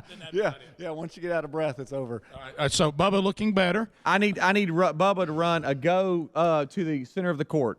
A go to the center of the court. Yeah, the center of the complex. Have Danny, y'all walk this way, and we have some clearance. Yeah, well, we could get out from under this roof and get out there. You want to walk? We're going to walk out here. Can you still hear me if I go out here? I believe so. We're going to move out here. We didn't have to deal with the ceiling here. Because he played in the Superdome and in the domes, but tell Bubba to run to where Big Boy should be. Run to where Big Boy should be. Yeah, are you one of those? Oh my gosh, nice catch. All right, but hey, Bubba, he wants you to go to the tower. He thinks he can throw it to you on the tower. We have a tower outside the broadcast plaza, and Speedy, he's going to do like those weird shots these basketball guys do. He's about to do a throw. He thinks he can throw it to the tower. To where Bubba's in 2 shots, you think you can hit him? Well, one, I'll get the depth perception, and then the second one will hit him in the hands. Danny, you don't even know how far that is. It looks like it's about 87 yards to me. Maybe more like 40. Can Bubba make it to the top? Yep. Yeah. All right. Now, Bubba's on the tower. He's under the American flag. This is a beautiful shot. I'm in the middle. He wants you over this way. He wants you over, down the steps a little bit. Here it is. All right. All right. He made it. I mean, like it was 2 feet from me. He didn't move. Bubba.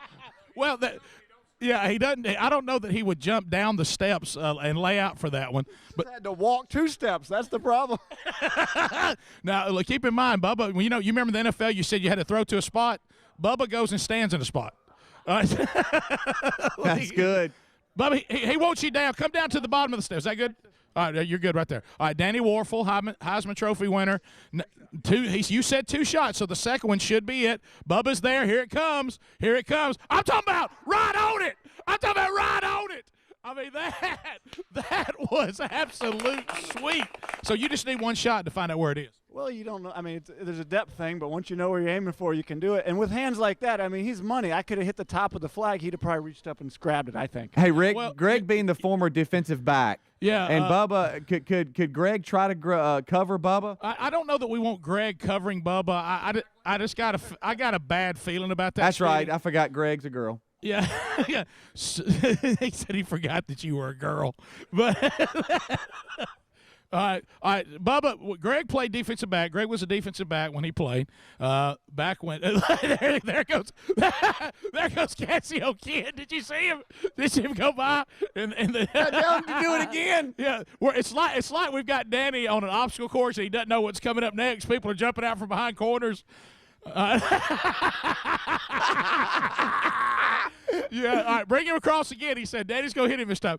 Cassio's please knock coming his across. hat off, please. Here he comes. And yeah, yeah. That'll leave a mark.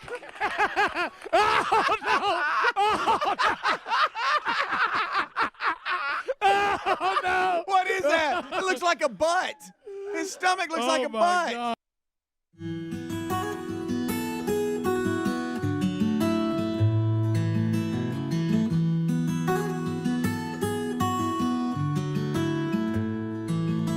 .com.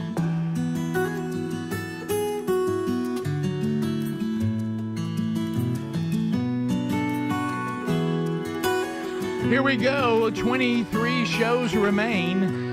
Then we'll get into best of moments for 3 weeks ending the year.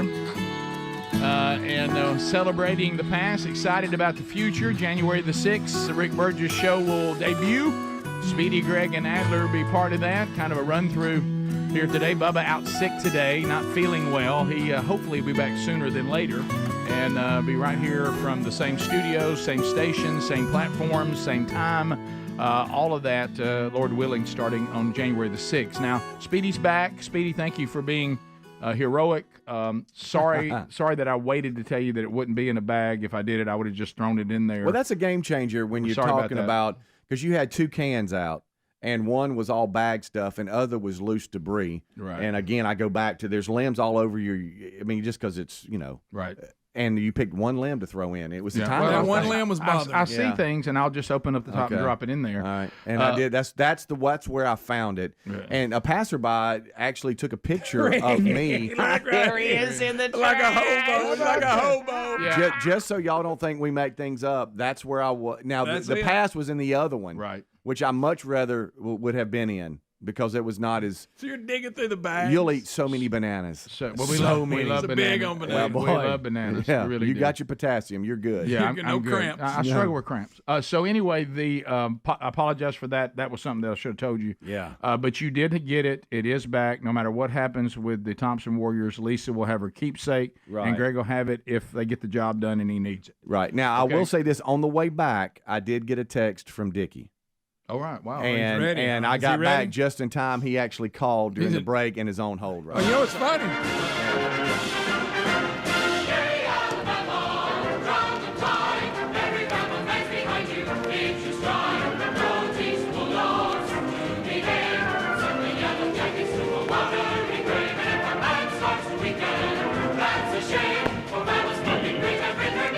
All right, Dickie Nadmeyer, are you there, sir? A road tide, Ramajama. Well, how about this? Ramajama. Hey, Dickie, we couldn't find you after the Vandy game, but now you're calling us. First yeah, name. What's wow. up? Well, see, here's the problem with you, Mr. Gregory. You find your parking pass? Yeah.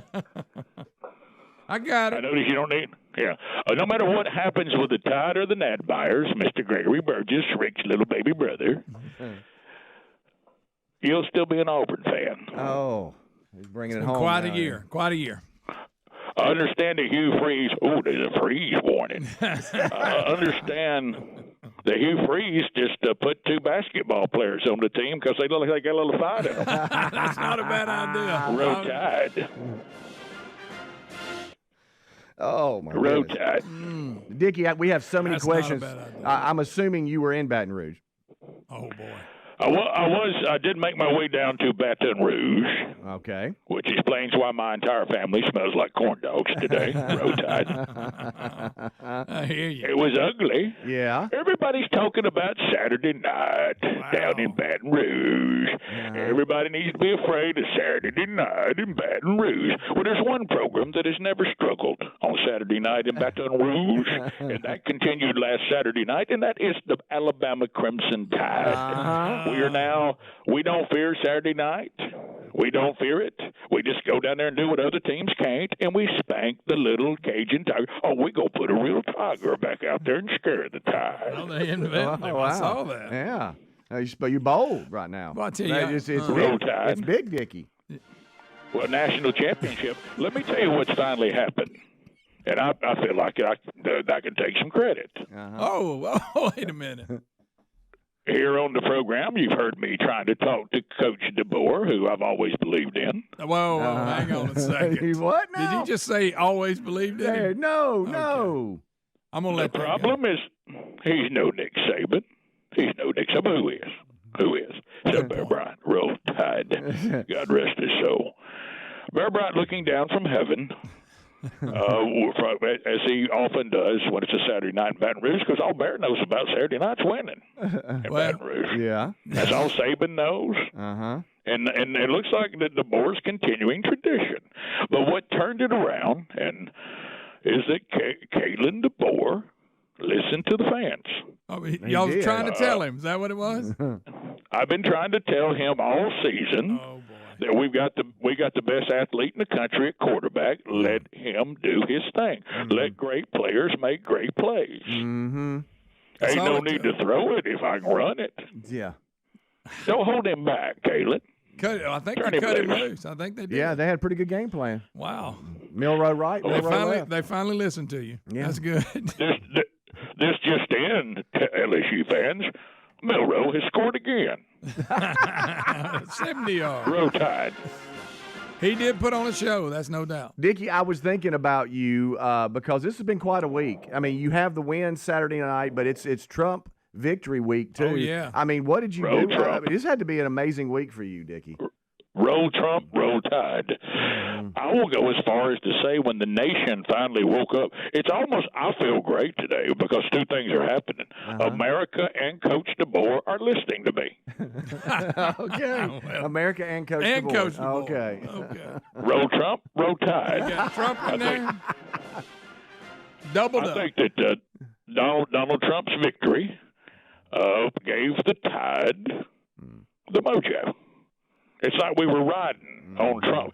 Because I believe if I was watching the votes come in, they declared Sweet Home Alabama for Trump 2.5 minutes into the broadcast. Yeah, it wasn't long. It was not long. A roll Trump, a roll Tide. They go hand in hand.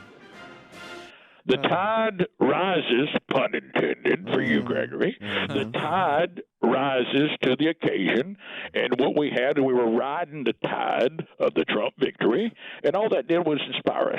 No, it just lit a fire. Okay. Just lit a fire under. Yeah. Now, I know you're not going to want the players to have any rat poison this week because you got Mercer coming up. So how you going to what are you going to say to Coach about that, Dickie? Give the starters rest. We don't need reps. Don't get nobody hurt stupidly. Stupidly. We can beat Mercer with the scout team. Should you even play Milroe at all? I wouldn't put him on the field. You wouldn't even dress him. Good time to develop somebody. Okay. Not a bad idea. Yeah. Not bad. I don't even know who our backup is. I have no idea. I think so. Yeah. You know what? That's a good question. Yeah. Well, he came The in Bama late. fans are screaming right now. Oh, yeah. Dickie, you should know that. I mean, he ain't worried about it.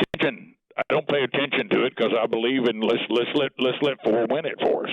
I've been on his team the entire season. Oh yeah, Okay, yeah, got it. yeah. Got it. We might can roll tape on that. Right. Well, and from the stands, I mean, what I do is anytime we're not going to play Milroe, I just refer to any other quarterbacks as a little white fella.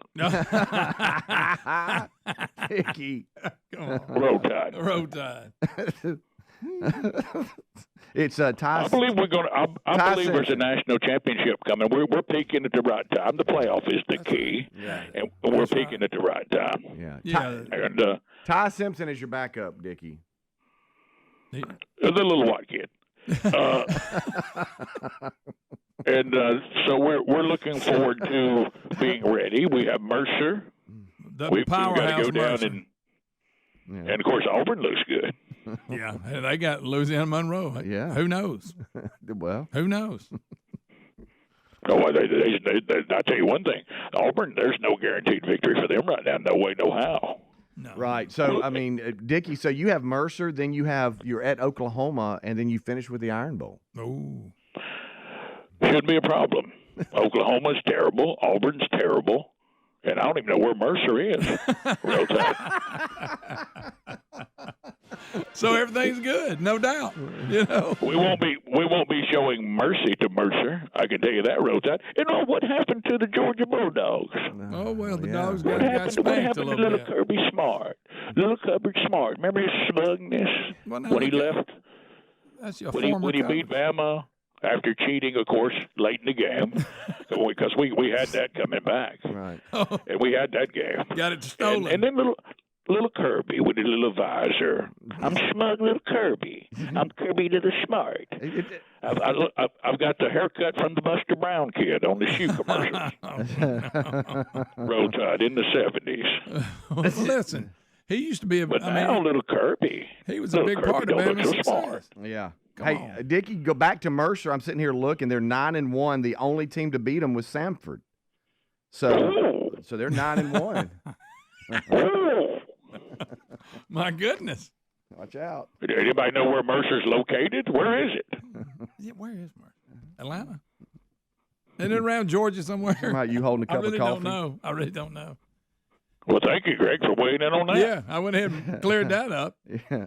I got my stinky parking pass. That's all I care about. It's in Macon, Georgia. Yeah, all right. There you go. Macon, Georgia. So the Tide's going to get me by Macon, Georgia. That's Speedy said. Well, Dickie, I'm just saying, just whoa. You know what I mean? Let's one game at a time, Dickie. You know what we call Macon, Georgia, don't you? No. Lower Auburn. Just a whole nother version, huh? Well, I'm just glad you're doing good. Past them. Can't look past Mercer. Yeah, there's another lift in your voice here. You're elevated today. I think you're riding the high of Trump and then Bama, and so I'm glad you're having a good start to the week. Yeah. Well, there's nothing quite as wonderful as going down to Baton Rouge in the middle of those idiots and just kind of taking that little tiger honey, Geeux. They don't even know how to spell. They don't know how to spell go. And just take your little tiger bottoms and spank it. Spank it. Don't know how to spell go. All right, spank the tiger booty. All right, Dickie, thanks for checking in, buddy. Roll Tide. There you go. My route. There you go. Boy, you can find him nowadays with no problem. No, we couldn't find him at all after the Vanderbilt game. He won't return my text after anything. I mean, if it goes bad. Wait till Mercer puts it on him. Hey, Greg, we'll be right back. Rick and Bubba, Rick and Bubba.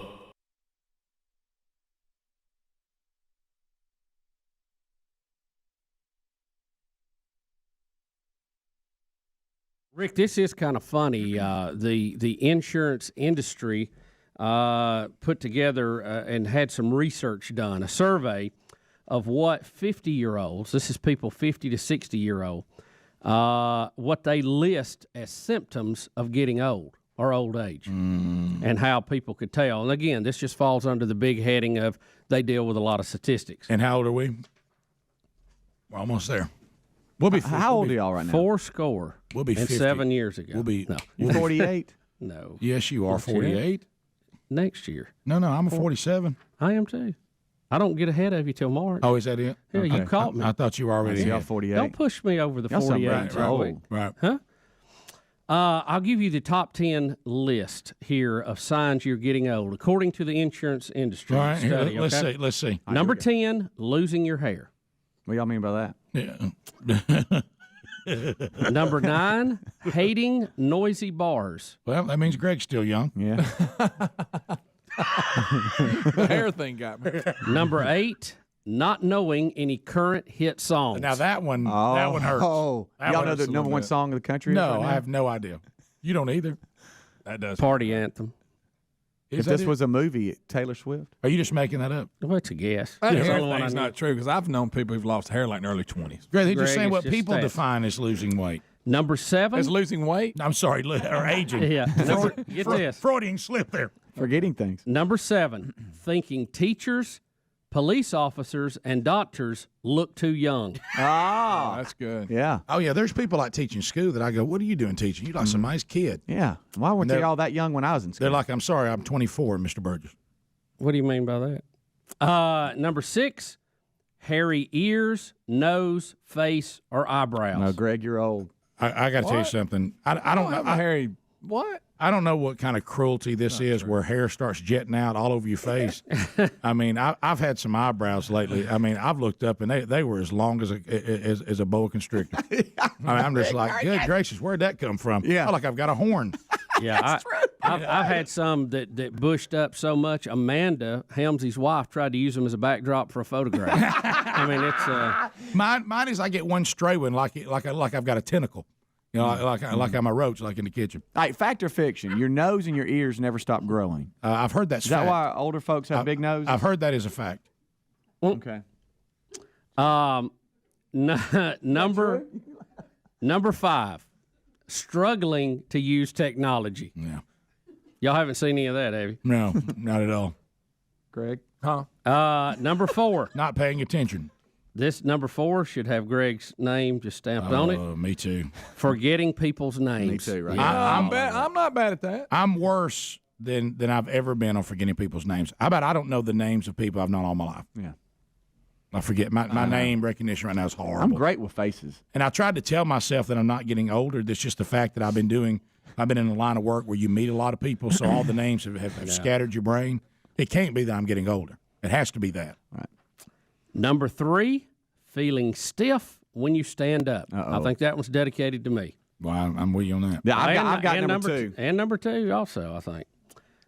Groaning when you bend down. I'll do that. Boy. I'll do that. Me I'll too. be honest with you. I'll do it. I just hold my did it breath. in the kitchen. Let me bend over and see if I can do it. Without bending. No, John, you made a noise. I got to groan. You made a noise. Yeah. Now, the number 1, I think is a little debatable. The number 1 sign that you're getting old, as listed by this insurance industry study, falling asleep in front of the TV. I've done that since I was a kid. Bubba, but you could sleep. Yeah, I blame that on getting up at 3:15 a.m. Yeah. Yeah, I don't know what it is about TV. I'm pretty good with, but you take me to a theater and sit me down, it's like I've been shot with a dart. How about this? I'm holding something back from y'all under that same headline that I've basically, I didn't lie. I just didn't bring it up about falling. You're not gonna believe where I fell asleep in front of the television. You're not gonna believe it. Overtime, Alabama, LSU. What? Yeah. Whoa. I wasn't going to Let's admit rewind. I wasn't going to admit it. Now, see, that's one thing to say. I missed Alabama's entire possession. Woke up as LSU scored, and the guy stepped out of bounds. Watched him kick the field goal and win. Now, Greg, let me just take a look And at listen, the whole time, Lisa and Chandler were trying to wake me up. Couldn't wake you up for overtime? Yeah. You didn't know the Alabama LSU game went into overtime? Yeah.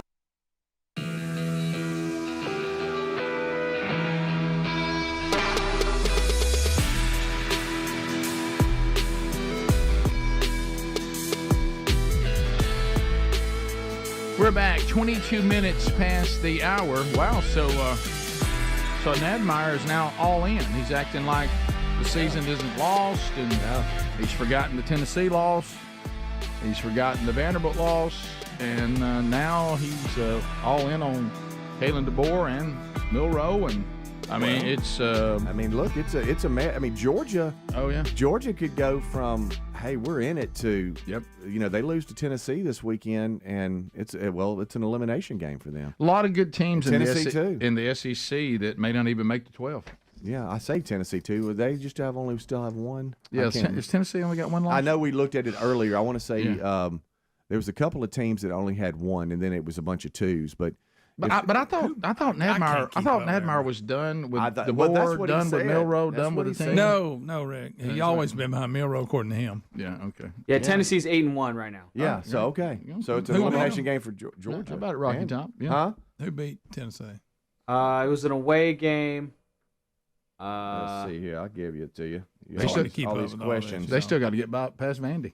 Yeah. Yeah. Oh wait, Arkansas. Oh yeah, 1914. That's wow. That was in. They'd like that in back. Oh yeah.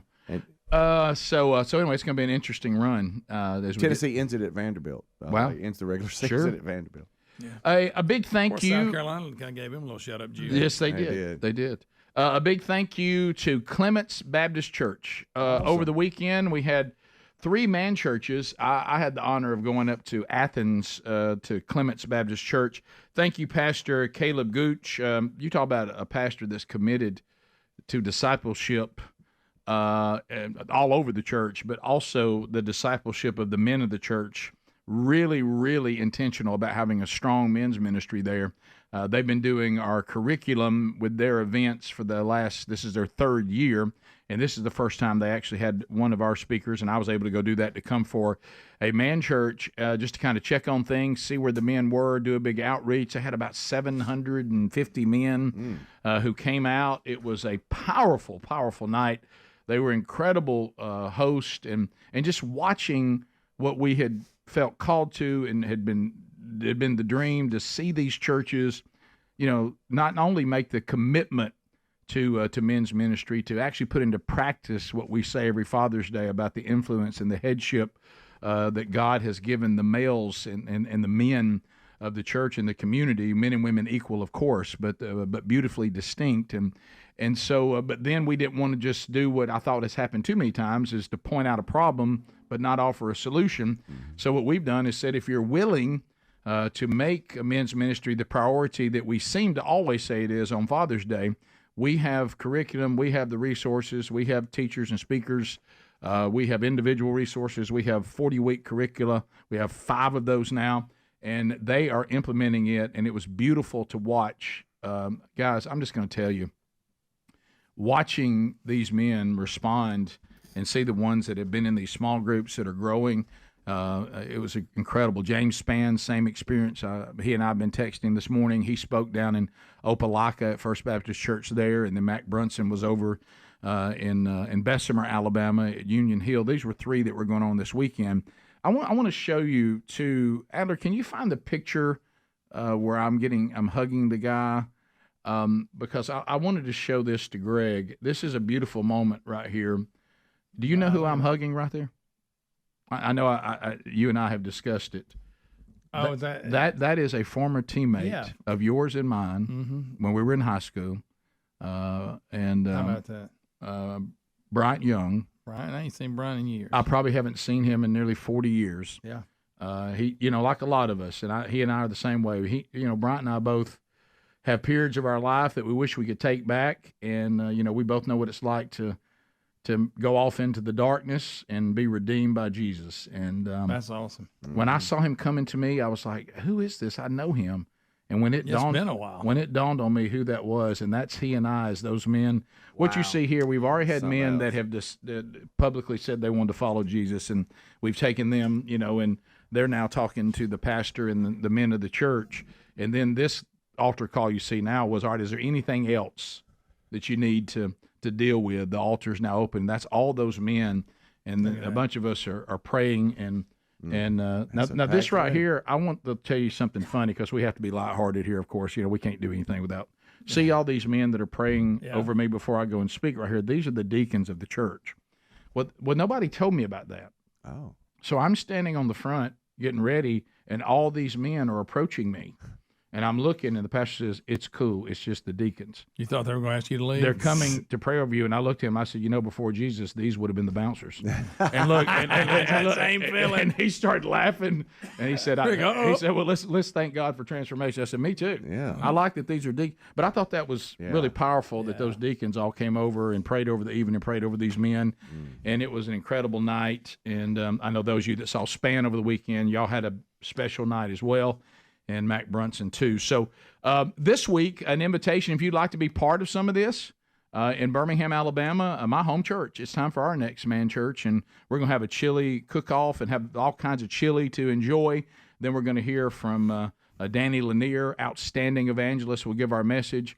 We're going to have praise and worship. I'm going to actually sing a song with the praise and worship team, and that always lends itself to the potential for a great story on Monday. So if you want to join us, it's free. You can. Friday night, Valleydale Church starts at 6 p.m. in Birmingham, Alabama. There is a registration link there at themanchurch.com if you'll let us know you're coming. But no need to get a ticket or anything like that. Just be there.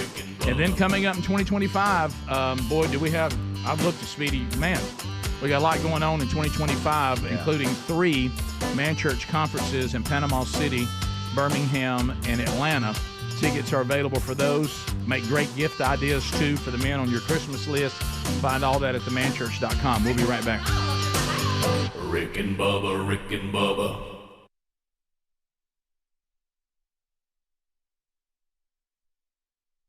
Going to overtime, but I missed Alabama's possession. And You part fell of asleep? LSU, yeah. Greg, You're so old. That's horrifying. I don't know what happened. It's just a stupid job. Get up too dang early. Well, Greg, did they play the game? Did they play the game? Yeah, but I'm still tired from the whole week.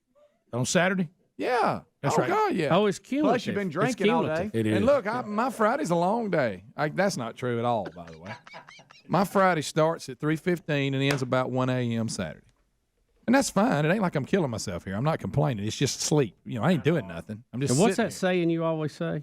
What's that? Long neck for a long day. No, I don't remember. None of that's true. I don't remember. But I what did not want to bring it up, and I haven't brought it up. But I just figured I'm gonna come clean since nobody else will admit anything. Happened how in the about world. this? Now listen, I will admit to you, while I was watching the game, Biggest game of the year. I was laying in the floor analyzing every moment. And about halfway in the third quarter, I dozed off, and somebody jumped and screamed and woke me up. And then I was okay, but I don't know what happened. Y'all to me fell there asleep today. during the Alabama. I didn't go out. I watched them I go. was almost, and I give it. We're going into overtime, okay? Greg, I understand almost. All of a sudden, I can remember, hey, wake up, you're missing it. I can remember that a few times, but I couldn't come out of it. And then all of a sudden I look, and the guy steps out of bounds. We think he scores, and the game's over. No. And I went, and Chandler said, we're trying to wake you up, and you just wouldn't wake up. What just happened? But I did see then. But all I just missed the Alabama's whole series, which I heard was a disaster. Yeah, it was. Yeah, you didn't miss anything. And then I missed the ride. I just admitted that. Well, that's the number one sign of getting old: falling asleep in front of the TV. Well, I have a little bit of you're just old. Well, I am that. You and I work out. You and I work out together. We grown. We bend down. We are, guys. We always complain about being stiff or hurt. But at least we're trying to do something. Yeah, I mean, no, but I blame my sleep thing on this getting up at 3:15 deal. Oh, I don't know why that would affect you. But Greg, see, unlike you, Bubba, I don't go to bed at 6. See, I go to bed about 10. Greg, LSU, Alabama. Maybe you should go to bed early. I won't should fall asleep. I should. Falling asleep on LSU, Alabama on a Saturday night is unacceptable. I don't know what happened. I think I need to go to the doctor or something. That's retarded. That's ridiculous. Well, let's just say it's ridiculous. I did. I changed it mid-sentence. At least I admitted it. Yeah, maybe you should keep that to yourself. That's bad, isn't it? Yeah, it's real bad. I'm glad you came clean. And just to say this, I wished I had been drinking, according to Speedy, because at least I'd have a good excuse. Can I tell you this? Yeah. Here's what bothers me the most. I don't know that he's ever fell asleep during Dance with the Stars. I know. That ain't true. Yes, it is. That or The Bachelorette. I missed watch Chaz it all. Get booted. Were you asleep? Yes, missed it. Had to find out the next day.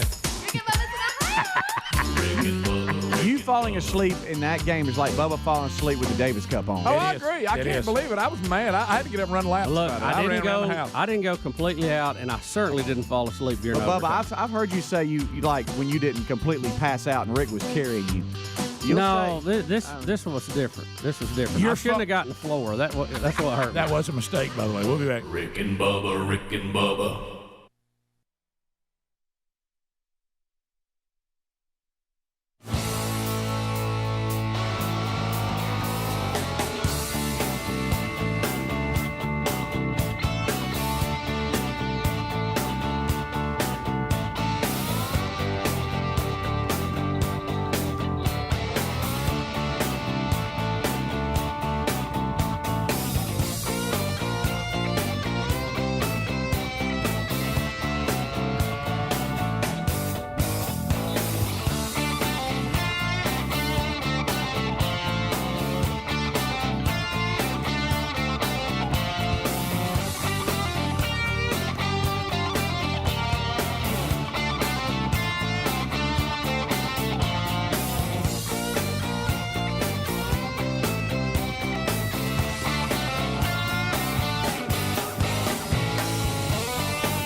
$35 minutes now past the hour. Rick and Bubba's show. Thanks for being with us. Bubba's sick today.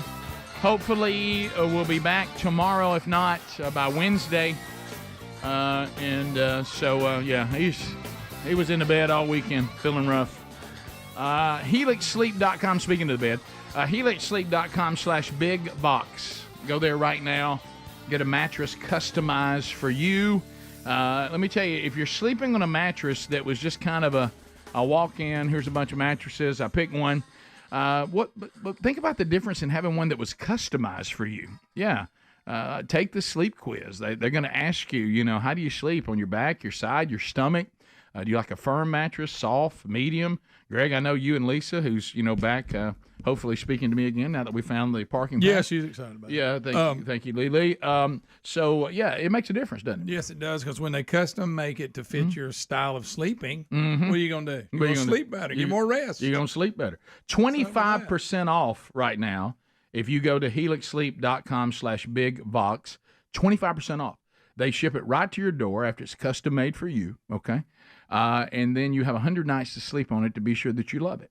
And if you don't, they'll refund it, but you're going to. So why don't you go right now? They have 20 different unique mattresses, and they have them for big and tall. They have them for children. Big and tall. So go to HelixSleep.com/bigbox, B as in Victor, OX, 25% off, or just use the link at rickandbubba.com under the sponsor. So before we move on, just one more thing I want to say, and this is going to be convicting. I want to warn y'all, it's going to be convicting. Okay. Have you ever had you talk to somebody and you're kind of like, you think you're kind of, and then all of a sudden they throw down the gauntlet and you're like, oh wow. So I talked about being in Athens last night. Incredible evening. So the men's minister there is Brad Bruce. Hey, Brad. Old BB. Brad Bruce, big fella. I think if there's a picture with me and three guys, did I give you one? I think so. So yeah, I'll show you Brad. So anyway, he's the men's minister there, and then Brian Murphy also was a great host, who's part of the staff there at Clements. Three guys, and I talked about the pastor Caleb. So here's Brad. Okay. See Brad in the God-fearing man shirt. And that's the pastor in the middle, Caleb Gooch. So I'm talking to him, and he says, hey, Rick, just want to tell the whole team how much we appreciate this, and stuff's doing great. The guys are really responding. I'm like, oh, just great, wonderful. He said, yeah. He said, tell you what I want to do. I want to take you deer hunting. Huh? And I'm like, well, I mean, just whatever the Lord leads you to do, Brad. And he goes, well, I'm not talking about here. He said, actually, we hunt in Kansas. Oh boy. And I said, do you now? Kansas? Do you now? And all I thought about was, the power of prayer. And I said, well, yeah. And then he was like, well, now, I mean, it's not going to happen anytime soon, because I'll have to send you a link at the end of the season. You put in to get a draw, to get a tag. And, if you get a tag, then I want you to come out there with us. And he starts showing me, game camera pictures. You ever seen deer? You ever seen deer in Kansas? Pretty big. They're big. Pretty big. But sadly, you won't do everything that's required. Right. Because you probably stopped listening when he said, I'll send you the link. And at that point, I thought to myself, I'm not really going to Kansas. But here's the thing that hit me. You ready for major conviction? Kansas, for those you don't know, is about a 13-minute drive from where we were standing. Oh, okay. Okay. The rut is going on in Kansas. 13 hours. Okay. The rut is going on in Kansas right now. And he said, well, yeah, I was in Kansas. He said, but you know what? I just couldn't get a peace about not being here. He says, so I drove all the way here to be sure I was here for this, since I'm the men's ministry leader, and this is, we've been trying to get this for a couple years, and I just couldn't get a peace about it, so I drove all the way here, and I'm just going to drive back after this. What? And I went, the rut in Kansas. What dedication? Did you say 13 hours? Yeah, and it's one of those. And then your first thing is, yeah, that's right. I understand that. That's why you get your priorities right. And then all of a sudden you start thinking, would I have done that? Right. Why do I think, hey, I probably would have justified and thought I did fine by making sure everything was covered from Kansas. That's exactly good. Hey, I'm going to make sure y'all are all right. So anyway, I just want to tell him that was a kind of probably something you didn't think was. That was a pretty good testimony right there, brother. That was wow. Yeah, so that's quite the deer in Kansas. I had no idea. Oh yeah, they're very large. Talk really about large. Swamp donkeys. Any chance I end up in Kansas hunting? Any?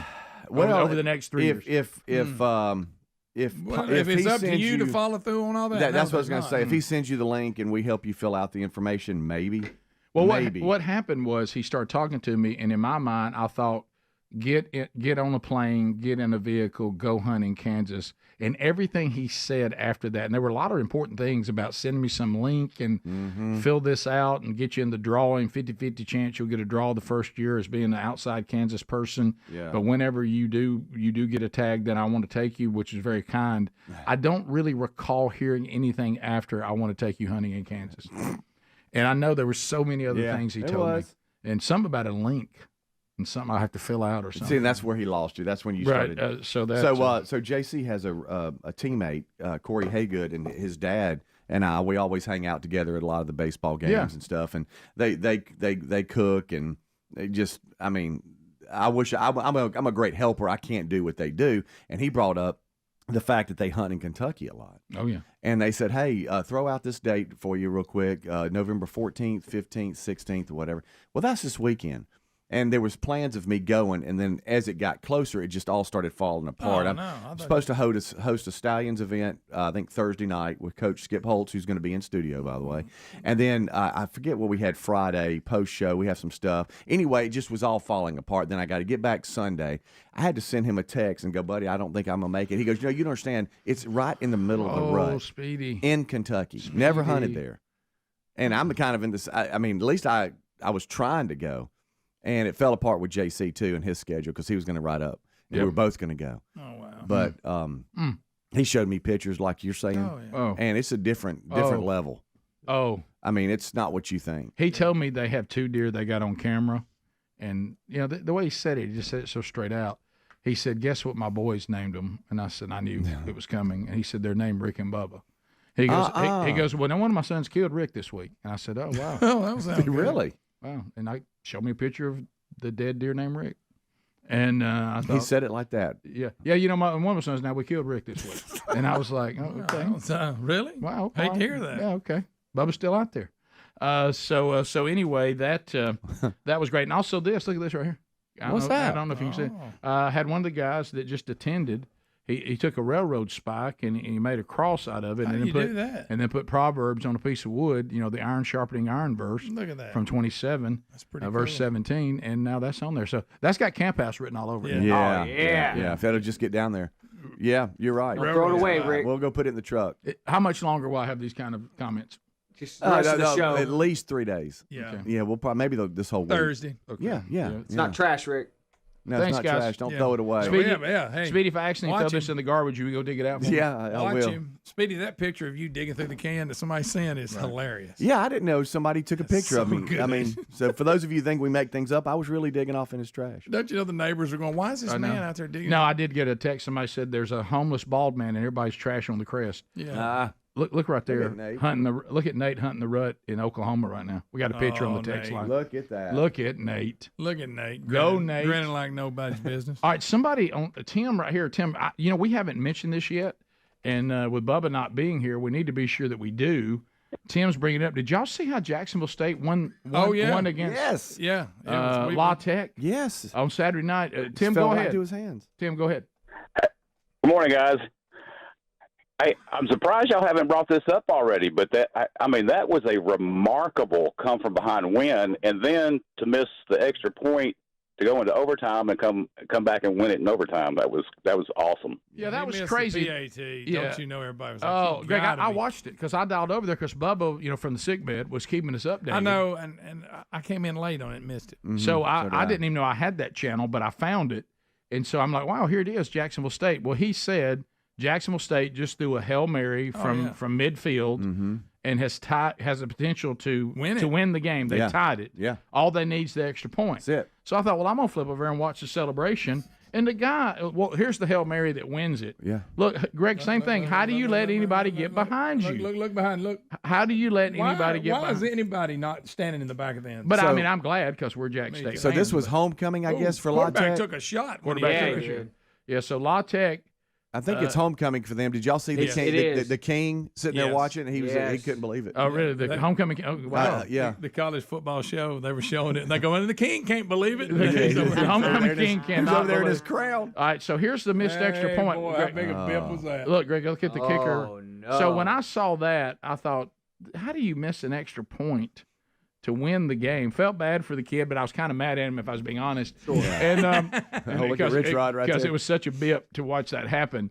But then Jacksonville State goes into overtime, and defense gets the job done. Offense scores easily, and then Jacksonville State's defense sacks the quarterback on fourth down, and they win it. Yeah. So they even with the missed extra point, they came back and won the game. How about that? That was a good one. How about it, That's Cocky? impressive. Now 6-3. Yep. When we come back, phone calls at 866-WE-BE-BIG. We got a Rick and Bubba intern that's visiting today. She's taking the phone call. Shadler said it was 10 years ago that she was an intern here on the program. Wow. So we'll be back. More Rick and Bubba right after this. Rick and Bubba, Rick and Bubba.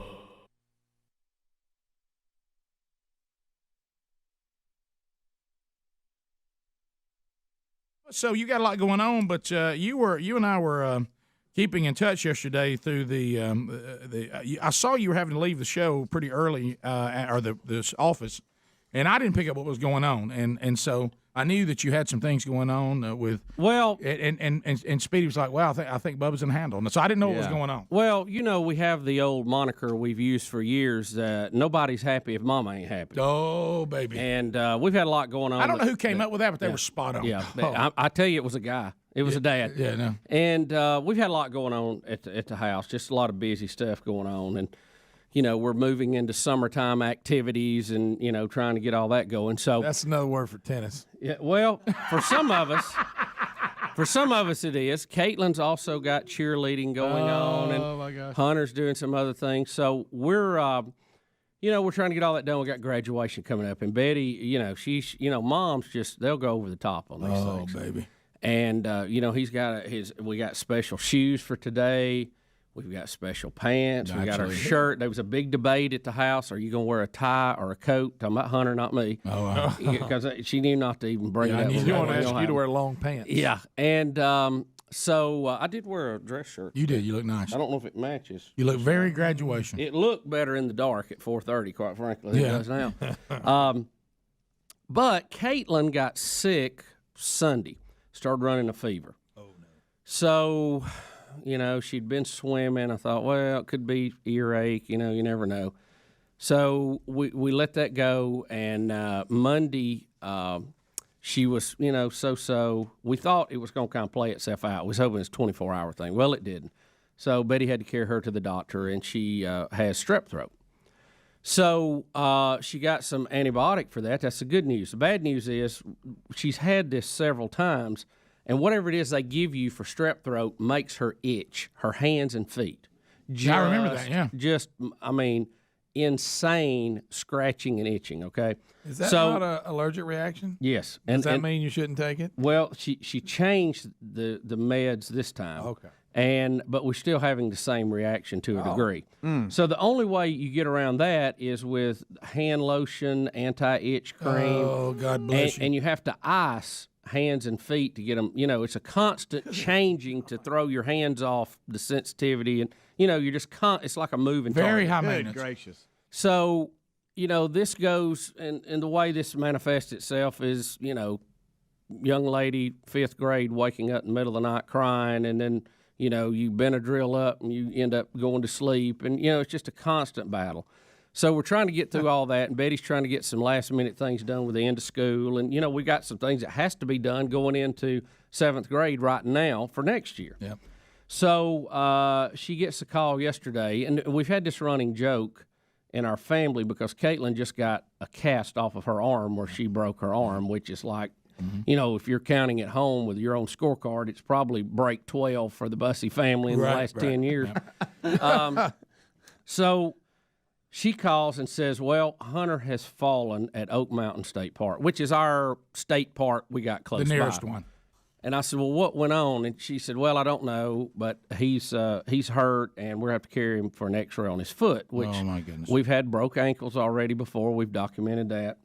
And so, I can tell that Bet's getting a little frazzled. It's just too many. Mama coming apart. Too many wars we're fighting on too many fronts. I understood. Oh, yeah. We all been there. So she goes to get Hunter and has it X-rayed, and thank goodness it's not broke, but it is a severe sprain. So he's in a boot now. And he has to wear the boot for 2 weeks, pretty much straight through. Hold on, can I go back? She has to find him at a state park? Yeah, and Betty doesn't know anything about Oak Mountain State Park, and quite frankly, it's very big and it's very wooded and it's very confusing, and I get lost. By the way, what are we doing there? Is that a field trip? Yes, Okay. yes, some kind of field trip. Yeah. By the way, why don't they just call school off the last few days? Yeah, y'all keep trying to find something for these kids to do. Just send them home. Yeah, it's basically been busy work the last week. I hate to call it. Right. If we're going to quit teaching, then let's all just come home. Yeah. All right. We'll go ahead. If all the grades I know it's a handle for you too. Right. If all the grades are turned in, let's just take it to the house. Yeah. So after a search out there, and Betty's wanting me to guide her, and I don't know. I said, honey, I really, I've found things out there, but usually it's because I just stumbled on it. I don't know where I'm going. Yeah, keep in mind, a state park, it's not like you're going into a town where you go, now when you see McDonald's, turn left. No, and this is a big one. It's just trees and roads. This is a big one. If you come in one side, you got a golf course. You come in the other side, you got a fishing lake or two, and Pass the gravy, please. We're back 9 minutes to the top of the hour. Phone calls coming in, and you can join us now. The real Greg Burgess taking phone calls for a moment. Intern Shadler from 10 years ago made her way here today and stopped by to say hello. And sorry Bubba was sick, and I know you want to come by and see everybody, but he's out today. But anyway, so Shadler, you were intern 10 years ago? I was an intern 10 years ago in January. 10 years ago in January. Wow. So give us a quick update. What are you doing now? I am a physical therapist assistant. Okay. I work in Clanton, Alabama. Okay. Oh. Home of Gary. Yes. Hey, yeah. let me tell little Shadler if she wants to, help out. I mean, we can't get no rain. Can she give us rain? Hey, I went over there, caught a fish out of the pond, had to take 2 ticks off of it. So you're a physical therapist. You work still in Alabama, and you're married now. I am. I've been married for 5 years. Married 5 years. Yes. How about that? Well, congratulations. My husband knows Brody. They've hung out and done some work together. Yeah, we just put that together. My son Brody and her husband have actually ended up doing projects together at where her husband works. That's awesome. Yeah, Brody's doing some editing for them. Yeah. Yeah. When I was an intern, I learned a whole lot about 80s music. Of course you do. Yeah. Yeah. I can now listen to the radio and be like, that's REO Speedwagon right there. And like, that sticks. You see there, and who says they don't learn anything? I learned so much. Yeah, identifying Music 80s trivia. music. Yeah. Yeah, that's fantastic. Yep. And we Good thought we stuff. didn't make a difference. We Yeah. did. Right. We so did you were at something. the City Center then? You were at the City Center. Yeah, is that where you were? Yes, Yeah, the in broadcast. Vestavia. Yeah, Yes. you were at the Broadcast Plaza and Teleport. So you would run and get breakfast for us and I come sure right did. back. Yeah. You Y'all probably learned liked- how to do that real well. Yes. Y'all like the egg and I back then. Yeah. Oh yes. McDonald's. Yeah, we do that every now and Sure, then. sure. Yeah. Anything close by. Yeah. See, once again, learning so much. Yeah. So many. Yeah. Big orders, how to pick them up. Right. So you took that into life, and now look at you making it happen. Yeah. And I'm sorry, Speedy's talked to you about his Achilles the entire time you've been here. That's not true. We That's just one okay. time. Yeah, That was right. a joke. Right. So Yeah, That's little, okay. little tendonitis in the Achilles, but we're fine. Has anyone showed you how to stretch your calf yet? Yes, I actually have one of those little. he doesn't calf have any stretchers. calves. He doesn't have any Hey, calves. buddy, That's I true, found yeah. I found You have to something have a in your calf to garbage stretch. today. He's That's all true. Achilles. Those little calves had to get up on tiptoes that's and go true. look in that trash. Oh, thank you. I think we've discovered another problem.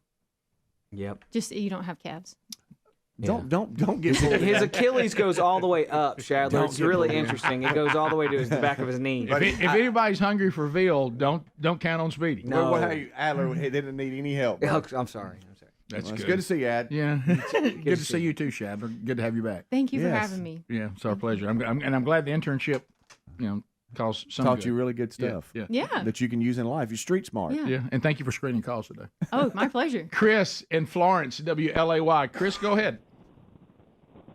Beggins. Well, I should say one beggin this morning. Yes, yes.